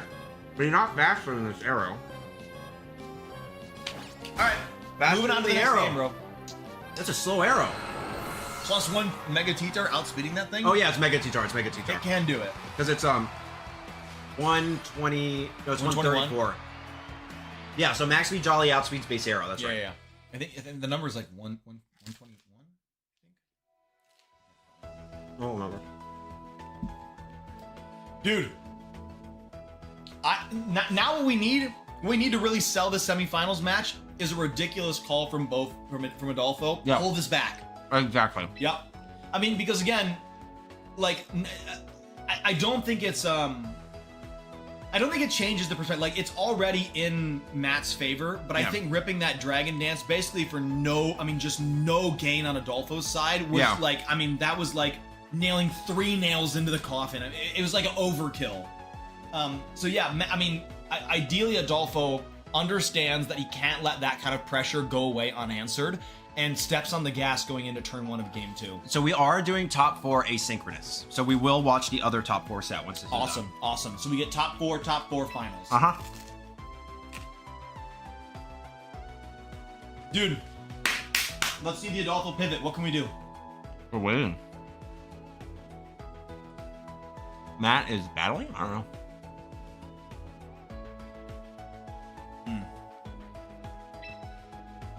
I'm waiting. Seems to me like there might be a Sylveon world. Quick attack hyper voice goes crazy. I mean, yeah, that too. Yeah, sashed up Venusaur. Yeah, you need Venu, I think. I think Venu. I think Venu for sure. I think Sylveon could offer some support here. I don't even know what that arrow is doing in the back. You don't need the Tailwind. You don't need the Tailwind. You have. I mean, you're just doing Weather Wars. Hmm. Okay, man. A lot of pivoting to do here. The other interesting thing to see Matt do is like Matt went the Mega T-Tar route. Obviously, it paid huge dividends. Does the arrow have Wide Guard? It doesn't have White Guard. That's what it is. That's what the wide. That's what the arrow be doing. Yeah, that was there to try and stop rock slides. It just can't. You couldn't get it in position. Yeah, you couldn't get it in early enough. Yeah. Is it Sash or Mega? It's Mega. Okay, yeah. Sorry. GG, shake my hand. Interesting. Yeah, I don't know. Bofo is like at such a disadvantage in Yeah, this it's matchup. really brutal for Adolfo here. It's specifically Dragon Dance T-Tar is like really bad. Yeah. I mean, the pressure's already on, and if that goes unanswered again, it's Right. kind of just a GG game. I expect to see a switch up into Raichu this time. Is my guess. I don't. That's what I was about to say too. Is like that was such a dominating game that if you can find a reason to put Raichu as a way to help deal with, I mean, because again, like if the sun doesn't go off and you play conservative with the Zard and you can get a para on the Venu from a Zap Cannon or something, that is that just totally invalidates the Venu play. My question is, does Ice Shard pick up Venu if you break the Sash? Because if you What do we see? It did like 75% to Arrow. Mhm. I mean, I think there's decent bulk comparability between the two, right? I think their defense. No, Venu's pretty decent. Yeah, It's because only 80. because if you can KO with a single Ice Shard after a tick of sand, I think you always bring T-Tar to this. No. Okay, yeah. So Venu has 15 more defense. So Yeah. it should do around 60 Arrow. Yeah. 60 with Ice Shard. Somewhere in that 50, 60. That's a really weak attack. It's only so good on Chomp because it's quad effective. So being able to rip Mons for 50% of the health priority is wild. Yeah. Okay, Arrow. What was it? Arrow. Okay, that's pretty good. No low kick. Does neither of these have low kick? I don't think either of them do. Yeah. Okay, wait. What an incredibly good adjustment from Bofo, actually. I think because if you're gonna call this, it's like, does Bofo's Gambit have low kick? It should. Is it the Sash for attack variant? No, it doesn't either. It's Black Glasses. Yeah, I mean, neither of them have low kick here. So, That's- I mean, now the Iron Head pressure is actually there. Yeah. I mean, I don't really necessarily understand the Aerodactyl. I think that thing's just gonna get eaten up by an Iron Head on the opposing side. Yeah. I mean, it gives you the speed control, I guess, but like Tailwind Ironhead into T-Tar, hope for a flinch. God, man, you just take a Protect there, and then you lose your arrow to the other Iron Head. I mean, Yeah, it but then goes you can so go into poorly. Zard, right, and just click Heat Wave Ironhead. Oh, it's good. Yeah, that's what I'm Heat thinking. Wave looks good. Okay, there's- doesn't want to play any of these risks. I mean, what's your pivot? Sinistcha? Yeah. Pretty good, pretty good. I mean, this is great. You can let the Tailwind go off. Yeah. Although now, arrow drop, now the Zard's looking real good. Really good, yeah. Okay, interesting. Just kind of ripping. Yeah, so he's gonna Ironhead. Expecting a Protect or a Switch, figuring out you just get chipped the other way. Yeah, Ironhead's definitely picking up this Absolutely. arrow. Yeah, Arrow's 100%. gone. Yeah. So it's interesting because I do think that you now just go Zard, you set up the sun, you drop Heat Waves, and then you expect the T-Tar to come back in. You can just start firing off Iron Head. Yeah, my thing is that Like Heat Wave Iron Head should go crazy. both of here. these Pokemon have Protect, right? True. So you can just double Protect. So we Feel it out. might be back to the four Protects attack, or just a Literally raw could. Heat Wave.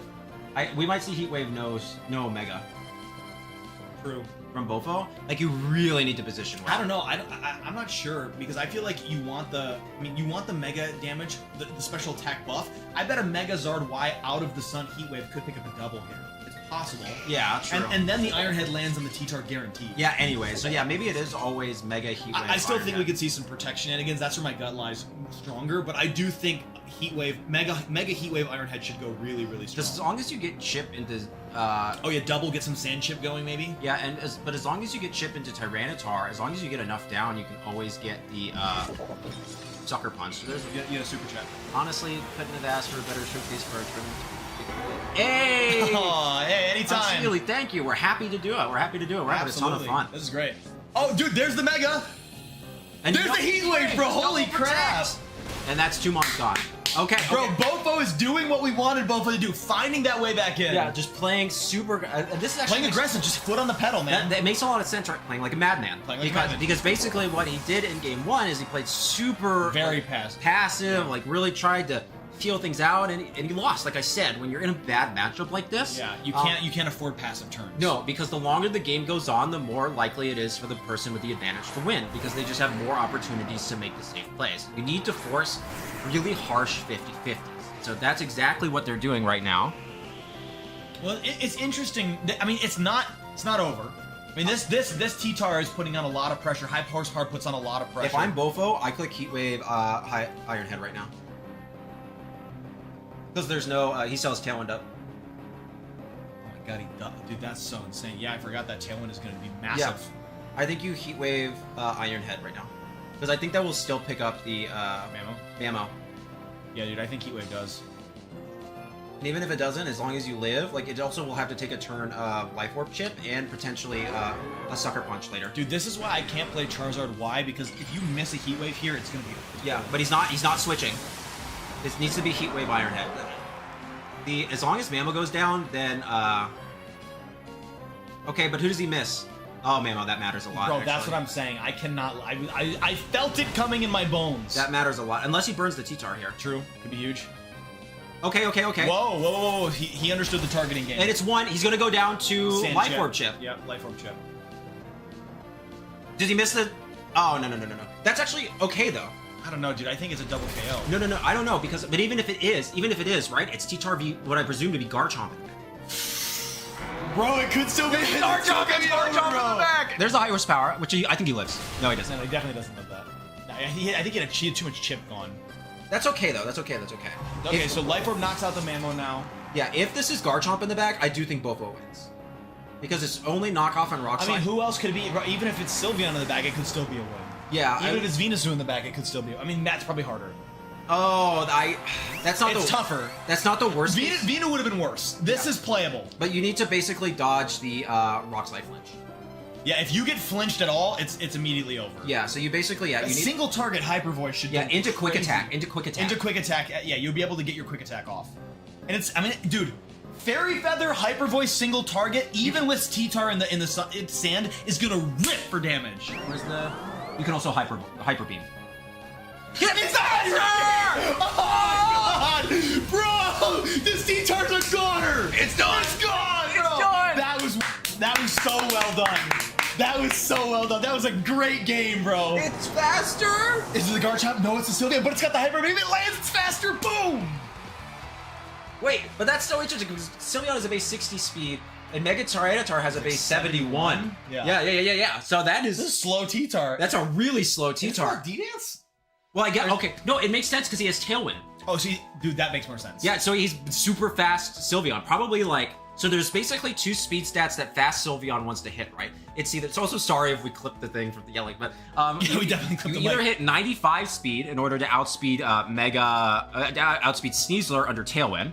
So base Mega Tyranitar with no speed investment hits 91. Or you go all the way up to 102 to or I would actually go 103 to outspeed Adamant Gambit and to outspeed Mega Delphox under Tailwind. That was... Wow, I'm just geeking out. Bro, chat, let's see some energy for these two, bro. Semifinals, they brought it to a game 3 for all of us. That was a special moment. And it only got that close because Bofo missed the Heat Wave. Yeah, because Bofo missed the Heat Wave. Yeah, Bofo missed the Heat Wave. So it's again, when you're in a matchup like this and it's this bad for you, what you do is you play really dumb. Like you just play really aggressively and you force really aggressive 50-50s. You want the game to last as few turns as possible. So that way, your opponent is constantly on their toes, and you're basically trying to get them to make a mistake. You want them to like overread a situation or something like that, and then you get the upper hand, and you're able to win the game. So we really want to see Bofo. I really want to see Bofo lead Garchomp plus Charizard, and just click EQ Heat Wave. Absolutely. EQ Heat Wave would be so goated here. Okay, so I'm still not mad at basically Adolfo goes, it worked last time. I'm still not. I don't know what a better game Oh, is. but that's terrible. Bro, the Raichu play, I do think this is a great call from Matt. Yeah. I mean, the switch up is great. But here's the thing, though. So normally Raichu is invested pretty heavily into Bulk, so it's probably not max speed. So Mega Arrow could be faster than Raichu. Well, it is. It definitely is faster. But Base Arrow could still be faster than Raichu if it's not max speed. Because they have the same base speed at 130. Yeah, that's gonna be tricky. I mean, you gotta imagine that there's gotta be protect here, right? You get what is it, double fake out pressure. Also, Raichu threatens an Oko on everything here. Yeah, but my thing though is that if the Aerodactyl is faster, there's basically nothing stopping you from double protect and just sucker punch Rock Slide. I mean, I respect that. Oh, going it's chomp? Like, it's like an Still. impossible position to be in for that. I mean, I don't like the Sylveon, but I think the arrow switching out makes sense. But arrow doesn't have protect, right? No, I don't think it does. I think it's White Guard, Tailwind, Dual Wing, Rocks. So it has to get out of there. So I kind of want to see Focus Blast. I want to see Bofo not protect. Okay. Because my thing here is like if you're Bofo, right? Okay, you're like King Gambit is so threatened right now. Yeah. Like just absolutely so threatened that it's so obvious I'm going to protect. See? Just like that. Wow. So I am going to make that call that they're going to double the other slot. Because I don't have protect, it's really safe. Yeah, because you're right. There's so much pressure to hit the I don't have protect slot that's the freest King Gambit move. Yeah, exactly correct. Yeah. Exactly correct. So now I think the play is to sucker quick attack into Raichu. I don't know if that'll pick up depending on the bulk, but it's... Well, I think it's the play to make though. yeah, with the black glasses, this is the best play to make in my opinion. I mean, Sucker Black Glasses should rip this Raichu for a significant amount of damage. Yeah, and then even if they CC, then you can go into Arrow and click. So you got a couple of plays here, or Zard even, because I doubt that he has T-Tar in the back, right? No, not if the Mega. Well, yeah, you could still. You definitely could have T-Tar. I play dual Mega with T-Tar a lot, and I bring T-Tar a ton. No, T-Tar could totally with be in no the back. plan to ever Mega it. Yeah. I think the bigger question is like, so right now we know that you have to maneuver the Charizard in here eventually. Like, there's so much. The target on Raichu's back is massive this turn. Right. So Raichu could, and there it is. There it is, man. Whoa! Quick attack totally picks up here. There it is. Yes. Yep. Correct play from Bofo. Yeah. Yes. That's the right call. So you give up your Gambit, but that's actually totally okay. Unless they go for the Dire Claw. No. I mean, it's super safe to do that. Okay, bro. I mean, that Raichu out of the way means that your Charizard actually can come out and do damage. Same with Arrow. Arrow's really good. But, Arrow's really good. One of your best answers into T-Tar is gone. If you don't... If T-Tar is in the back. But my guess is they might not. They might have Chomp in the back. I could see that. It could be Mega Arrow and then no Zard. Yeah, no Zard with Chomp. I mean, dude, Chomp is the winning Pokemon right now. Hey, here comes their King Gambit. If they bring out Chomp, they're Dude, gonna Chomp is an insane. Oh, no. This is fine. I mean, it's okay still. I mean, there's... Nope. What does this Aerodactyl have again? It does have dual. It's got dual wing beat, right? Yeah, so, I mean, you can... But I don't know, bro. I feel like dual wing beat, hyper beam. Now you Iron Head this Sylveon, it's gone.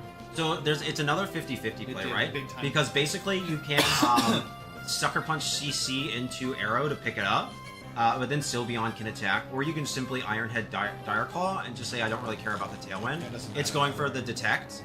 There's the Dire Claw, but this is actually pretty okay because that means that Aerodactyl. It's a 1v3, 2.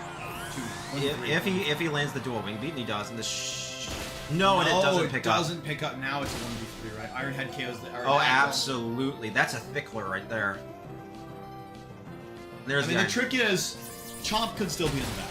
If Chomp is in the back, I don't know, like CC Sucker Punch is still going to do a ton of damage. But then, yeah, T-Tar needs to be in the back from that as well.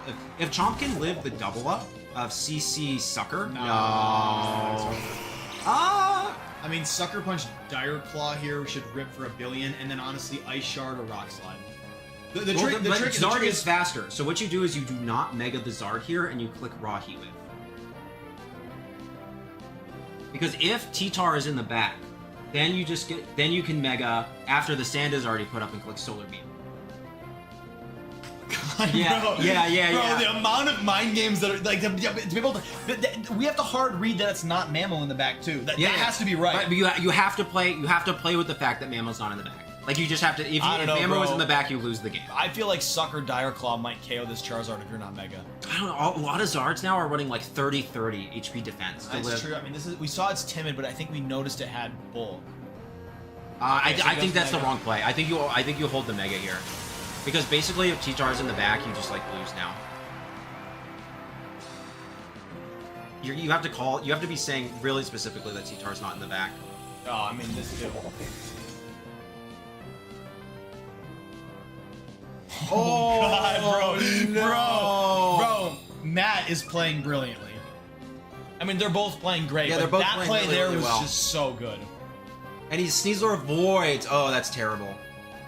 I mean, that's basically a wrap. Yeah, now you have the +1 Sucker. I mean, +1 Sucker Dire just absolutely Yeah, destroys. it absolutely does this. Yeah, that's gonna do so much. Oh my god, Black Glasses +1 insane. Sucker. Yeah. Yeah, bro. I mean, that was a great like cornering move from Matt. Yeah, I think the only play that I'm really like, it's really hard to do it from Bofo in that moment. Absolutely. But when, and I tell my students this all the time. It's like when you have a Pokemon that is just threatened by everything, everything's against it. The other person always know that any sane player is going to protect it. So you just don't protect it. I remember once I was teaching my friend Mr. Kurtastic, and he had an Ogerpon Hearthflame in front of 2 rock types. And he said, well, what do I do? What do I do? And I said, oh, you click Swords Dance. I love it, bro. I said, you click Swords Dance right now. And he's like, what? And I'm like, 2 rock types. it's 2 rock types, man. They're gonna, any sane person will protect this Ogerpon. You click Swords Dance. And what did they do? They doubled the other slot. He got a free Swords Dance, and then he clicked, then he clicked Grassy Glide. So great.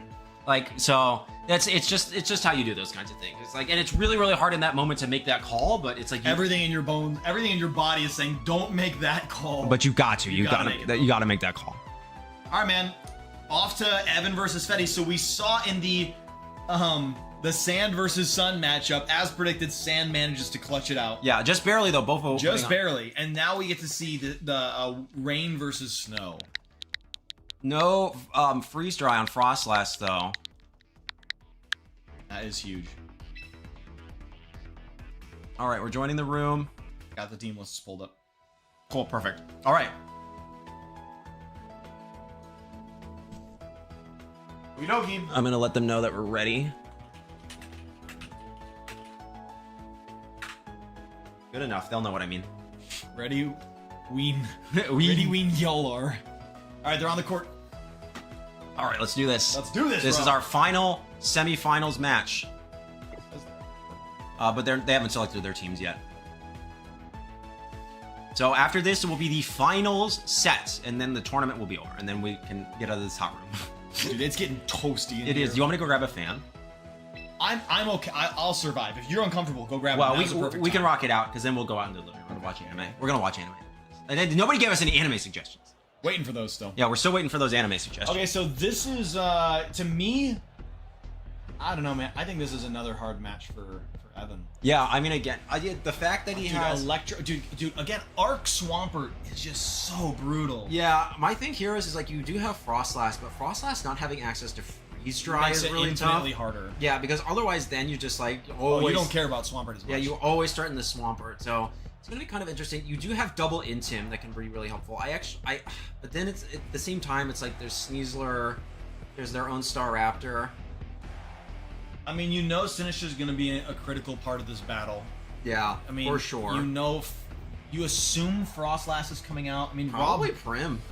If you can garner weather control, Prim goes crazy. You need your answer into Arc. Then I would think if it's Prim, then it's got to be Staraptor. Yeah, like Prim, Staraptor, Sinistra, and I don't know what else. Maybe I still think Frostlass is really good. maybe Frostlass then. Because Frostlass handles Staraptor really well. I know well, that's fair, but then you got to bring Chomp to deal with Arc. It's going to be hard to put damage onto Arc. With the base 145 special attack blizzards. That's true. Those should rip. That's true. Those should rip. Yeah, so it's like I think and then it's Politoad's the bigger threat there. But you have Shadow Ball, I guess. I've actually been a pretty big fan of Nasty Plot on Frostlass lately. Dude, that would be. It's so good. If anybody's not seen it, like Mishi, Mikilder Best just recently released a video using Nasty Plot Frostlass, and it's kind of disgusting. Okay, that's really Alright, so good. it is the Staraptor. It seems like he's elected to go down that route. Yeah, so at -1, I don't think the Ice Punch will actually take Garchomp, which is kind of interesting. So, and since it's adamant, it might be bulkier. I'm pretty Gotta curious. play the fake out game here. I wonder if it's just ever Mega CC EQ, and basically force a fake out option, Oh, yeah, that's pretty solid. like Mega CC into Swampert. The and other EQ, thing yeah. is, like, I think getting a Tailwind off is probably somewhere in the priority of Evan's mind, so that you don't let the Swampert. Yeah. Okay, so yeah, there's the Mega on. To see what. So we assume the fake out goes off into one of these two. It's gotta be, unless It's he's- got to be the Staraptor. right. Like, oh, I don't know because we might protect. You don't want to let it get boosts off. You don't want to let it get Tailwind off. Yeah. Okay. Let's see. Boosted. Just calling the double protect, on the that's fake out great. turn. That's But great. Evan, knowing that the coaching is there, says no. Yeah, so, dude, that's why it's so important, bro. You can't let these Star Raptors get these defense boosts like that. So now we got that. So it's back at EQ, neutral. man. There's the EQ. Is this Sash Sneasler? I can't remember. I don't believe so. Or was it is this the Life Orb Sneasler? Life Orb Sneasler. Yeah, so there goes Sneasler. But even Dude, if Kipper's down at 30%. I mean, so now it's supposed to. But and if he goes for the Ice Punch, he'll take additional recoil share. Yeah, there's the Ice Punch. Garchomp doesn't live this at neutral. Yeah. But also you can just go Cinny, right? Wow, that's like such little damage, bro. Yeah, dude. I mean, Sinish just Star Raptor looks so good here. Yeah. The Staraptor can just click CC into Arch now. Absolutely. Let's see. I'm very interested to see because if you go Politoed, yeah, there's the Politoed. Right, gotta go Politoed. Gotta get that rain up. Yeah, Evan No seeing Sinistcha. Yeah, Evan seeing the coaching said no. You know what would be really good here? This is a bit of a niche tech that people have run some before, but Aqua Jet Prim. Oh yeah, no, I've played Aqua Jet Prim before. It's good. Yeah, Aqua Jet Prim to pick up because that probably picks up the Swampert In the here. sun, yeah, into neutral target into the sun, yeah. In the rain. I mean, sun. the neutral hit in the rain, Aqua Jet boosted. Wow. Yeah, so but this is pretty interesting, right? Like an Ice Punch, I don't really expect to do much. No, I don't think so. I actually think you double Poly here. Well, I mean, actually, Wave Crash absolutely does way more than Ice Punch. you can just CC Poly Hyper Voice. I think actually. I think that's the right call there. Get that Politoed out. Yeah. Protect the Swampert. I think you just CC. No, I think there's no protect. I think you CC Poly and Hyper Voice. Yes. Yeah, dude, that is the right call. Oh my god, that's insane. Is it sturdy? No, No. it's stamina. It just took that. Yep. Good play. Really good play. So now here's the thing: you can just click protect Hyper Voice. And I think that's game. Who's in the back? Probably Cinny. I mean, Weather Ball Wave Crash is not. I think it is just. Well, even if you click Wave Crash and you go down to your own recoil. Dude, this bird is a menace. Yeah, so I think it's just protect Hyper Voice here. Because even if you Wave Crash into... Primarina. Because even if you That's crit what I'm Prim... saying, Weather Ball Wave Crash, you gotta crit the Prim. Yeah, and even if you crit the Prim and Cindy's in the back, then you can just... Yeah, you can just... Rage Powder and Helping Hand. it's gotta be Wave Crash into the...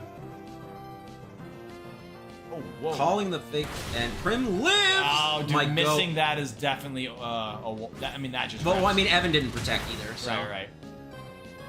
But that living, like, that's the game right Yeah, there. that wraps, that absolutely wraps Is this a Calm Mind or a Moonblast? it Yeah. up. Probably into the Swampert. Yeah, and that's just... Oh, that's perfect because it doesn't give it Citrus Berry. So, yeah, Brave Bird probably... Yeah, or CC. Just CC again. Yeah, just keep getting boosts. Yeah, that was a... That was a sweeping. I mean, that was a crushing win. We said bad matchup for Evan. And it goes, what did you say? What? Check this out. What are you talking about? what are you I'm talking about? happy. In his Iono outfit. Their Iono outfit. Evan definitely is a man, but this is a video game. Okay. Well, game 2. How does Fetty adjust? I mean, I think you just need to go after Staraptor sooner. I think you really have to force that Staraptor into some uncomfortable positions. That's what I was feeling turn 1 when it was like, I don't think you can afford to let Staraptor go unchecked turn 1. Yeah. I mean, you can't ever afford to let the bird go unchecked. I mean, you're still -1 on Swampert, so you know what I mean? It's like still okay. But I think we're gonna see like a Swampert Politoed lead here. Or no Swampert because you want to get rid of the Into, right? Staraptor. Yeah, Staraptor, okay. Oh wow! Yo! Yo! What an insane... So is that Rain Dance? That's Rain Dance stable. On-card disable, Rain Dance detect. Really interesting, right? But I mean, like... Blizzard Rock Slide's kind of free. You know what I mean? Like, I guess you can get the CC off, so maybe it's just raw Blizzard Protect. Calling the... But they could also double Protect and then disable the Blizzard as well. There's a ton of mind games this turn, actually. Absolutely. Really upsetting to think about. But I personally would also be interested in like protect Shadow Ball Sableye, but then you can just encore it. That's really tough. There's actually nothing you can do here that's safe for the Like a Sableye. safe win. Yeah. Okay, who comes in? Arch? I don't really want to take that, right? I don't think it wants to, bro. Any? Prim. Grim. It wants to rip his blizzard. I mean, the Moonblast looks pretty good here in the Sableye. Yeah, well, also you can just rip the Shadow Ball next turn into the Arch, too. I mean, I think Blizzard Shadow Ball should. Yeah, I think It so. gets close at least. Yeah, so now you can just rip Shadow Ball, because if he Encores you into Blizzard, he's not clicking Rain Dance. And so you get another Blizzard off for free. Yeah. Not as much as I thought. I do think that Prim will live in Electroshot, right? I mean, it's pretty specially bulky, and we saw that it tanked the high horsepower, so I'm assuming that it's like max HP. But I would anticipate, yeah, just like Hyper Voice, Shadow Ball into Arch here. This Blizzard's like, what, 120 base power, times 75, 3, 6, 9, 12, so 90 base power, and Shadow Ball's 80, so Yeah. it'll do a pretty similar amount. And if they click Rain Dance and you live the Electroshot, then the Water type Hyper Voice is boosted. I don't know. I mean, I don't think I have the faith that Prim lives this. I don't think. Okay, so he's gonna double back into Chomp, Yeah, right? Yeah. Yeah. Now that's great. Shadow Ball here, bringing the Chomp. Okay. Rain Dance goes off. Oh, disable the Blizzard. Yeah, so you always go for the Shadow Ball, but does he call this and go for Shadow Ball into the Sableye? Yeah, perfect. Okay. No, into the Arch though, but you got the Shadow Ball is the right. But now you can just protect EQ. Or you just rip the EQ anyways, and you Shadow Ball EQ. You Shadow Ball into... I think actually you Shadow Ball EQ here. I think you definitely Shadow Ball. I don't know if you want to protect and then give a Encore lock. I don't think you'll pick up the KO and Sableye. Yeah, I think you just double into Arcalodon with, yeah. Unless Arc swaps into, Staraptor. Yeah. There's a lot going on. Yeah, I know. It's a pretty ton of insane plays game. here. So Okay, that's probably the Staraptor. yeah, 747. Yep, there's Staraptor. So do you call this and go Shadow Ball for the other Shadow way. Ball the other slot, Rock Or Slide? Dragon Claw. Come on, double that Sableye. Double the Sableye with Shadow Ball, Dragon Claw. Nope. Yeah. Yeah, so he does go for the Shadow Ball EQ. I mean, that was the play that we found pretty quick. If Fetty was on top of it, though, going, yeah, I don't really want to give you that for free. Yeah. I mean, you did more damage to your Frostlass than you did to... Man, with the Rain Dance taking the defense away, too. Yeah. I mean, You're still okay. Fetty is managing to adjust well. He's trading damage really well here. Yeah, and I mean, that Sableye is just forcing so many awkward 50-50s, Yes. right? Yep. Like, you're constantly Yeah, having... Evan isn't able to, like, try and go for safe protects or anything. Yeah. So, but it's like, maybe he needed to get rid of Sableye sooner. I mean, this game is far from it. Oh, definitely not. It's just become very squirrely, and I think Fetty has some sort of a marginal lead on this. Yeah, but I do think that Evan understands in these positions that he needs to start going for more aggressive plays. Yeah. And so I think he'll see that he's starting to fall behind. Mm-hmm. So Garchomp's going to go back because he doesn't want to get Encored into EQ. Into Sinistra to get the heal. That's actually... Oh, that's fantastic. But now you can just Shadow Ball into... Now you Shadow Ball that slot. Yeah, now you Shadow Ball that slot and just hope that they go for the CC. If they go for the Brave Bird, that's actually kind of fine because then they're dealing a ton of recoil damage to themselves. Once you get rid of the Sableye. Yeah, there it is, just so you don't get locked in. Yeah, good call from Evan to make that swap there. Probably, it's got to be a CC from this bird. That's honestly actually probably okay, right? Evan, that was a great call there. Yeah, but now you don't get the free swap in the rain. So Yeah. Now I would swap and swap out Frostlass and just click Machigacha. Because again, if you're clicking Brave Bird, you're dealing a ton of damage to yourself, and you're losing Tailwind turns. I mean, aren't you you also are pretty free to Shadow Ball the Staraptor as well. Yeah. I mean, recoil plus the Machigacha, assuming you live, plus taking the Shadow Ball before any boosts are up. It's not bad. It's not bad. You can, yeah, and you can't disable you because he's still. Right, use your Encore into Shadow Ball. Well, you're disabled into Blizzard. Or yeah, your Blizzard's disabled. Be interesting. Oh, it doesn't go for the Brave Bird. This is Sleezer. Process does switch out. Very interesting play there. I don't quite understand it. Back to Prim. This Pickles is out. there was just so much. Gotta be arc. My thing is just that the Staraptor had so much offensive pressure. I don't quite understand the swap, but now it's a really free just. Could just be a priority to assuming that you were gonna get the kill on Sableye. Like, let me get my weather control locked in. Yeah. That could be that. Yeah, but I mean, okay, so no, because he protected with Sinister, right? So I think now. Oh, yeah. Then why? What the heck?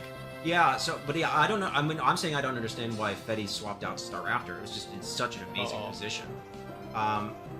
Yeah, but I think here maybe then somebody is swapping into. I think I kind of just want to see a swap into Frostlass, Machagacha. I know that it's not going to deal a lot of damage, but if you can get a burn on this Steezler, you're kind of an amazing position. Yeah, no, and then also the following turn, like, you're gonna rip pretty big blizzards into people again. Yeah, because then you can just Rage Powder.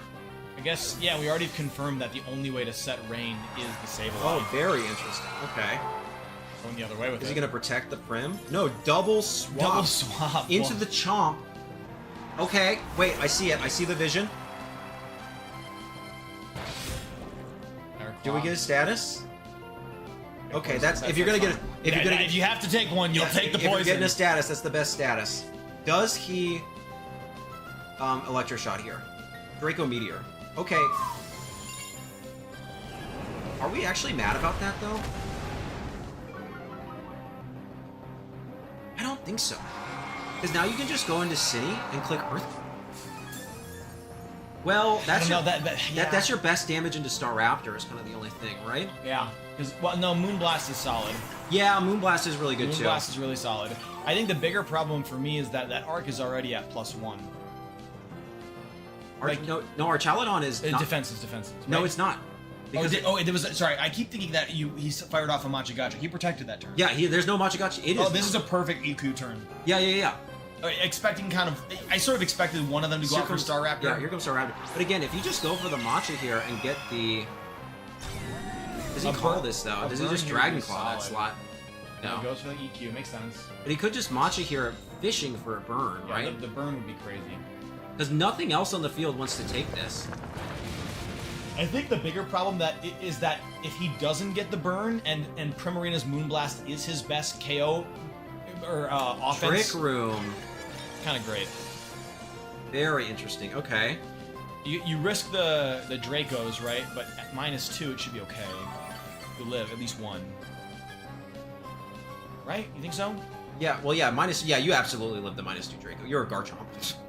So that being said, you could also swap Chomp into Prim right here, and just rip a Matcha. Ooh, I like that play a lot better because right now, like, ideally you get the CC boost onto Staraptor. I don't think there's a great way to stop that. So you need Prim in ASAP. Oh man, just go for it.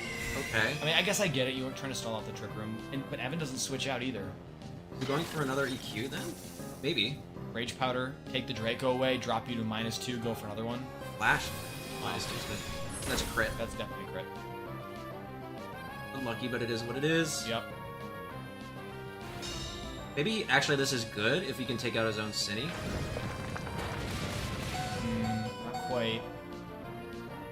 Unfortunate. I wonder if this is ever Matcha Dragon Claw here, or just Matcha Rock Slide? Question, can he suck his... No. He doesn't have String Staff. This could be like EQ Matcha trying to fish for a burn on the Staraptor. Yeah. I do think that's the better play because, like, you don't want to take huge damage on Primarina, but you need a swap, like, right now. But getting the... Actually, it would have been kind of good if you got the KO on. I think it would have been great if you got the KO on. Yeah. Okay. Oh, if I totally... Burn here will save him. Yeah, if we can get a couple burns. But he wants Cine next to Chomp, basically. I mean, he wants Prim next to Chomp. You want the teacup to crack. Yeah, which it will, for sure. Can we get a burn on Staraptor? No. Okay, that's good, I think. How many turns left to trip? 2? Oh, we'll see in a second. And there's the CC. Nice that we haven't let the bird get a boost off. Yeah, that's like huge, I think. And it's still a 4v2 though. Yeah. 3, 4v2. But a Sableye's barely got any health, and like what's Sneasler doing to it? Poor Chomp. All right, this is it. You imagine it's got to be a what is it? A double protect? Two turns of Trick Room. I really think that this is like. I don't know. Do we think that Hyper Voice takes out? Jet fuel? Yeah. I don't think so. I don't think so. Oh, yeah. I think it's probably. Now we got a boost. Yeah. So it might. If you think it's a double protect, then you go for the Declaw Calm Mind here, or Declaw Moonblast into Star Raptor. Okay. Moonblast Declaw, man. That's what I want to see. Okay. Gotta be a crit. No. Whoa! Primarina? Whoa! I'm sorry we disrespected. Okay, Yeah, but he did do that. He seriously, did do that. He did go for the Declaw. Yeah, we were sleeping. We were sleeping on that, bro. I bet Evan's like, Whoa. whoa. Primarina, we disrespected you. Okay, you know what? That's our fault. That's a game now, boys. Well, now you just. That's a game. Well, because now we can disable. But you can just Declaw Moonblast into What else do you have? Hyper Voice. On the card shop. Oh, EQ. Or Rock Slide. You can slide. Yeah. Oh, what do you click here? I bet Slide Hyper Voice cleans it. Yeah, that's true. I mean, I don't understand what you do here. He just protected the arc. Yeah. So he has to take these hits. But he could disable one of your attacks. I wonder. No, but he can't disable Hyper Voice or yeah. So you give it the Sneasler. He can't disable Hyper Voice or Rock Slide. If you EQ here, you just win. That's pretty good. See? Yeah, you just click EQ.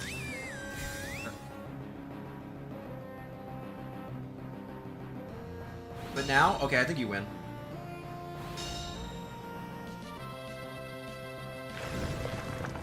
I think Evan wins now. Because basically, Well, how much HP is left on the arc? 27%. You just EQ again. No, because you can disable it. You Dragon Claw. Dragon Claw. You Yeah, Dragon Claw that Chomp draws. and you Dragon Claw and Moonblast into the Arch. You double the Arch. Because now he can Encore you into EQ, but then Right. Sableye goes down. Yep. He can disable the Moonblast, but then you get the Dragon Claw off. Or he can I feel like it's just Dragon Claw Hyper Voice, no? no, I think you Moonblast. What did he use last turn? Protect. Oh, he can Encore me. But then you get the Dragon Claw off. True. Yeah. So we're basically forcing basically making Well, yeah, because you can Encore the Primarina, you go for the Dragon Claw into Jet Fuel protects, then you just eat Earthquake. and there it is. So there's the Encore. Or you can just rip the EQ right here. If you're If you're bold. Actually, that's true. Either you EQ and Moonblast. I guess it goes to the Dragon. But this is actually fine, right? Because if the Arch is -2 from the Draco, yeah, then it won't be able to clean it. and you get No, this is fine. yeah, but now you can just start clicking E-Shot again. But you can only do one because there's only 2 turns of Encore left. You get one off. We actually would have preferred Leftovers that he should have hit. yeah. We actually the Protect on Arch was like so obvious. So it's like maybe he was calling that. I don't know. That's true. No, that's true. That's true. That's true. So I think actually the interesting thing here is we wanted Primarina to get a double protect because then it would, that would have been amazing. easy because then it would fail this turn most likely. It's a 1 in 9 chance. Right. But now it gets it so he can just go for E-Shot. Oh, right. Charge up, fail the next turn, then land the issue. So we need Prim to get a double. If Prim gets a double here, I think it wins the game for sure. Oh, yeah, It might still win because this is still -1. Prim has leftovers, right? It does. And a Moonblast should pick up Arch. Moonblast definitely. And this is the last turn of Encore. Okay, no double. It That's fails fine. it. This is a -1 Electro Shock. yeah. I think it lives, man. It lives handily. It's not stab. It's a big move, but yeah, totally. Yeah, it only fine. does half. It only does So half. leftovers, and you have to do that again, which means you have to take a turn charging. You're going to take a Moonblast. Yeah.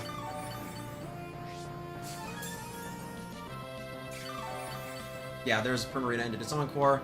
So I guess you protect the arc to try and heal the lefties. Yeah, but then you can go. Okay, so if you really want to do that, then you Calm Mind with Primarina. I know, I felt Then that. you just click the Calm I Mind. felt that, bro. If you're calling the Arc Protect, actually that's pretty safe. I was about to say, I think you do that no matter what, because if you do If he goes for the Electro Shot, then you just protect the next turn, Calm Mind. Calm it's Mind. got to be the Calm Mind. Come on, come on, come on, come on, come on, come on. No, okay, okay, no. Actually, I do think Calm Mind is the I best. think it was the better play. I think it was the best play because even if he goes for the Electro shot, You then just you protect the following You turn. protect the following turn, yeah. And so then you always fake out, and then you get the +1 Moonblast. So yeah, I think I actually think that was a bit of a misplay from Evan. I think you always go. And again, we're saying this. We're not playing the game right now. Yeah, way harder to make that call. Yeah, on the fly. in that moment. Not when there's two guys with nothing on the line, just kind of talking it up. Talking about the game. Yeah. We're not playing that game right now. But yeah, I do think technically the best play is to Calm Mind in that moment. All right, let's see. Again, I still think you could Calm Mind. If you don't think... Okay, there's the Flash Cannon. How much does this do? Not very much. Not much at all. Moonblast. Okay. How much does this do? I think it KOs. I think it does. I think it KOs. Okay. Great. Another great game, bro. What a way to move into the finals. Woo! My golly gee. All right, we are on to the finals of the Thavorian Skies 5. Oh my golly. Oh my It's going to gee. be Evan versus Fetty, right? Is it? I don't remember. My brain is moosh. No. That was that. Just, No. that It's was Evan. versus Fetty. No. It's Evan versus Matt.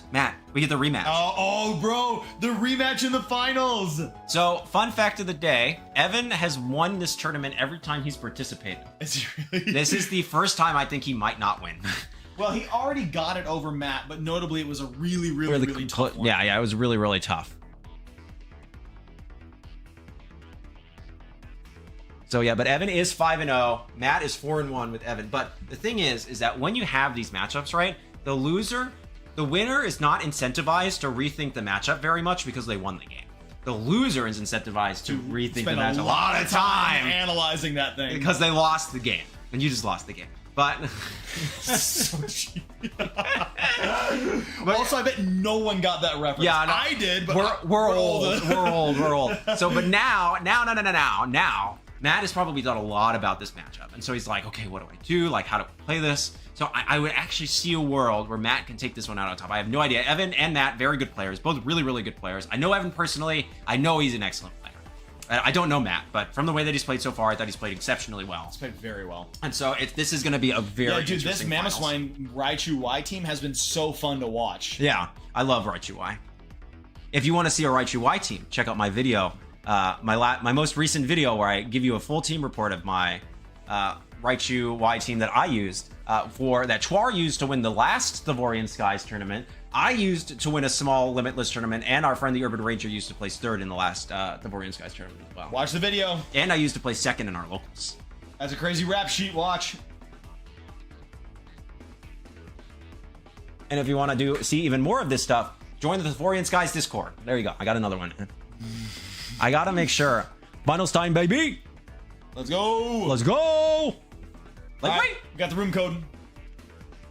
Yeah, so Ooh, buddy. as I recall, last time there was how do we work this? I think it was the Raichu came out first into the Staraptor lead. I think that's how it went. I think game Yes, one yeah. was Staraptor lead into Raichu, which put Evan on the back foot, and then had to come back. And it looks like Matt is tardy again. Matt, what are we doing? Oh, Matt, in the finals. No care in the world. He said, I'm chill. I'm just hanging. He's a chill guy. He's just a chill guy. Oh my god, dude, my head is pounding. I'm like, this has been a ton of fun. a ton of fun. I'm having a blast, dude. They missed that heat wave, dude. We just need Matt. I'm so excited Bro, to see the Hyper Beam Sylveon. The Hyper was Beam so Sylveon cool. from Buffo, It was dude. so cool. Buffo did? Shout out Adolfo Sylveon. Yeah, I love those moments. Yeah. The huge pop It was faster It than was the so good as fast as the T-Tar. Boom! No rock slide flinch risk. Let's hope we get a fiery Banana finals here. bread? At work, dude?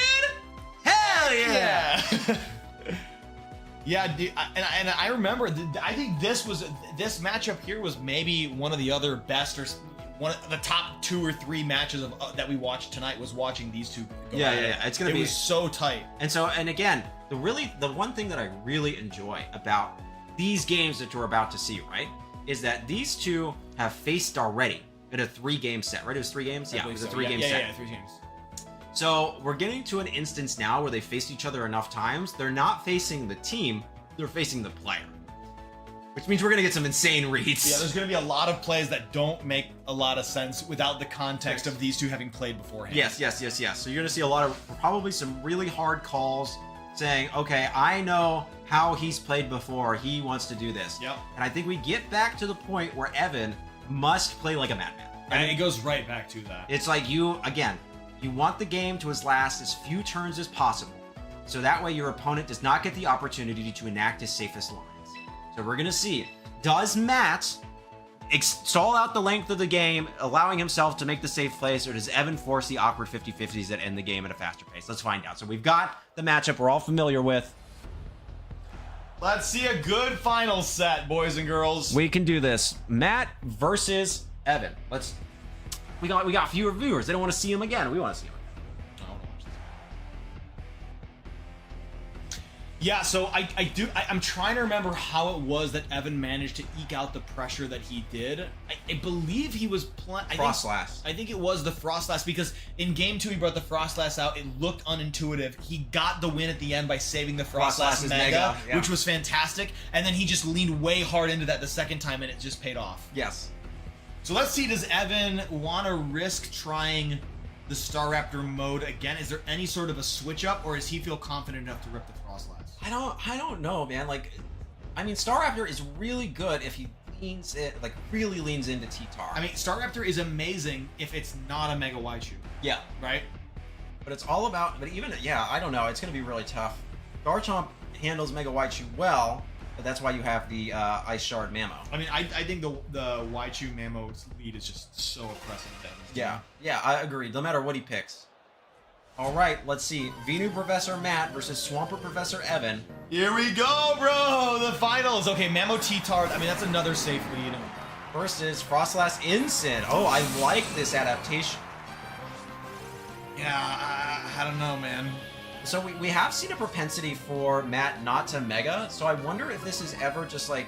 just rip the Mega? Like, I don't know if you need to Mega Blizzard, but Mega Veil, again, really fantastic option. With a Parting Shot here, it could go really well. Fantastic into the T-Tar. Yeah, or ripping into the the Veil Mamo. and Parting Shot.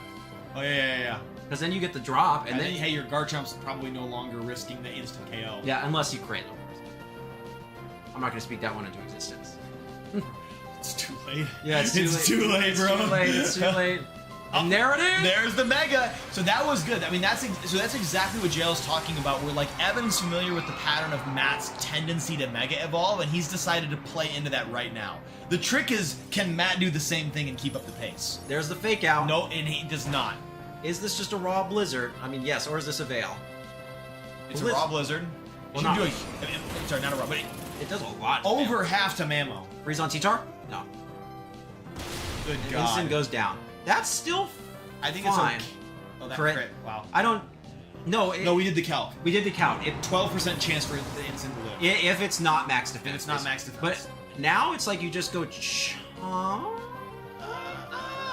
didn't get the -1. I don't think you can. Or you go Prim, and you can just click Shadow if Ball. If it is Hyper Prim Voice. back there, goated play. It is Chomp. Okay. That's interesting. The trick is, the mind game here is any Blizzard now takes out the Mamo. So if this Mamo doesn't precisely land the shard, it's over. Yeah, so, but I wonder if we see a Protect from Mamo here to scout the Protect on Garchomp. Chomp. But then at that point, yeah, you can go for Blizzard or... Maybe this is the Aurora Veil turn. Well, no, because T-Tar can Mega. Oh, yeah, it's true. Yeah. You can't right now. Yeah, I mean, but it doesn't. What? Let's see. Mamo goes That makes sense. That was Yeah. a good Protect. The trick here is what's going on. Is this the +1? Yeah, it's just a double Protect. Oh, okay. Does he Veil? Veil in the phase the double? No, That's too risky. Okay, but now you can just swap Moonblast, Shadow Ball into Mamo. Yeah. You definitely, just pull the Chomp out and throw damage down. Or go for the double, I guess, if you're really feeling yourself. Or play like a madman and like drop the EQ now and switch the Frostlass out as the Mega Evolution comes out. Yeah. Okay, Garchomp goes out. I think that makes more sense. Yeah, there's the Cine. Oh, dude, switching, going Earthquake there. If we saw, like, depending what happens with this man. Yeah, this Rock Slide's gonna... It's -1, though, so it might be fine. Knockoff risk. Yeah, but no, at -1, there's the Shard. Good call, man. Not overthinking. Do you just go for the Raw Blizzard here? Come on, Shadow Ball's the way to go, right? Yeah, I think so, but he does. Oh my god, and he gets it, Because bro. the Frostlass loves him. Does he get the freeze? The freeze on top of this would be next level madness. No. Dragon Dance. Yes. Okay, but it's plus 1 speed, but it is neutral. But now he doesn't really have anything to hit. Well, yeah, now the Chomp is just running rampant. Right? I guess the trick here is like, yeah, I don't know, man. I think Guard Chomp looks really, really mean right now. Yeah, okay, but you can... Thank you. This is interesting, right? Do you like Rock Slide, or do you knock off here? Okay, there's Cinny. It's Cassib, so it... I feel like it's time for... The Matcha time? I think it's time for Matcha. Like... I think heal a huge chunk off of that. Maybe protect the Frost Lass. But if he and knocks check off... knockoff. He could also... Yeah, but if he knocks off Cinny, right? Right, then it's just kind of... So do you force that? Do you go, like... Because that's pretty obvious. Oh, this is really tough. They already know what they want. They're locking this in so quick. So chomps in over the Frost Lass. That lets you get the Blizzards off, which is pretty great. Yeah, there's the knockoff. Knockoff in a sinister. Like, that's unfortunate, but getting the weather in is pretty solid. Yeah, because now you can just Blizzard again. Yeah, you can just Blizzard EQ. And he misses the Matcha. That's pretty big. That's huge for Evan. Yeah, no additional chip and no chance to burn. T-Tar can go for Rock Slide now, and it should... Well, it's probably not faster than... And this should pick up the KO, actually. Now, didn't we see this? I think this is T-Tar faster than the Frost Lass. +1. It is timid, so if it... No, because it's faster than Chomp. No, it is. That's my memory. Mega T-Tar. I keep thinking of base T-Tar. No, Mega T-Tar is. Yeah, Mega T-Tar is. But yeah, now I think you can just go... I don't know. I mean, Blizzard looks so juicy here just to pick up that Sinistgen, even if you don't. Is it just Dragon Claw Blizzard, maybe? I think Dragon Claw Blizzard is... This doesn't KO. Not even close. No, it doesn't. Dragon Claw Blizzard would be very solid here. Yeah, Yeah, I think this is just Dragon Claw Blizzard, because Cindy's gonna go down, right? Let's see. Right, but it would go down otherwise. Yeah, Yep. otherwise it would. Oh no. Okay, but now you just protect each. Now you protect the Q. Oh yeah, Cindy's at like max HP. Yeah, so I mean, the best you can do here is what? Protect the T-Tar and Ripple Matcha. Or protect swap. Protect T-Tar, swap into whatever's in the back there. Yeah. Well, I don't know if you would, because it's not Raichu. You don't want to swap an EQ into either of the bottom two. Right. Yeah, I don't know. I think Cindy stays in here. I think it's got to be protect T-Tar Matcha Gotcha here.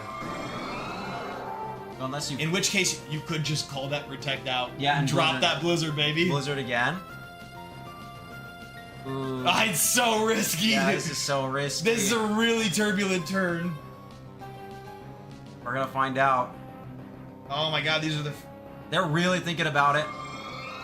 Okay, so T-Tar does not protect, which is really good. Yep.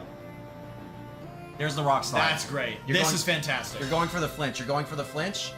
If... Does Garchomp flinch here? That's the question. Yes. Bro, that's so bad.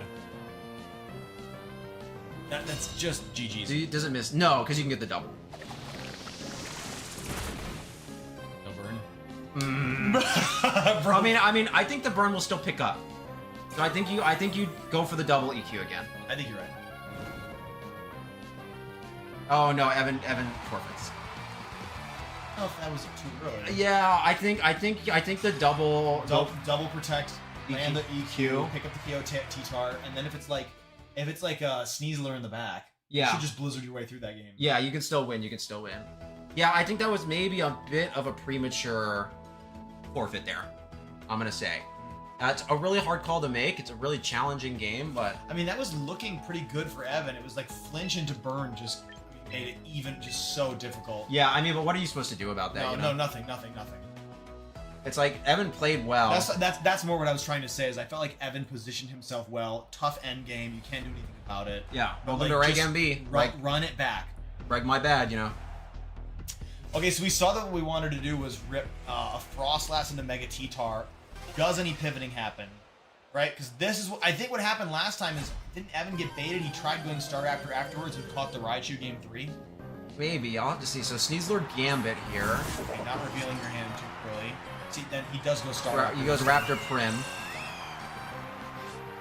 This White Herb Sneasler? No. Yes. Yes, it is. Oof. This is actually still kind of fine, right? But again, is this coaching Sneasler? Can you? I don't think you protect here. Oh well. I don't think you can. I mean, I don't understand though. I feel like a CC I guess it's tough. I think you can always CC Iron Head, like take out Iron Head. Yeah. You gotta try and get it off. I wonder if this is like Braid Burden. No. I wonder if it's like take out Star Raptor and all you can do is Hyper Force. I just feel like you have to go on the offense with Star Raptor because that. Actually, there's nothing stopping the Sneasler from just getting a coaching off onto the Right, Gambit. right, exactly. Question is, I think that's Nice. Good play. I think that's absolutely the right call. Yeah, to that's make. an incredible And what's play. also great is he didn't scare himself out of protecting the Primarina, so he's going to get damage down there too. Yeah, so this should take out the Sneasler, I think. I think so. That's a really good play from Evan. I don't know about that. That's probably not great. No! That's good, actually. No free swap. No free swap into Cine. That's pretty solid. No free swap into Cine. That's pretty solid. Yeah, so now we can safely go for Hyper Voice CC again. Yep, and I don't think a +3 defense Gambit's living. I got bad news. Like, yeah, because if he had picked up the KO on Sneasler, then he gets the free swap into Sinistra where he can redirect the CC. But now he doesn't get that. Yeah, now he can just. I mean, you can hard switch, but then you're gonna have to at least eat damage on Sinistra. Yeah. Dire Claw, fine. You should live this. Oh my god. Okay, but only plus. Oh, crit. Should be fine though. Yeah, you get you're up +2. Gambit should be off the board. Yeah, a +1 defense Gambit's not living this. Yeah. None of them. And now, dude, Star Raptor at +2 is wild. Yeah, this is. I mean, because like, what do you do now? It's got to be Waichu. Yeah, if he doesn't have Waichu in the back, I think he. It's a wrap. Yeah, I think he's just done. Although this is my gut is telling me this could be a Waichu game. That's exactly what happened last time. No! Wow, Evan, dude, that's Madman play. Like, you're not bringing Waichu. Yeah, CC. I think Evan wins now. I think Evan's got it now. Yeah, I think Evan's just like straight up got it because now you can literally just click CC. Yeah, you absolutely can EQ. just KO everywhere, and the Sneasler can't touch this. I mean, you can get Dire Claw procs. That's what you have to live on. Yeah. But I mean, even if you get a sleep or whatever, it's like whatever. Yeah, Because then you can just CC again. And you're too bulky. Yeah. Gotta go for the sleep. Even if you get it, doesn't. Okay, again, that's great. Again, best case scenario. Yeah, that's just game. Now EQ just rips this up. But now we're moving on to game 3. Way to bring it to a game 3. This bro. game is over. This game is over. Yeah, I mean, for as squirrely as that last one was, this was another sweeping one. Remember that Evan got pretty unlucky in there too. So now, and there's the EQ. So, if what Matt should do here is forfeit immediately, so he doesn't have to reveal his fourth Pokemon. We can probably assume that it's Sinistra, or we know it's not Waichu, but he should forfeit here as to not reveal that Pokemon. Just to give Evan as little information as possible. And there's the poison, but that's totally fine. And there's the forfeit, correct? Yep. So, really good adjustment from Evan, basically saying, no, you're really set on this T-Tar game plan. I'm not worried about the Waichu. I'm not worried about the Waichu, but now, Evan, be worried about the Waichu. Be worried about the Waichu. Because he's definitely bringing it. Although, man, this would be a really crazy thing if Evan felt successfully like he had scared off the T-Tar, runs back into the Frostlass mode, and then just catches the T-Tar again. Yeah. I mean, it's plausible. But we saw him win twice in the T-Tar mode with Frostlass, so it's not even that bad. but he just got really unlucky. True. Yeah. So, either way, both players playing really well. And Bro. again, as we talked about earlier, playing to your outs when you have those kinds of moves, especially in the finals of a tournament, I don't blame Matt one bit. Game 3, finals of Thavorian 5. Yeah. If my win con is to flinch you with Rock Slide, I'm clicking that thing with a smile on my face. Every day of the week. With a vigor. I'm doing it. You know what I mean? Like, and I feel no shame about it. So. Yeah, I mean, all of the past 5 battles now are culminating in them trying to outgame each other in team preview here. Yeah. It seems like minus bad luck, Frostlass has been Evan's most successful mode for pulling moves here. I think, much like an Evan and I say to each other, he simply has to play better. There's the Waichu. There's the Waichu City. So he scared that in. City Chomp.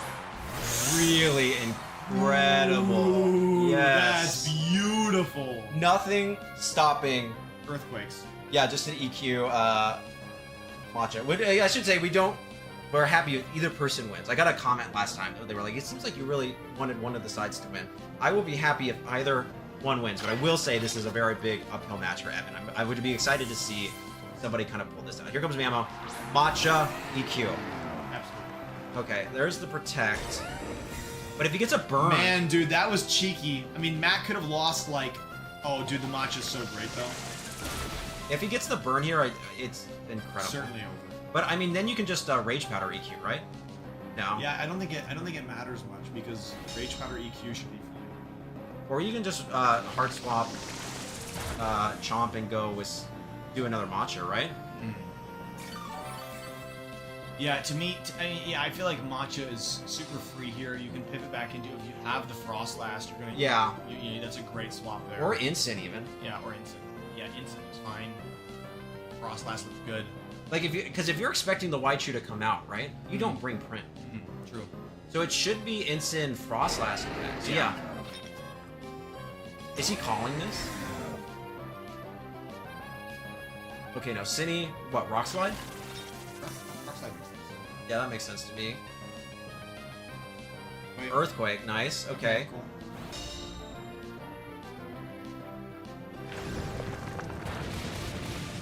Okay, so both Cinny's take. Hey, what's Cinny's HP stat?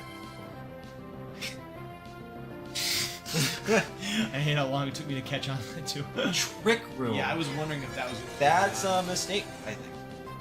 Because now you just protect Matcha. Right? Right, yeah, you've just given up the names. Interesting. Okay. Okay.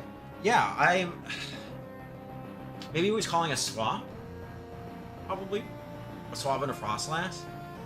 Yeah, I mean, that's true. That's what we were talking about. If you expect the Frost Last coming in there, it's not a terrible thing. Yeah, so... The fact that the Garchomp just stayed in totally ruined that. But yeah, now you can pretty safely protect Matcha again. There's not really much you can do about it. Yeah.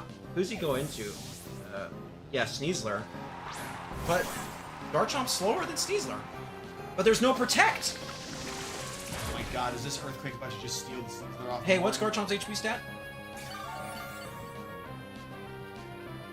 Okay, so no burn on Chomp. Yeah, that's huge. Finish just greatly, but...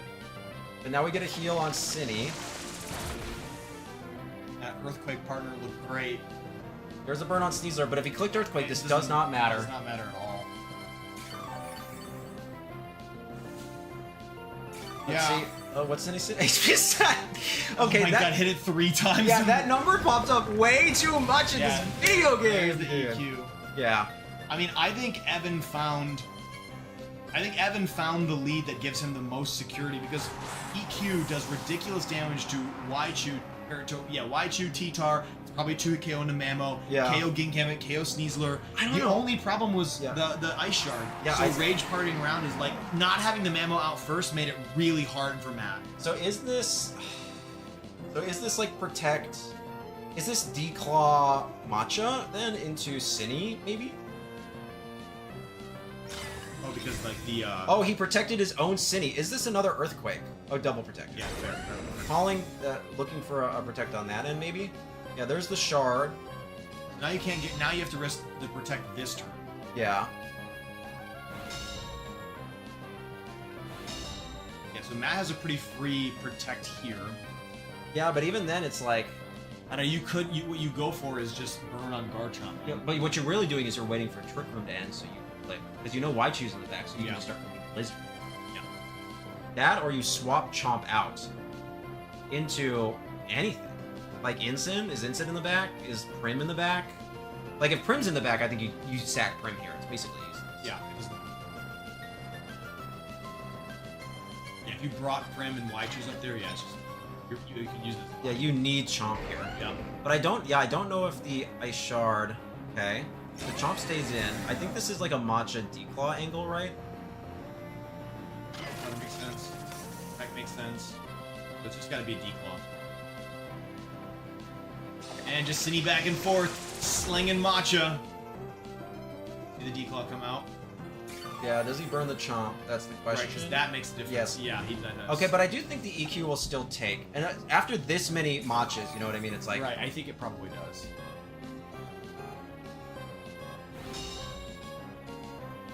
I mean, to be clear, that was the way Matt needed to play this. Basically, stall long enough that you get a burn on the chomp. Yeah, but I mean, at that point, like, so many matches were picked, you know what I mean? Like, I don't really... It's Although bound- at this point, are you within matcha range? I didn't see how much it was doing. You have 19 left in the bar chomp. I think you... Hard, Because actually. even if you protect, then... I mean, I might just matcha and ice shard the Sinistcha. Yeah, I think you are in matcha range. Yep, there you go. There's the play. And now it's single target. And now single target totally But takes chomp. but then you could just go into Frostlass and click Blizzard. True. Right.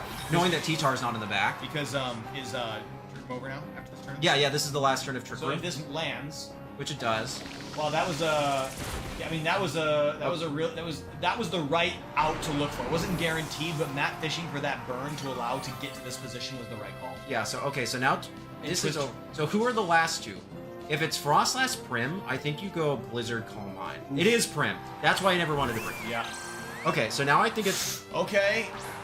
Ooh, whoa, this is really rough. Whoa, it's Star Raptor.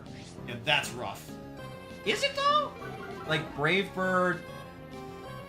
Oh, this is really bad. Yeah. That's what I'm saying, bro. There's a Waichu in the back. You can just Rage Powder, you can take the Brave Bird, but then you just get free damage off from the Mamoswine, and you have Waichu to just clean up both of these. Oh my golly.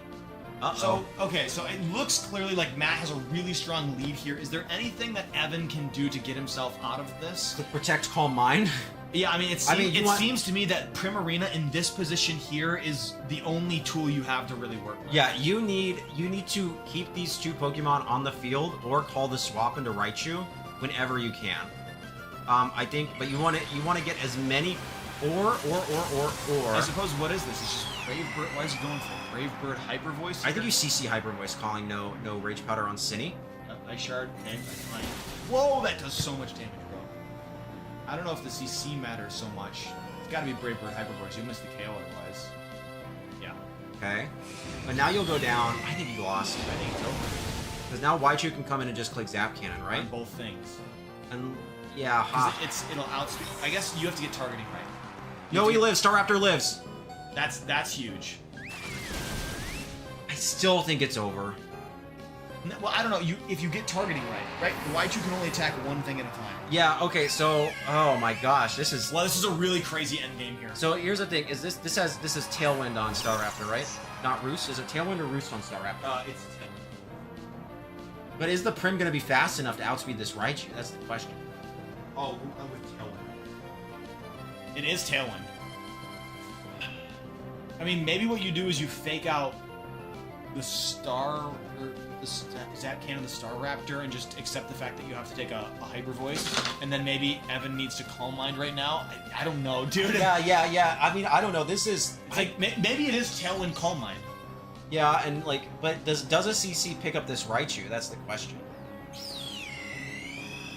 And does a +1 Moonblast? Probably. +1 Moonblast probably does, because I think that's what you do. You CC Tailwind, and then I see, because then if you have the Tailwind up, you do get the CC with that right KO. Yeah. So that's my thing. It's like, what does Evan do here?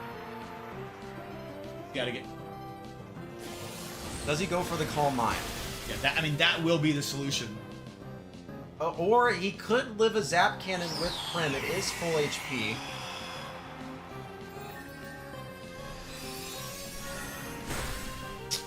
Bro, it comes down to just Zap Cannon. Can it KO? Yes. If it doesn't, can the Thunder Wave not miss the paralysis? Yeah, here's the Zap This Cannon. is it. Oh, Bro. and that is it. Whoa, Matt, all the way through with Mega Waichu left on the field. Honestly, I mean, that was a really, really tight endgame. Wow, that was so squirrely. Because Matt set up that Trick Room, I didn't think that was going to help Matt but out. I was like, why is he not swapping out this Chomp? That's why it wasn't. Yeah, because of Primarina in the back. You got So, Primarina dude, in the that's back. what I was saying. When I was saying in Team Preview 5 games, you got to game your opponent now. Matt doubled down on bringing the Waichu. Yeah, he did. He did. said, you're not, this is the way for me to win. Yeah. Really good games from both players. I mean, they both played exceptionally well. Yeah, fantastic. It was stuff, a guys. super close finals. GG's for the finals match of this. And with that, Matt Pode is the champion of the Thavorian Skies 5. Yeah, bro. Limitless Congratulations, tournament. Matt, man. Congratulations to Matt. That's awesome, bro. He played super well. You deserve Also, huge respect to the team. Bringing out the Mammo. Dude, the Ice Shard Life Orb with the Raichu Y is sick. It's sick. I mean, that's a really cool combo because that's also playing the same stuff you're saying. You zap cannon things, all of a sudden your Mammo at base 80 speed is ridiculously fast, dropping high horsepowers. Yeah, exactly. Yeah, exactly. dude, that's a great combo. So really, really tense, really cool games. But yeah, it's just Yeah, and GG's to Evan. GG's to everybody that played. If he hasn't won the event, then he's got second place in the event. Yeah. He's won twice and now he's gotten second. Oh no. No, GG said we watched a lot of fun games. Yeah, tonight. this was really cool. This was really that cool. was great stuff. So thank you for joining me, Storm. Hey, I really appreciate it. I'll always join you for this, guys. This is so fun. This stuff, my guy. These are all, we gotta show them off. Ready? There you go. Oh, that. Show off the arms a little bit. There you go, bro. It's Right. the Arnold Schwarzenegger and his I can't remember in the Terminator. You know that GIF? Yeah. You know that GIF where they lock on yeah. the Terminator? It's this thing and the muscles are there you go, bro. We got it. That's what's up. Gotta do it. I got that pizza running through my veins right Got now. pizza through the veins. Call me Machamp. All right, We didn't man. really get to see the champ. OG finals. OG, Just read- yeah, GG finals, GG finals. OG. All right. That will be it from us, though. That's the Yeah. end of the tournament. It's been fun, but I'm sweating my booty off. What So are we sitting here for close to 5 hours nonstop? yeah, I'm ready for a little break. got the 50-50 wrong, unfortunately. Yeah, Evan, you did. I did think maybe you needed to call that and protect with one of the two Pokemon. Yeah, I mean, because when you do the math, I'm like, okay, the Tailwind is great because then if the Staraptor goes down, you get the +1 Moonblast off. But you're right. If you just KO the Primarina, I doubt that close combat takes it off. So I think it does come down to I gotta protect one. Well, you can only Zap Cannon one of these two Pokemon, and I have to call which one it is. And I've got to protect. And yeah, but we even said it, Evan. That was a hard end game, man. Like, insane. It's like you played super well. You should be really, really proud of what you did. And it's just really, really tough. And especially when you're in it in that moment. I've hit that position a lot where you're like, well, I really want to force them to make the decision. I don't want to make the decision. Right. But sometimes you have to make the decision. Yeah. And that was just one of those particular instances, which is really, really tough to do, especially in that moment, especially as you played a tournament for like 5 hours, you know what I mean? And you're tired and stuff, and that's just it. Oh yeah, that was so funny. Yeah, there were so many moments where we were like, oh yeah, like you probably should have, like maybe this is the wrong call, and then we'd catch ourselves and be like, not that we're saying it's easy to make that call at the moment. Yeah, we can't do that stuff, but it's like it is what it is. Yeah, it is so. what it is, bro. All Yeah, right. seriously, great end game though. But yes, thank you, Thavorian Skies, for letting us do this again. If you would like to participate in these, there is a Discord down below. Yep, check out the Thavorian Skies, y'all. Yep, Evan, we got you. So thank you all so much for watching. Please make sure to subscribe, at least to me, but to Storm as well. Throw me a sub. He hasn't posted in a while. We'll get throw him me a now. sub anyways. We'll Maybe get I'll him. see you online. Hey, also next week there'll be another tournament. Yeah, so this next Saturday. next week, next Saturday night, I will again be casting a tournament for Thavorian Skies, the Scrafty Cup. It will feature only Pokemon with a BST of 488 and lower, no Megas allowed. So look out for that. I'll post about that earlier that day, Saturday as well. But I'm really excited. So thank you all so much for watching. Please make sure to subscribe because it really helps me out a ton. But most importantly, please remember that you are appreciated. All right. Peace, y'all.